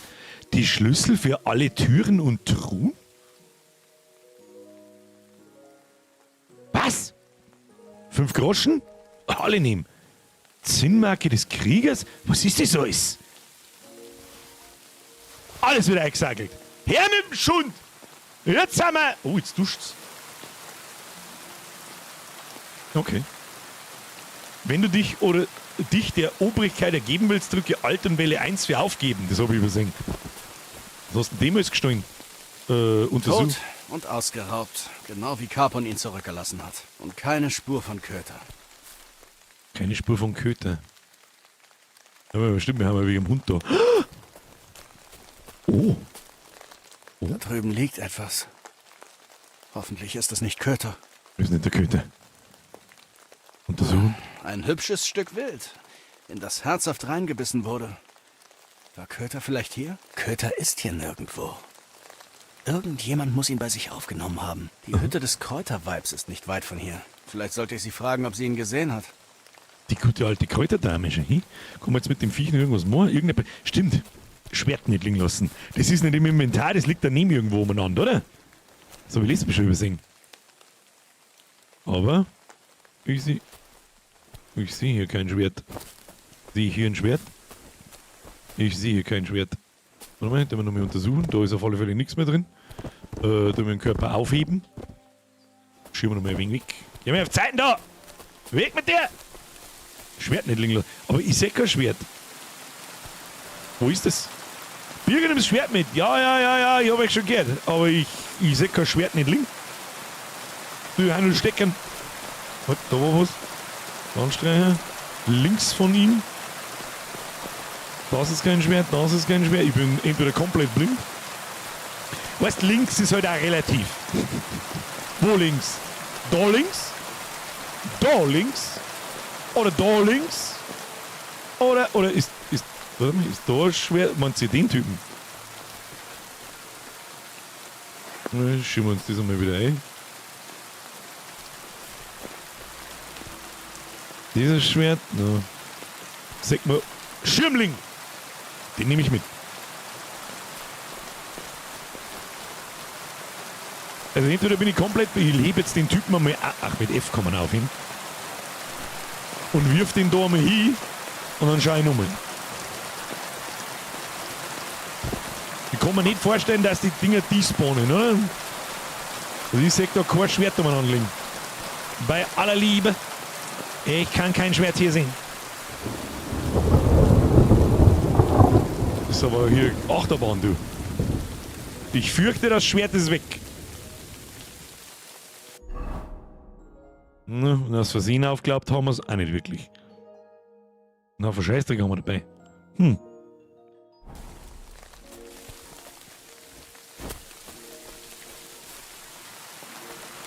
Nö, ich glaube, dass das fort ist. Das haben wir übersehen, du. Zieh dir mal das neue Zeug an. Das ist alles voller Blut. Aber, eine Sache können wir uns anziehen, glaube ich. Langer Gambison. Nee, das ist alles voller Blut. Das können wir bei der alten dann waschen. Das passt schon. Die Dinger da. Ellbogenkacheln, die sind auf alle Fälle neu. Sind auch blutig. Das sind diese Ellbogenschoner. Und Lederhandschuhe haben wir noch keine gehabt. Und das können wir aufsetzen. Kleriker. Was heißt denn das da? Hauptattribut, Zustand, Gewicht. Zustand ist halt scheiße. Schlüssel anschauen. Kann man da irgendwie detaillierter was? Schlüssel, Schlüsselring. Ah ja. Machen wir so. Schlüsselring. Alle gewöhnlichen Schlüssel für Türen und Truhen. Geh ich da jetzt in jedes Ding rein oder was? Möchtest du mich verarschen? Und was ist das da? Hiermit kannst du deine Punktzahl aus diesem Zug um 1/4 erhöhen. Kann einmal pro Spiel eingesetzt werden. Ist das was zum Wirfen? Okay. Beschädigte Rüstung. Ein Teil deiner Ausrüstung ist stark beschädigt. Solche Gegenstände haben schlechtere Eigenschaften. Einige Händler sind in der Lage, beschädigte Gegenstände zu reparieren. Mit Reparaturwerkzeug kannst du das allerdings auch selbst. Benutzt du beschädigte, das habe ich nicht mehr fertig gelesen. Oder die Natur in dem Game ist so insane, jetzt braucht man gar nicht mehr aus dem Haus gehen. Bürger mag das. Bürger mag das. Jetzt gehen wir zur Wiederhex. 4 und rechts. Tabs untersuchen. Wenn wir uns Tabs untersuchen. Ich weiß jetzt gerade nicht, was du meinst mit Tabs untersuchen, Mr. Vogel. Jetzt gehen wir jetzt mal zur Wiederhex. Das Duschspitzau. Das Duschspitzau! Ist dort zur Wiederhex? Nein, ich glaube nicht.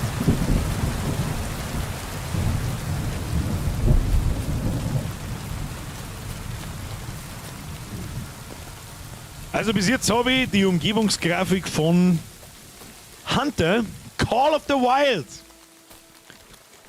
am realistischsten gefunden, die ich jemals in einem Spiel so gesehen und erlebt habe.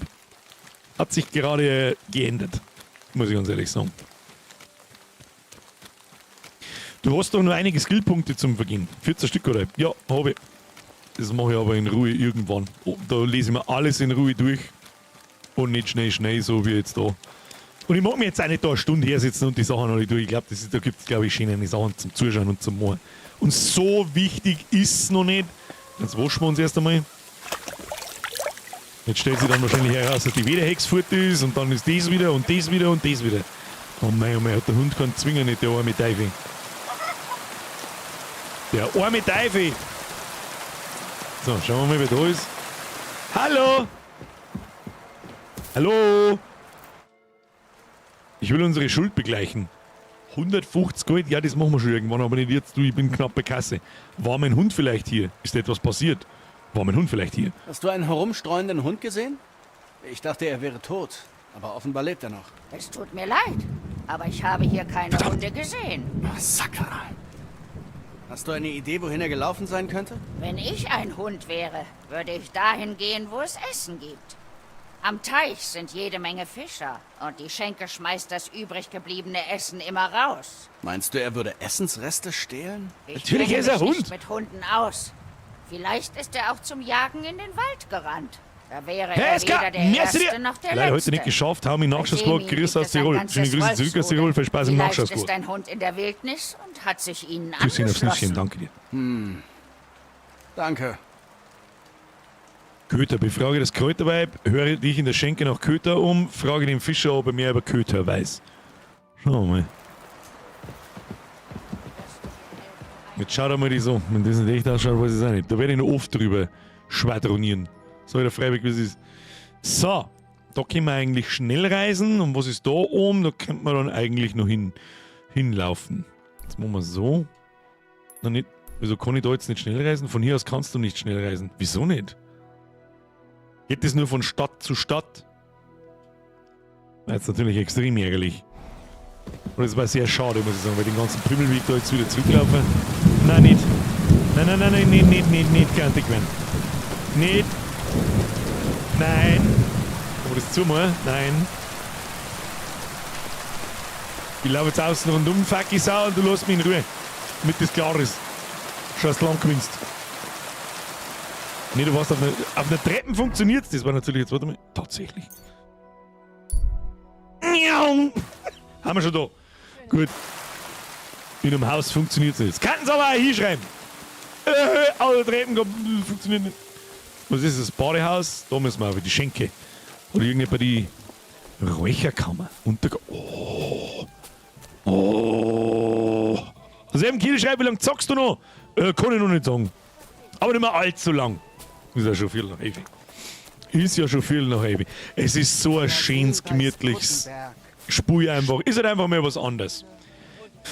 Mein Hund ist verschwunden. Das ist aber ein schöner Bulle. Ah. Da ist also der Bullensepp. Ich suche meinen Freund. Was gibt es aus der Gegend zu berichten? Mein Hund ist verschwunden. Wir fragen jetzt einmal nicht nach dem Bullen. Weil wenn er nachher dann schwarz ist, der Bulle, dann weiß er vielleicht, dass ich war. Ich weiß nicht, ob es so weit geht in dem Game, aber machen wir das lieber mal nicht. Keine schlafenden Hunde wecken. Ich habe meinen Hund nicht weit von hier verloren. Hast du ihn vielleicht gesehen? Ich habe hier schon länger keine Hunde mehr gesehen. Aber im Wald machen wohl ein paar Wölfe Ärger. Erst letztens hat ein Schäferjunge aus Kopanina darüber geklagt, dass diese flohverseuchten Biester seine Schafe reißen. Wo finde ich diesen Schäfer? Siegfried? Er hat eine Hütte bei Kopanina, gleich unter dem Schloss, am Hinterhang des Hügels. Und du hast sonst nichts über wilde Hunde gehört? Hier in der Schenke? Nein. Aber es gibt einen Kerl, der sich mit Wilderei ein bisschen was verdient. Er meinte, dass einmal bei der Jagd ein großes Rudel vor seiner Nase ein Reh angegriffen hat. Sowohl Wölfe als auch Hunde, sagte er. Das sieht man nicht jeden Tag. Weißt du, wo das war? Woher soll ich denn wissen, wo der jagen geht? Aber ich vermute mal, im Wald. Wow, wer hätte das gedacht? Okay, was haben wir da jetzt? Was Kost und Logis? Keine Ahnung. Gespräch beenden. Welche redest du eigentlich? So, pass mal auf. War das der, den wir da auf dem Weg aber gesehen haben? Der da? Nein, das war nicht. Ja, Alter, wie weit soll ich nicht da umeinander rennen? Bist denn du besoffen, oder was? Was ist jetzt so? Frau den Hirten ausgehabt, wenn ich aber den Köter gesehen hat und dann gehen wir da nach links um. Das heißt, wir gehen jetzt nach Tachau. Gehen wir nach Tachau schnell reisen? Ja. Haben Sie rein? Oh nein. Lager. Auf das habe ich die ganze Zeit. Du kommst auf ein Lager am Wegesrand. Dort sitzt eine Gruppe Männer, die nicht besonders freundlich aussieht. 2 weitergehen, 2 weitergehen. Nee, mir Lust. Nein, das tun wir jetzt nicht.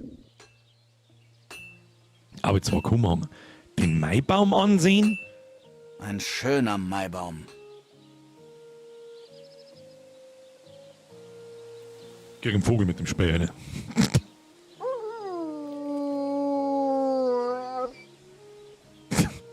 Okay. So. Holen wir uns da ein Ding her. Ich habe ein wenig Hunger. Ja, da finden wir schon was. Haben wir noch ein paar Äpfel dabei? Ein paar Äpfel haben wir noch. Jetzt würde mich interessieren, ob ich den mit dem random Typen da schmerzen kann. Nö. Hans? Bist du der Hans? Was passiert denn jetzt da? Was ist mit ihm? Ist er rotzenvoll oder was tust du denn? Gott segne dich. Gott segne dich. Distanzieren, abwimmeln. Sprichst du etwa mit mir? Wem sonst? Kuttenberg, die Henkerschlinge? Erinnerst du dich nicht dran? Was? Der Joachim? Schon zurück, Hans? Dachte, du wärst länger unterwegs. Bin nicht der Hans! Kennen wir uns etwa? Ich geh wieder, lass mich Ich in muss Ruhe. leider gehen. Bis dann. Wir sehen uns, Hans. Ja, bestimmt. Wo kommt der jetzt hier? Was? Das ist der uns vorher da schon gewungen hat, oder nicht? Ich krieg einen Vogel, ich komm keinen Meter nicht weit in dem Spee. Alle 2 Meter mit. Ist der Hand. Was ist denn mit ihm, Alter? Was?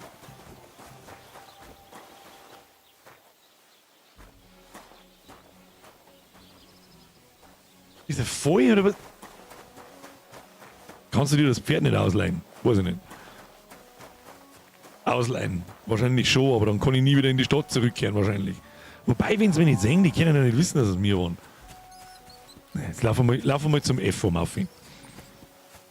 Hans, dem ins Hirn geschissen. Ach, der Sprengmeister. Was tat man ohne dich?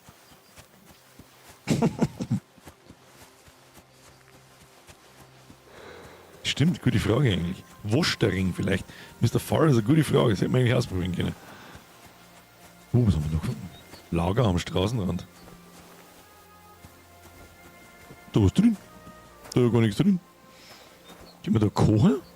Aus dem Topf essen, Trank eingießen. Kann man mir jetzt da das Kochen anfangen? Sehe ich das richtig? Haben wir ein Bettal? Okay. Wird man wahrscheinlich, und da ist auch irgendein Hütterl daneben. Oder werden wir hin müssen, oder? Ist das unser Ziel? Ja. Das ist unser Ziel. Kontrollpunkt entfernen. Was ist da? Müssen wir? Merci für 20 Monate Nachschau-Squad. Die Zukunft grüßt die Vergangenheit, die in der Vergangenheit zuschaut. Jürgen. Der Zukunftsbürger grüßt den Zukunfts-Mr. DM aus der Schweiz. Kuss auf die Nuss, viel Spaß beim Nachschauen. Sehr gemütliches Spielchen. Keine Ahnung gemacht. Neuer Kodex-Eintrag. Der Schäfer. Mal waschen schaut nicht. Waschen hat noch nie geschaut. Ah, was das ist. Der Gehilfe braucht eine Gehilfe. Ich habe jetzt eigentlich an die Wand, habe jetzt eigentlich mit dem Sprengi gerechnet und was ist schon. Dieser Scheißregen. So, jetzt schauen wir mal, was jetzt am Song hat. Hey, bist du Schafhirte Siegfried, hast du meinen Hund gesehen? Ich habe von Ärger mit Wölfen gehört. Na, Alter, ich kann jetzt nicht um Wölfe kümmern. Wenn mich ein Hund schon umbringt, dann fressen mir die Wölfe mit einem... Ich habe gehört, du hast Ärger mit Wölfen. Das kannst du laut sagen. Diese verfluchten, räudigen Bestien fressen meine Schafe. Bedienen sich einfach, als wäre es ein Marktstand. Ja, ist dir unter den Wölfen vielleicht ein Hund aufgefallen? Weißt du, vielleicht schon. Ich konnte sie nicht so genau sehen, aber der eine war kleiner als die anderen und hatte eine seltsame Farbe. Das könnte Köter sein. Wenn ich dich richtig verstehe, suchst du nach deinem Hund und meinst, er könnte bei den Wölfen sein. So ist es. Ich muss dieses Rudel suchen und herausfinden, ob er dabei ist. Dies war das Rudel, das da vorher mir umeinander Wenn du gejodelt hat. hinter diesem Rudel her bist, würdest du eine gute Tat für mich tun. Retterschnaps. Wenn Das du ist eine diese gute Idee. haarigen Bestien tötest, bekommst du eine Belohnung. Boah, wie soll ich denn das machen? Na gut, ich helfe dir, nein, ich lass mich nicht umbringen. Aber wie soll man das machen? Das probieren wir auf alle Fälle noch. Warum nicht? Dann kann ich das ja in einem Aufwasch erledigen. Wunderbar. Das wird sich für dich lohnen. Hoffentlich. Wo finde ich dieses Wolfsrudel? Ich habe meine Schafe am Hügel grasen lassen. An der gespaltenen Birke. Die Biester gehen jetzt auch dorthin. Ich bringe meine Schafe nicht mehr an diesen Ort. Aber diese Mistviecher treiben sich weiter dort herum. Also bringen wir deine Herde dorthin und warten ab, ob die Wölfe kommen? Bist du verrückt? Ich will nicht noch mehr Schafe verlieren. Du willst doch bloß einen Köder. Nicht mal ein einzelnes Schaf? Ich passe auch gut darauf auf. Das Kim Owens. Ich könnte dir Ignatius Ja, ausleihen. der gute Ignatius. Der dümmste Schafbock, den man sich vorstellen kann. Oder der schlauste. Je nachdem, wie man es sieht. Erzähl mir mehr über Ignatius. Also gut, ich nehme ihn mit. Ich schaffe das auch ohne Schaf. Nimm ihn mit. Stirbt er das gut. Schaf, hilft nicht. Ich nehme Ignatius mit und sehe mich an der gespaltenen Birke um. Wird er mitkommen oder muss ich ihn irgendwie führen? Der Mistkerl kommt schon freiwillig mit. Du musst ihm bloß eine Möhre vor die Nase halten. Lass mich raten, ich muss jetzt irgendwo eine Möhre hersuchen. Wie oft der schon gegen mein Haus gerammt ist, um an Möhren zu kommen. Ich hab hier eine. Wenn du sie mitnimmst, folgt er dir ganz brav wie ein treuer Hund. Wenn du zur Weide kommst, wirf einfach die Möhre und versteck dich dann. Ignatius wird dort verweilen. Wo kann ich mich da verstecken? Auf der anderen Seite vom Pfad ist ein Gebüsch. Aber wenn sie ein Schaf sehen, beachten die Wölfe dich nicht. Du wirst sie aber schon aus der Ferne hören, wenn sie näher kommen.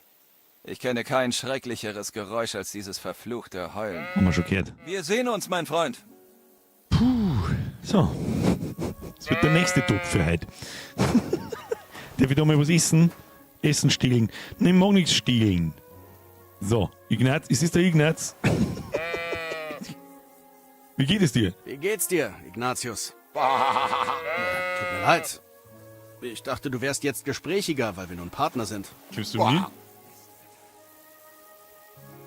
Warum nennt man dich Ignatius? Warum nennt man dich Ignatius? Na gut, dann behalte es halt für dich. Komm mit dem Schaf schmatzen, Alter. Halt doch dein Maul. Halt doch dein Maul. So, jetzt nehmen wir den Retterschnaps, damit wir da speichern können, falls es in die Hose geht. Führe den armen Ignatius zu den Birken auf dem Hang. Platziere den Köder bei den Birken auf dem Hang. Das geht ins Höschen. Wir wissen alle, wie das enden wird. Wenn mir der Hund schon gefickt hat, dann ficken mich die Viecher wahrscheinlich aus dem Leben. Jetzt pass mir auf, können wir uns da vielleicht ein bisschen eine bessere Rüstung anlegen. Ich weiß es nicht. Haben wir dann den abgetragenen Gambison. Es hat zwar wenig Haltbarkeit oder hat mehr Gewicht. Wird wahrscheinlich. Hat man da irgendwie Stats? Ah ja, schon hier.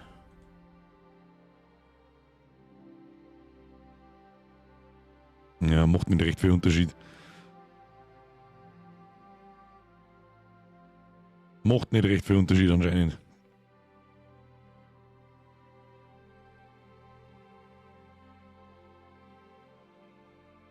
Ist wurscht. So, Retterschnaps, wo? Nahrung. Ist das da drunter? Ja, da. Da nehmen wir jetzt mal einen her. Easy. Spiel gespeichert. Spiel hat gerade gespeichert. Tja.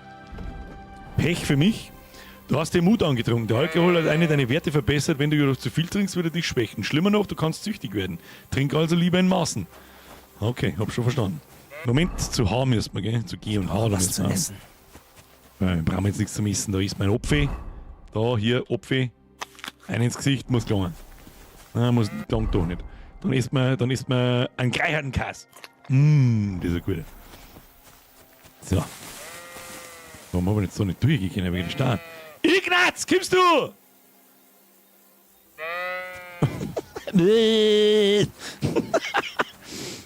So, Ignaz, das muss schnell. Hallo, Ignaz. Wo bist du denn?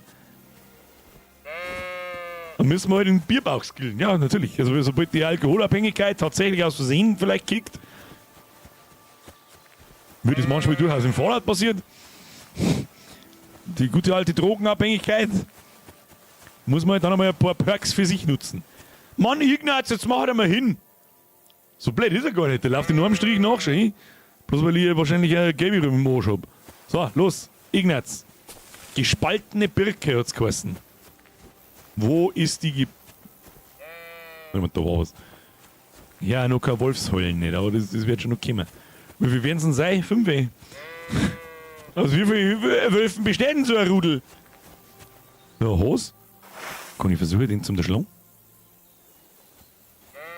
Nein, das brauchen wir gar nicht anfangen. Eine gespaltene Birke. Ich glaube, hier bin ich richtig. Wo ist denn da also, Ignatius, hier ist deine Leckerei. Na komm, friss sie ruhig auf. Wenn du einen Wolf siehst, sag ganz laut Mäh und dann renn weg. Ja? Ich werde mich im Gebüsch verstecken und dir rechtzeitig zur Hilfe eilen. Sicherheit. Wo ist denn da ist zu dieser gespaltene Birke seid oder was? Ich sehe hier keine gespaltene Birke, aber es ist eine Birke auf alle Fälle. Muss ich jetzt da die. Wenn das jetzt auch noch so ist, dann flippe ich aus, das ist schon klar. Nehmen wir die gelbe rum, abwerfen. Liegt die da jetzt auch irgendwo, oder?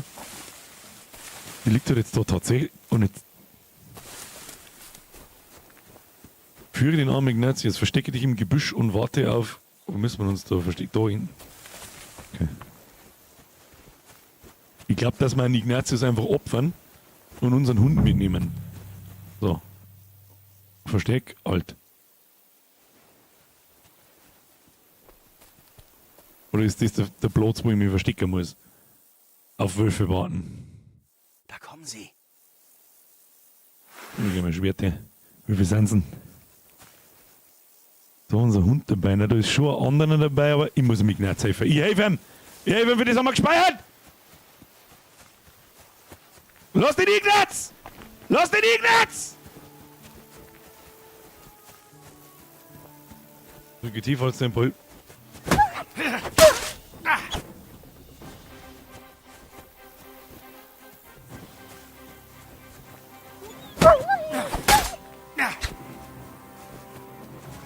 Drei. Okay, jeder hat einmal eine gefangen. Das ist nicht unser Hund.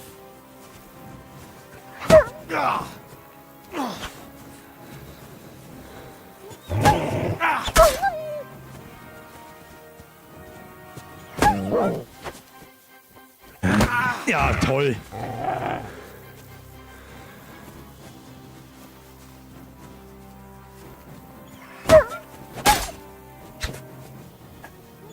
Ja, man kann sie nicht dran. Warte mal. Und jetzt kannst du eine Zeit über...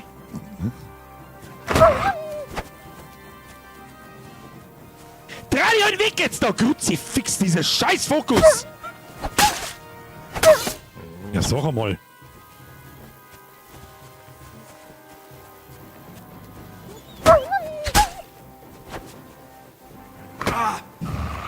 Das ist halt, das ist absolute Scheiße.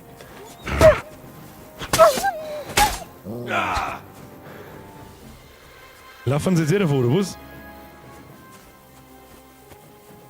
Die erwischen mich nicht. Ja, jetzt! Na! Ignaz!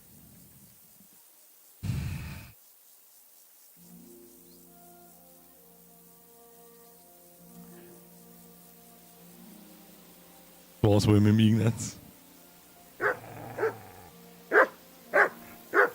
Sonst geht's eigentlich schon noch gut, oder was?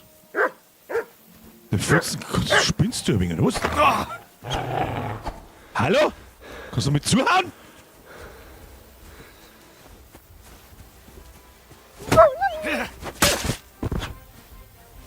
Sie mich da lang vor euch verarschen los, oder was? Schlachten! Press F in Ignaz. Da habt ihr es von selber gemacht. Da werden wir jetzt wieder Anschiss von dem Schäfertypen kriegen. Das werden wir ihm wahrscheinlich wieder irgendwie zahlen müssen oder sonst was. Hundefleisch. Gegenstand übertragen. Nimm ich mit, hilft eh nicht. Kruzifix. Eigentlich sollte man Nylon wildern. Alle Tiere, ausgenommen Hasen und Wölfe, gehören dem König und wer Fleisch nimmt, gilt als Dieb. Dasselbe trifft das Fleisch von Pferden und Haustieren zu. Verdammt nochmal! Dann muss es leider droppen. Bevor wir noch mehr Stress kriegen. Aber den Wolf-Typen, den darf ich killen. Hat's geheißen. Wo ist denn der zweite Wolf? Das ist gar nicht mehr so cool. Also Viecher und das Kampfsystem weiß jetzt auch nicht so genau, gell? Bleiben wir jetzt mal da.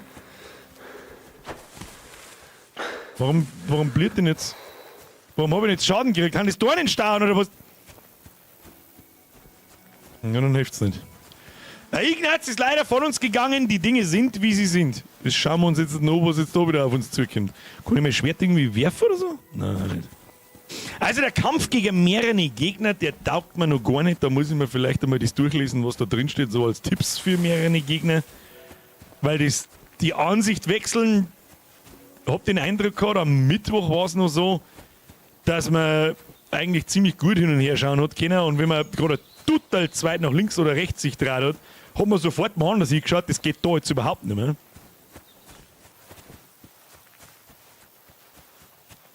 War jetzt schon zweimal so, dass sobald da zwei Gegner gleichzeitig kommen, dass wir ordentlich gefickt sind. Du bist das Schwert weg. Gott schütze dich. Gott schütze dich. Wir haben ein Problem, Siegfried. Siegfried, wir haben ein Problem. Der Ignaz, der ist davon gelaufen. Das verzeih ich ihm. Wegen der Wölfe. Ich bin wegen der Wölfe hier. Ah, freut mich, dass du noch in einem Stück bist. Wie ist es gelaufen? Ich habe sie alle getötet. Oh Gott, probieren wir's. Es lief gut. Die machen dir keinen Ärger mehr. Hast du sie alle getötet? Ja, ja. Ja, alle. Wobei vielleicht einer entkommen ist. Es ist ja bloß einer Ein weg. einziger Wolf kann nicht viel Schaden anrichten. Für deine Bemühungen hast du eine Belohnung verdient. Ja, aber auf alle Fälle habe ich die Ich habe verdient. meinen Hund nicht im Rudel gefunden. 20 Groschen! Hast du den Wildhüter gefragt? Der ist zwar ein Säufer, aber er würde einen streunenden Hund im Wald bemerken. Er lebt nicht weit von hier, den Hügel runter und an der Straße entlang, auf dem Felsen über dem Teich. Wegen Ignatius. Sollen wir mal... Ich kann es nicht lassen. Lass uns über Ignatius sprechen. Ist er etwa verletzt? Wie soll ich das ausdrücken? Die Wölfe waren schneller. Das arme Tier. Ich dachte, ich wäre ihn gern los. Aber jetzt tut er mir doch leid. Musste er sehr leiden? Nein. Es ging schnell. Der Wolf hat ihn angesprungen und es war vorbei. Wenigstens etwas. Good old Ignatius. Wir sehen uns, mein Freund. Ruf verschlechtert. Selbstverständlich ist der Ruf nun verschlechtert. Ich habe schon gemeint, wir müssen wieder irgendwie Geld zahlen oder sonst irgendwas. So. Meine Damen und Herren! Ich sage euch was. Ob wir mir den Hund finden wir am Montag oder am Mittwoch raus. Ich weiß noch nicht, wann wir was spielen, aber ich glaube, wir spielen am Mittwoch weiter. Ich werde übrigens offstream weiterspielen. Ich sage jetzt da noch nicht, mein ursprünglicher Plan war ja eigentlich folgender, dass ich manch Nebenquest eventuell Videos draus mache. Allerdings sehe ich da überhaupt nicht, noch nicht, vielleicht wird es noch ein bisschen anders, es ist einfach so viel Cutscene-Zeug und so viel Nicht-Gameplay noch, dass ich nicht so hundertprozentig außersehe, die Videos so zu machen, wie man es halt vorgestellt habe. Darum kann das eventuell noch ein bisschen dauern, wenn es überhaupt was wird. Man versprechen mag ich nichts. Aber ich werde Offstream auf alle Fälle weiterspielen, die ganzen Nebengeschichten da so machen. Vielleicht einmal ein paar Sachen, so, wie soll ich sagen, mich mit den Skills auseinandersetzen. Das ist mir das Allerwichtigste, immer Skillpunkte verteilen, damit ich nicht auf einen Schlag, ob ich tot bin und vielleicht ein bisschen Vorteile habe und so weiter. Steffi schreibt, das Spiel ist so schön und perfekt chillig. Das ist eher ein Ewigkeitsspiel, wenn ich das richtig sehe, gefällt mir ja. Also, das werden wir nicht im Stream ewig spielen, aber wir können mal Gift draufnehmen, dass das hier den Platz für God of War einnimmt. Das heißt, jeden zweiten Freitag mindestens Also heute in 2 Wochen wird weitergespielt und das noch den ganzen Februar und noch den ganzen März. Bis zur Zeitumstellung und dann ist wieder Sommerzeit. Dann bin ich am Wochenende auch nicht mehr so verfügbar und mag mich dann am Freitag auf die Nacht bis um 12 wieder hersitzen und streamen. So ehrlich bin ich jetzt, ja, die Zeit ist jetzt dann vorbei. Ich glaube, ich habe mich ganz gut drauf gehalten, den ganzen Winter, jeden zweiten Freitag mindestens und ich glaube sogar ein bisschen mehr mitzunehmen, wenn es geht. Und jetzt, wo das Spiel noch ganz frisch ist, spielen wir natürlich nächste Woche Bum Simulator, am Montag würde ich sagen, und am Mittwoch spielen wir nochmal Kingdom Come weiter und da können wir uns dann ja nochmal unterhalten, wie weit ich gekommen bin, das erzähle ich ja dann, ob das mit den Videos vielleicht was wird, schauen wir mal, kann ich nicht sagen, da muss ich einfach selber mal ein bisschen erst ins Spiel kommen und das, was der LP Dragonfly sagt, der Ignaz muss auf den Jahresmerch. Wir brauchen ein zerfleischtes Schaf mit einer gelben Rübe im Arsch. Macht so Spaß, dir zum Zuschauen, Mr. Goldschlürfer, das ist mir ein Fest. Wobei das jetzt, muss ich auch ganz ehrlich sagen, vielleicht haben wir ja auch neue Zuschauer da. Ich meine, das ist ja eigentlich fast jeden Stream so, dass, wenn wir neue Spiele spielen, dass einfach neue Zuschauer auch da sind. Normalerweise bin ich während dem Stream nicht so leise. ich muss mich selber auch anstrengen, ich muss mein Maul halten, um die Story aufsaugen zu können. Und das geht nur, wenn ich mein Maul halte. Darum bin ich viel besser dabei, glaube ich, mit Maulhalten, als das zum Beispiel in God of War der Fall ist. Und weil es mich ja ganz anders interessiert, muss ich ganz ehrlich sagen. Ich liebe es, mich in sichere Riesenwelten zum Verlieren. Da haben wir offensichtlich auch noch einen Riesen drum steht, wo wir noch nicht waren und so weiter. Und es ist dann auch für den Stream, glaube ich, ganz förderlich, wenn ich da rundherum einmal die Karten ein bisschen aufdecke und wir da mehr Möglichkeiten zur Schnellreise haben und so weiter. Ja, und ich mache keine Hauptquest, das behalten wir mal bei. Ist die Frage, ob wir im Stream überhaupt an der Hauptquest irgendwas machen. Es geht wirklich da bloß darum, wo uns die Reise hinführt. Das machen wir. Und ich würde sagen, das lasse ich aus, das mache ich off-Stream nicht. Einen Hund suchen wir im Stream. Und alles andere, was haben wir da zum Beispiel, geh zu Kater. Das mache ich off-Stream. Vielleicht gehe ich einmal bis da oben. Müller, Kretzel da behelfen, auf die Hochzeit zu gelangen, vielleicht mache ich den Ochsen noch und den ganzen Scheiß. Aber ich glaube, das Erste, was ich mit tue, ist so viel Geld verdienen, wie ich irgendwie kann. Darf ich noch mal anmerken, dass die Map wirklich schön gestaltet ist. Das passt so richtig zum Mittelalter. Ich finde den Fog of War geil gemacht. Dass dann diese Wolken da wegfliegen, wenn du das Gebiet aufdeckst und so. Finde ich sehr cool. Ein zerfleischtes Schaf auf einem Schlachtschiff auf dem Himalaya. Far ist neu, ist eh klar. Das ist okay, aber niemand redet über Dick's Ice Cream. Was? Steffi, Beste, admit's, nein, Schism hat. Far bist, hast du, wie viel Halbe hast du jetzt schon intus? Der Nickelneider schreibt mal, schauen, wie viele Stunden du bis Mika zusammen hast. Schau, ich kann auch nicht, ich hab momentan einen Haufen Arbeit. Ich weiß auch nicht, wie weit dass ich komme und übers Wochenende schaut's vielleicht auch nicht, wenn ich mal 5 Minuten in meiner Freizeit nicht Computer spiele. Mal gucken. Aber bis Mittwoch, ich glaube, dass wir es nächste Woche so machen. Montag Bum Simulator, Mittwoch. Was machen wir da mit diesen hier? Haben wir mir gespeichert? Hat das gerade gespeichert? Warte mal kurz. Spiel speichern. Retterschnaps. Nein, ich mag nicht einen Retterschnaps. Was Spiel ist das jetzt? 23:37 Uhr, letzte. Ja, haben wir schon. Das passt. Das können wir so lassen. Es ist speichern und beenden. Willst du speichern und beenden? Ja. Das, glaube ich, hätte man sich sparen können. Das ist auch noch was eventuell zum Ankreiden ist an dem Spiel. Das hätte man sich sparen können mit diesem Retterschnaps zum Speichern.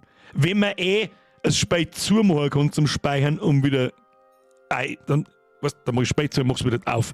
Dann kann ich gleich eine Quicksave-Funktion einbauen. Das finde ich jetzt nicht schlimm, dass das irgendwas kaputt macht. Und Leute, die es halt nicht wollen, die können sie anders spielen. Aber anscheinend gibt es einen Mod. Das war ganz geil, wenn man das im Discord einmal schnell jemand. Oder gibt es da einen ganz normalen Community-Workshop? Nicht, gell? Warte mal schnell, muss ich ganz kurz googeln. Kingdom Come Deliverance 2 Mods. Was haben wir da? Nexus Mods, blablabla, Mods in Community. Ja, das schaut gut aus. Was gibt's da so? Blablabla, more Carry Weight. Nein, sowas mag ich gar nicht anschauen. Nein, ich mag nur Easier Reputation. Nein, Covenant Food and Herbs. Nein, Stay Clean verlangen. Nein. Ich mag nur Fairtrade Wolf Companion, Oh nein, ich darf es gar nicht sehen, weil sonst muss ich mir das Spiel wieder kaputt, bevor ich überhaupt anfange. Nein, geh weg. Ich mag nur die Schnellspeicher-Ding, die suche ich mir alles an und dann muss ich sofort wieder zu. Da muss ich mich zusammenreißen. Da muss ich mich zusammenreißen, dass ich das ganze Spiel nicht wieder komplett über den Haufen mod, bevor ich es überhaupt einmal anständig gespielt habe. Aber gut, findet man schon. Shebas Kingdom Comes 2, wünsche euch nur eine gute Nacht, Nachschau-Squad. Der Charlie Pilot, hauen Sie sich hinein, es war mir ein Fest, vielen Dank fürs Zuschauen. So, und dann der Riesung, dann brauchen wir auch nicht mehr recht viel Blättschmerz neu hauen, glaube ich. Ich würde sagen, der Goldschlürfer schreibt, vielen Dank und bis Mittwoch. Wieso bis Mittwoch? Wir sehen uns am Montag schon wieder. Montag, Bam Simulator, Leido-Suche. Du bist narrisch, oder was? Also den können wir auf alle Fälle noch einmal spielen. Einmal geht noch. Schauen wir mal, was da noch für ein Blödsinn rauskommt. Dann werden wir noch ein paar Leute miteinander werfen und aussuchen und keine Ahnung. Und dann werden wir uns wahrscheinlich für Montage was Neues suchen müssen. Vielleicht irgendwelche Dummdüll. Es ist schon wieder so ein bisschen ein Spieleloch. Eigentlich überhaupt nicht. Aber ein bisschen Abwechslung muss sein. Ich glaube, Ende Februar kommt Monster Hunter Wilds. Da werden wir auch mal reinschauen. Ich glaube zwar auch nicht, dass das öfter was ist für als maximal 1-2 Mal im Stream, aber das interessiert mich auch off-Stream. Da habe ich mir eigentlich fest vorgenommen, dass ich dieses Monster Hunter versuche, ernsthaft einzusteigen. Civilization Sim ist, glaube ich, ganz eine zähe Geschichte zum Zuschauen. Fürchte ich. Und ich glaube auch zum Streamen und so. Weiß nicht. Elden Ring im Sommer? Ja, stimmt. Da kommt ja dieses Koop-Ding raus, gell? Stimmt. Was war da schon ein Release-Termin?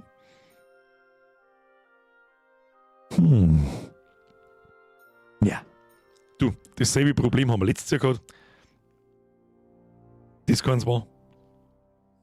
Dasselbe Problem haben wir vorletztes Jahr gehabt. Und es war keins. Es gibt ewig die Spiele auf der Liste, die wir noch nicht gespielt haben. 12-Jährigen kommt jetzt dann, wenn es da ist, ich weiß nicht, ob es da ist, aber die kommt jetzt dann gleich wieder mit Moss um die Ecken. Aber einen Teufel werde ich tun und die scheiß VR-Brillen nur mit da runterziehen. Ich habe eigentlich schon lange verkauft, das Ding, weil das nehme ich echt nie her. Nie. Es ist eine ganz nette Spielerei, aber für mehr gelangt die VR-Scheiße nicht. Das ist einfach so. Kein Mensch auf dieser Welt möchte den ganzen Tag 5 Stunden beim Zocken stehen und anfuchteln. Niemand. Niemand jemals. Factorio habe ich mir PoE 2. PoE 2 spielen wir erst wieder, wenn eine neue Season kommt. Das kann mal passieren, wenn die im Laufe der Sommerzeit die neue Season kommt, auch in der Early Access, haben sie schon mehr oder weniger bekannt gegeben, dass sie Seasons machen werden, um halt einfach die Economy zum Resetten und so weiter, dass wir an diesem Wochenende einen Stream reinhauen mit Path of Exile 2. Das kann gut sein. Kommt drauf an, was für ein Patch das dazu kommt und so weiter, mit der Druide interessieren. Und schauen wir mal. Haus Balatro noch mehr rein. Da habe ich mittlerweile 25 Stunden Playtime drin. Ich spiele jeden Tag 1-2 Runden. Ich glaube nicht, dass wir noch mehr einen 2-Stunden-Stream machen. Das ist eher so, was da können wir nach dem Stream. Was machen wir schon 10 Minuten nur Runden Balatro, weil wir gerade lustig sind. Aber einen ganzen Stream wahrscheinlich eher nicht. Gute Nacht, bei mir geht es jetzt erstmal in Nachschau-Squad. Hanna, hauen Sie sich hinein. Kuss auf die Nuss, viel Spaß beim Schauen. Hab dank dir auch so knapp 40 Stunden drin mittlerweile. In was? In Path of Exile? In PoE 2 habe ich. Was ist denn da? Ich habe schon lange, ich habe schon seit über einem Monat nicht mehr gespielt. 208,5 Stunden. Und in Balatro 22,8. Gut Spiel. Getting Over, das ist sicher lustig. Das ist was, das müssen wir eigentlich. Ein Stream müssen wir es eigentlich mal spielen. Auch wenn ich 5 Jahre später bin. Der Amok schreibt, Servus Bürger, wie schaut's aus mit dem neuen Rettungssanitäter-Simulator? Wäre das nicht was für dich? Es gibt einen neuen. Hat es da jemals so gegeben? Warte mal, wir Rettungssani... Wie heißt denn das? Sanitäter... Finde ich nichts. Muss man im Discord linken. Wurscht. Aber ja, genau sowas da ich eigentlich suchen, wenn ich einen Blödsinn und wo wir halt jede Woche was anderes einspringen können. Das ist halt so, die Simulatoren geben halt meistens nicht viel her, außer einen Stream. Das ist halt das bitte nicht dran. Weißt du eigentlich, diese ganze unfertige Kacke, das ist schon ganz lustig, 2 Stunden lang, mit einem Blödsinn machen und so weiter, aber zweites Mal ist dann meistens schwierig. Hat man beim Fast Food Simulator eigentlich auch gesehen. Ambulance Life, a Paramedic Simulator. 27 €! Das ist auch wieder irgendein Bullshit. Oh, 209 ausgeglichen. Okay, schaut eigentlich grafisch gut, es ist ein Trailer, aber distressed and make life is a role that combines the filled with stories of humanity, from the most heart-wrenching to the heartwarming. Than a career. Ich tue nochmal auf die Wishlist. I was really looking forward to this game. I'm a paramedic in the military and was thrilled I could work outside of work. The demo was fun, although having some major performance issues and lack of treatments and interventions. Now the game has dropped and it's in almost worse condition.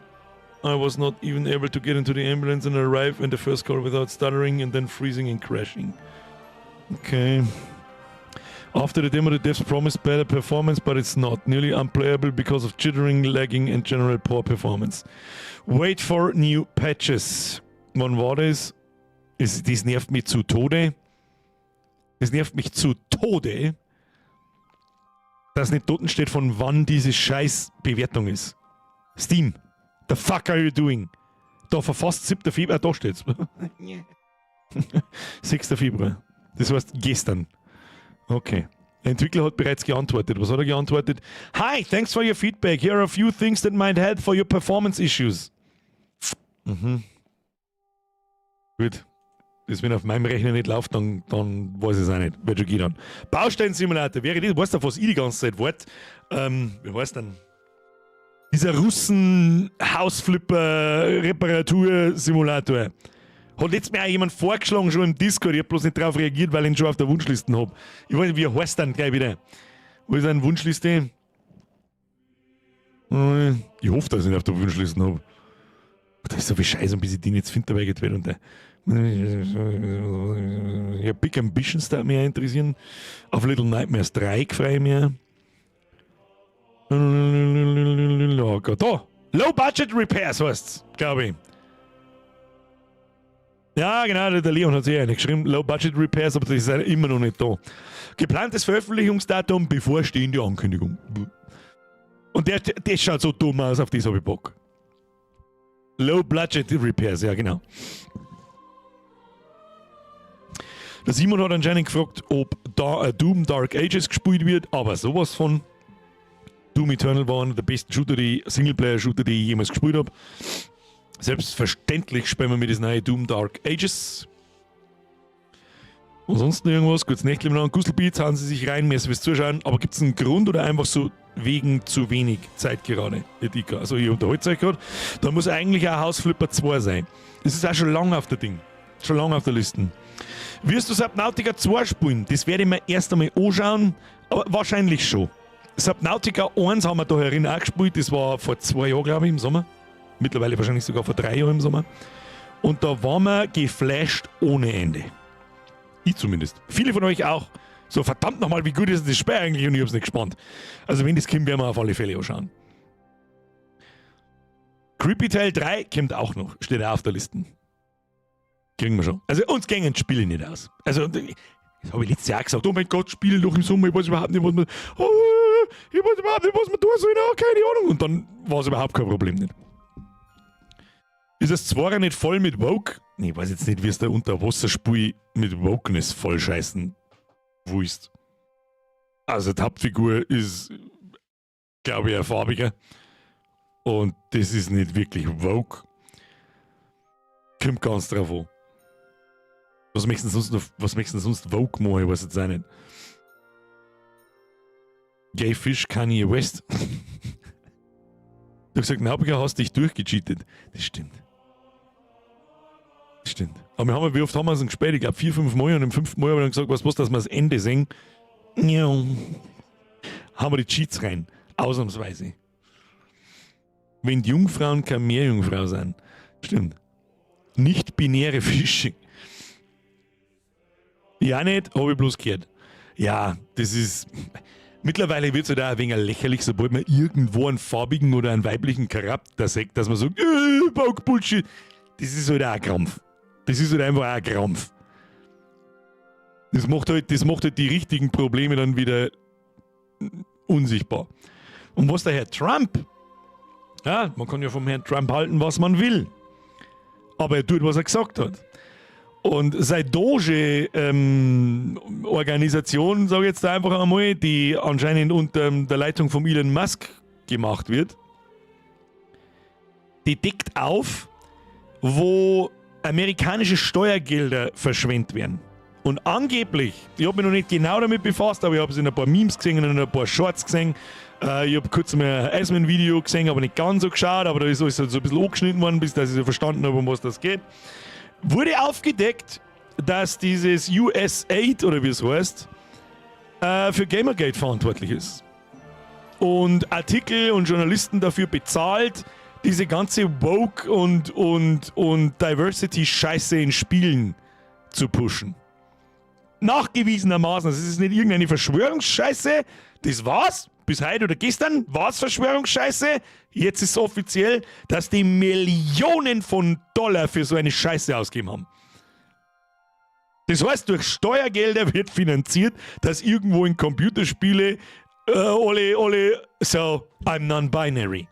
Who the fuck starts a conversation like that? What the fuck is this? Der Joe Rogan hat auch über US-8 geschmerzt. Ich habe das Video gesehen, also ich habe gesehen, dass er drüber redet, aber ich habe es nicht angeschaut. Ja, ja, aber Seepferdchen bekommen die Männchen nicht.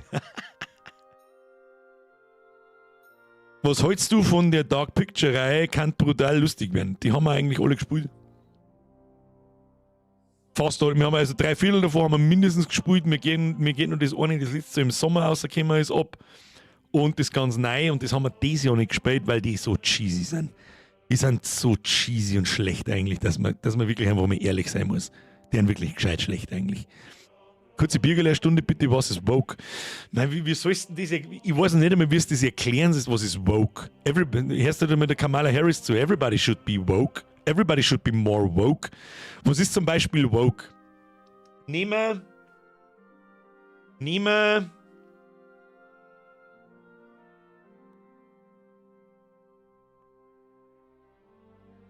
was ist denn ein gutes Beispiel, da was ganz extrem offensichtlich ist?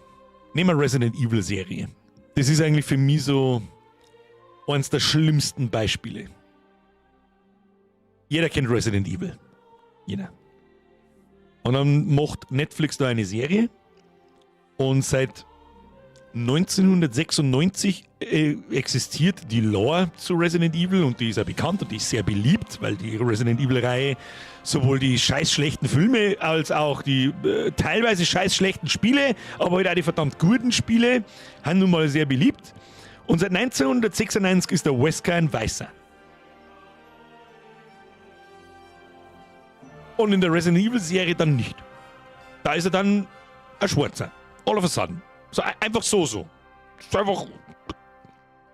Es tragt nichts zur Geschichte bei. Absolut gar nichts. Und ja, theoretisch kann dir das einfach wurscht sein. Ist richtig. Aber das möchte ich sehen, was passiert, wenn man zum Beispiel hergeht und einen Black Panther weiß macht. Oder einen Blade. Oder die denen ja gerade so, als das keine coolen, farbigen Charaktere nicht geben. Oder Superhelden geben. Oder wie auch immer. Genauso wie, nehmen wir mal, was wird noch gern gesagt, und das ist halt einfach aufgesetzt. Ja? Das wird einfach bloß da, weil sie das, ja, und es ist ja mehr oder weniger bewiesen, der linke Vollidioten, liberalen Haufen sich das einbaut. Der neue Ariel-Film. Was tragt das zur Geschichte bei, dass sie jetzt kein Weiße mehr ist? Eigentlich nichts. Dann ist es normalerweise ein leichtes. Zum Sagen so mit, das ist doch scheißegal, was die verhaftet haben. Ja, ist er. Aber weißt du, was nicht scheißegal ist? Dass man die Geschichte am Ende ändert. Nämlich nicht der weiße Mann kommt, um die Ariel zu retten und bringt die Ursula um, indem er mit dem Schiff in sie eifert, sondern es macht in dem neuen Ariel-Film die Ariel selbst. Dass der weiße Cis-Mann so richtig schön nutzlos ist und die Message ist, oh, du bist Frau, du brauchst keinen Mo. Das ist für mich dieser Woke-Bullshit. So, auf Teufel komm raus, in jedem Scheißdreck diese Message transportieren. Da wo ich mir denke, so, was soll das, Alter? Also was soll das? Als hätte es vorher keine starken Frauenrollen gegeben. What? Harry Potter Serie mit dem Snape das gleiche. Ja, stimmt. Ist das schon entschieden und 100%ig so und ist ja auch schon am Drehen? Es gibt ja eine Harry Potter Serie. Ja. Welche Hautfarbe hat der Snape? Bitte einmal in den Chat. Wenn wir jetzt schon dabei sind, um das, auch über das zum Schmatzen, dann bleiben wir jetzt auch dabei. Ja? Da machen wir ihn natürlich mit Sicherheit wieder an vielen Stellen Freunde, ist mir aber auch scheißegal, weil dieses hirnlose Linken-Gescreeche ist balsam für mein Trommelfell. Er ist natürlich ein Weißer. Jeder weiß, dass der Professor Snape ein Weißer ist. Und jetzt rate mal, was für eine Hautfarbe das er in der neuen Serie hat. Es ist theoretisch wurscht. Ist richtig. Ja, warum kann man ihn denn dann nicht weiß lassen? Wenn es wurscht ist.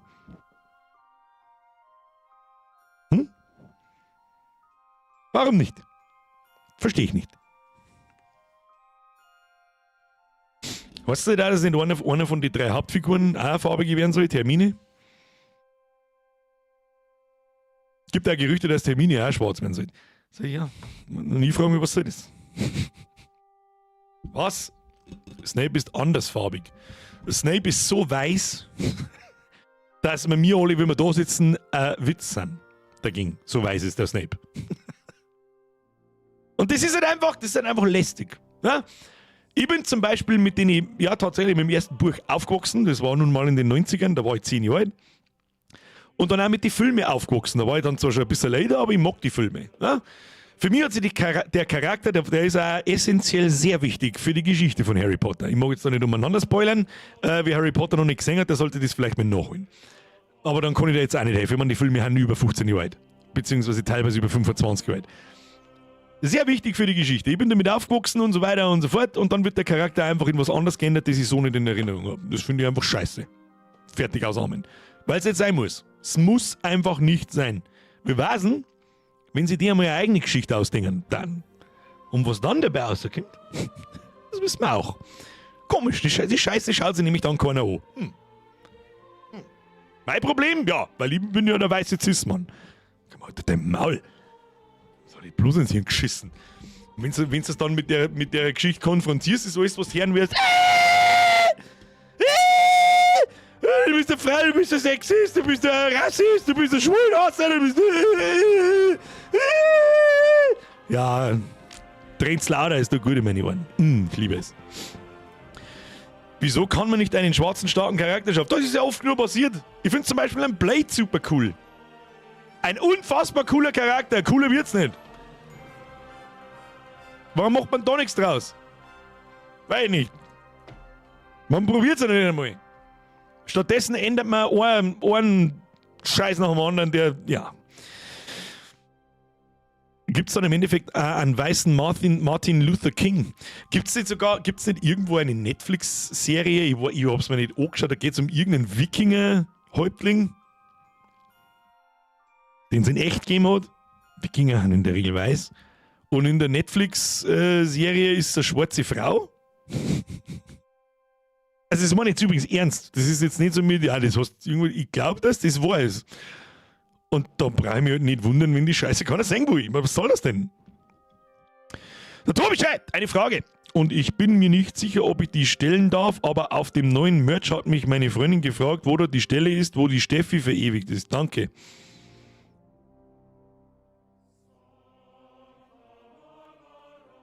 Natürlich darfst du das fragen, aber ich verstehe die Frage nicht.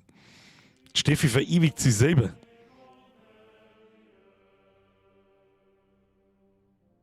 Im Prinzip in die letzten 3 Merch-Zeichnungen. Und im Video. Ein Jarl, glaube ich, meinst, Wikingerfürst quasi. Ja, ich habe mit König jetzt gesagt, oder Häuptling oder was auch immer, das ist ja vollkommen wurscht. Aber der Chef halt irgendwo.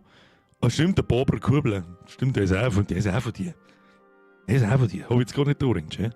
Ich glaube, die Serie heißt Vikings Valhalla. Ja, das ist wieder so ein Spin-off. Da schreibt man Vikings drauf, weil Vikings, die Serie an sich ist eigentlich ganz gut angekommen.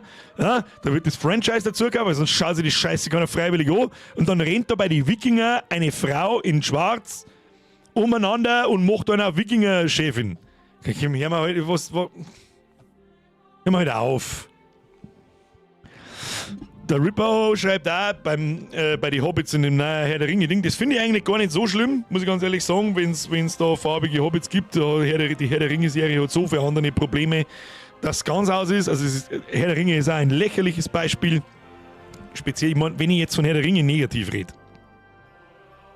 Und ich rede von Rings of Power, nicht von den Filmen. Weil die sind 11 von 10. Und zwar alle 3. Das ist das größte cineastische Meisterwerk, das jemals erschaffen wurde. Auf Bewegtbild. Jemals und für immer und ewig. Genau zur richtigen Zeit.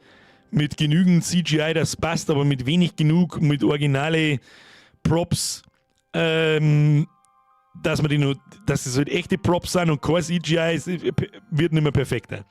Aber Rings of Power ist die schlechteste Scheiße, die ich jemals gesehen habe. Und ich kapiere nicht, wie Leute sagen können, boah, die ist voll geil, ich freue mich, wenn Staffel 2 kommt. Gibt's nicht viel, muss man auch dazu sagen, aber es gibt welche. Orks haben jetzt Familien. Orks haben jetzt Familien und machen sich Sorgen um ihre Kinder. Hobbits, weil sie die Lizenzrechte nicht gekriegt haben, meistens da Haarfüße. Ist mir vollkommen wurscht, ob da Farbige dabei sind. Und da finde ich, passt das sogar noch irgendwie gut. Vor allem bei diesen Nomaden-Hobbits, die da in Rings of Power rumrennen. Aber was das Allergeilste ist, ich frage mich wirklich, da muss einer gesessen sein, der hat das geschrieben. Da sitzt da und schreibt Folgendes. Ja, das sind die Hobbits, die Haarfüße, aber das sind Nomaden. Das ist eigentlich ganz cool. Das ist eigentlich eine nette Idee so. Ja, und die wandern immer von A nach B, und am Weder hinterher und keine Ahnung, und singen und alle halten voll krass zusammen, also wie die Hobbit halt so sind. Ja. Außer, du knackst da deinen Knie um. Dann wirst du zurückgelassen. Samt deiner Familie. Fuck you and see you tomorrow. Und wir gehen weiter. Da bin ich da gesessen und denke, Alter, wer schreibt das? Bruder, wer schreibt das? Ich krieg einen kompletten Vogel. Dann was Galadriel für eine Fotze, die Fotze ist. Zum Kotzen. Irgendjemand in Hollywood oder was weiß ich, wer das gemacht hat offensichtlich den Eindruck, eine starke Frauenrolle muss sie aufführen wie eine Fotze. Und Leiternamen und unsympathisch sei und so, das, ich krieg einen Vogel.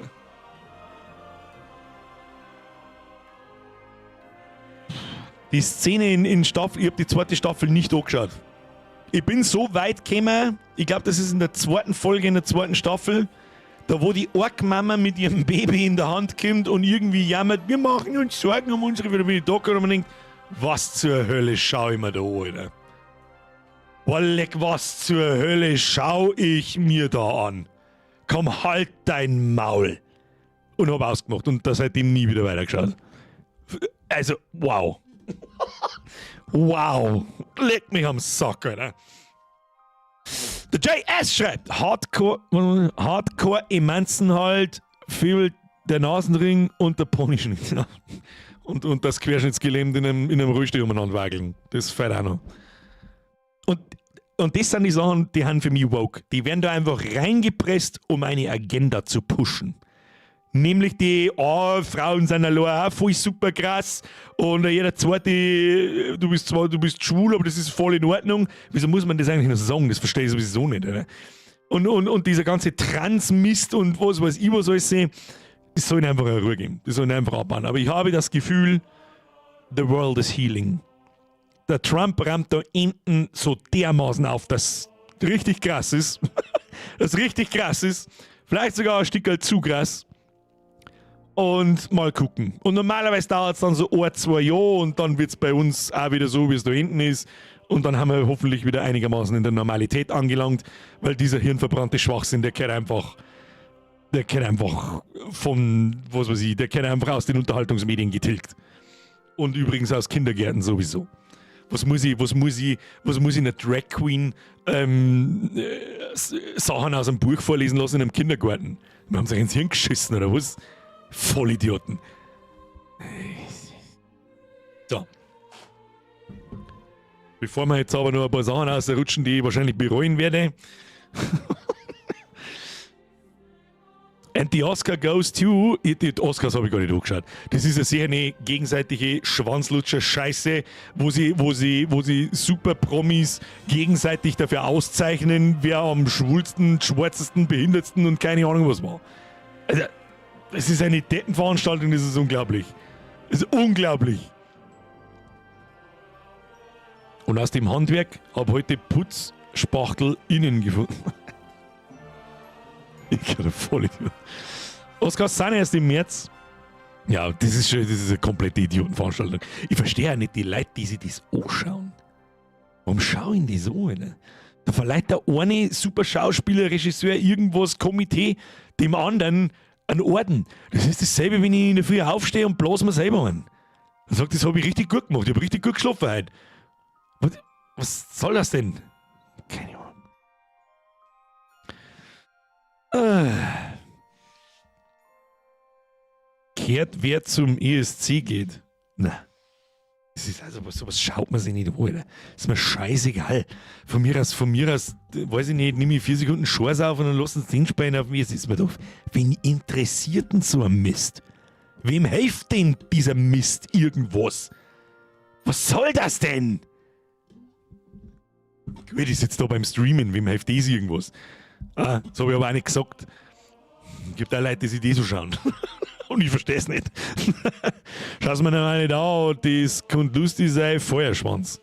Habe ich schon mal gehört, aber habe jetzt nichts im Kopf, was Feuerschwanz macht. Ich kann mir es grob vorstellen.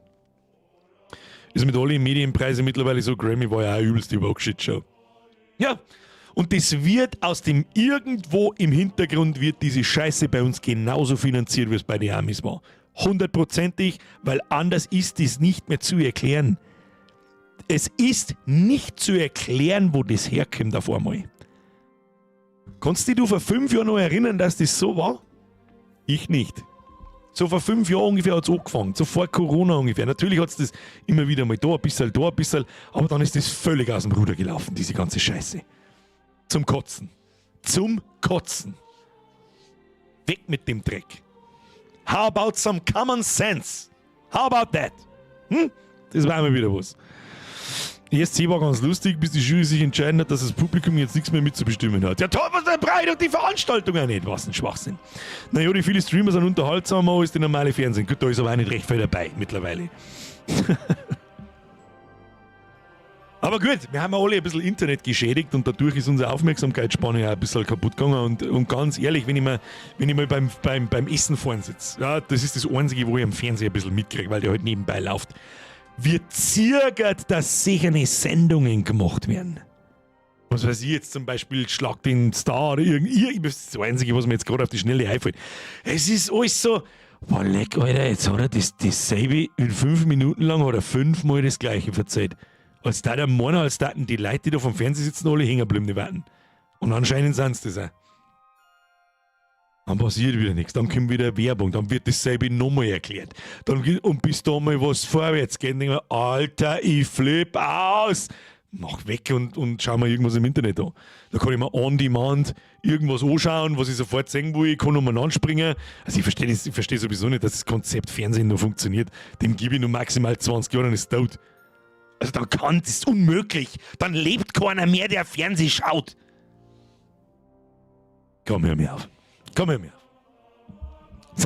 Freunde der Sonne, jetzt ist 5 nach 12. Jetzt sind wir gepflegte 4 Stunden da. Ich hoffe, es hat Spaß gemacht. Wir haben ein sehr gemütliches Spiel. Das schaut mal als Kontrastprogramm momentan zu BAM Simulator und weiß der Teufel, was danach kommt, schaut mal überhaupt nicht. Wunderschönes Spiel. Ich versuche, dass ich bis nächsten Mittwoch selber ein bisschen weiterspiele. Ich hoffe, ich habe die Zeit dazu. Wahrscheinlich eher so Samstag, Sonntag. Dann kann ich mir auch mal angucken, ob man da eventuell irgendwie kurze Videos draus machen könnte, was ich da auf Stream treibe. Ich habe natürlich eine gewisse Vorstellung und ob das mit Kingdom Come möglich ist, weiß ich nicht. Das muss ich einfach mal probieren, mal gucken. Und dann da die Song, hauen wir uns ins Bett hier hinein. Meine Damen und Herren, wer noch da ist, liken, nicht vergessen, Abo checken. Ja, hauptsächlich wer jetzt noch da ist, der hat ein Abo da lassen. Weißt du, was ist. Und Glocke checken und Like smashen und schöne Grüße an den Nachschau-Squad. Ich wünsche euch ein schönes Wochenende. Schlafen Sie gut. Wir sehen wir uns am Montag um 20 Uhr und nächsten Mittwoch um 20 Uhr. Und dann da die Song, für Gott beieinander. So. Die große Frage ist nun, Trifi mit heruntergeklapptem Visier, ohne da, jetzt muss ich mal einen Mauszeiger finden, warte mal, wo ist er? Muss ich kurz luren, wo ist er? Da ist er. So, jetzt mal so machen. Meine sehr verehrten Damen und Herren, ich tue jetzt nicht mehr tröten, weil ich glaube, dass Birgerin schon im Bett ist, die schlucken wir sonst wieder. Schleichen Sie sich davon. Warte, machen wir das, gerade Ding, kriegt der Spreng in nur sein Beutel. Verdammt, das ist einfach kaputt gegangen. Ja, muss er so gelangen. Gehabet euch wohl, Pöbel. Bis Montag. Merci für die ganzen Donations, danke für die ganzen Mitgliedschaften. Press Triple F für die Moderatoren. Ich wünsche euch ein schönes Wochenende. Tschaußen.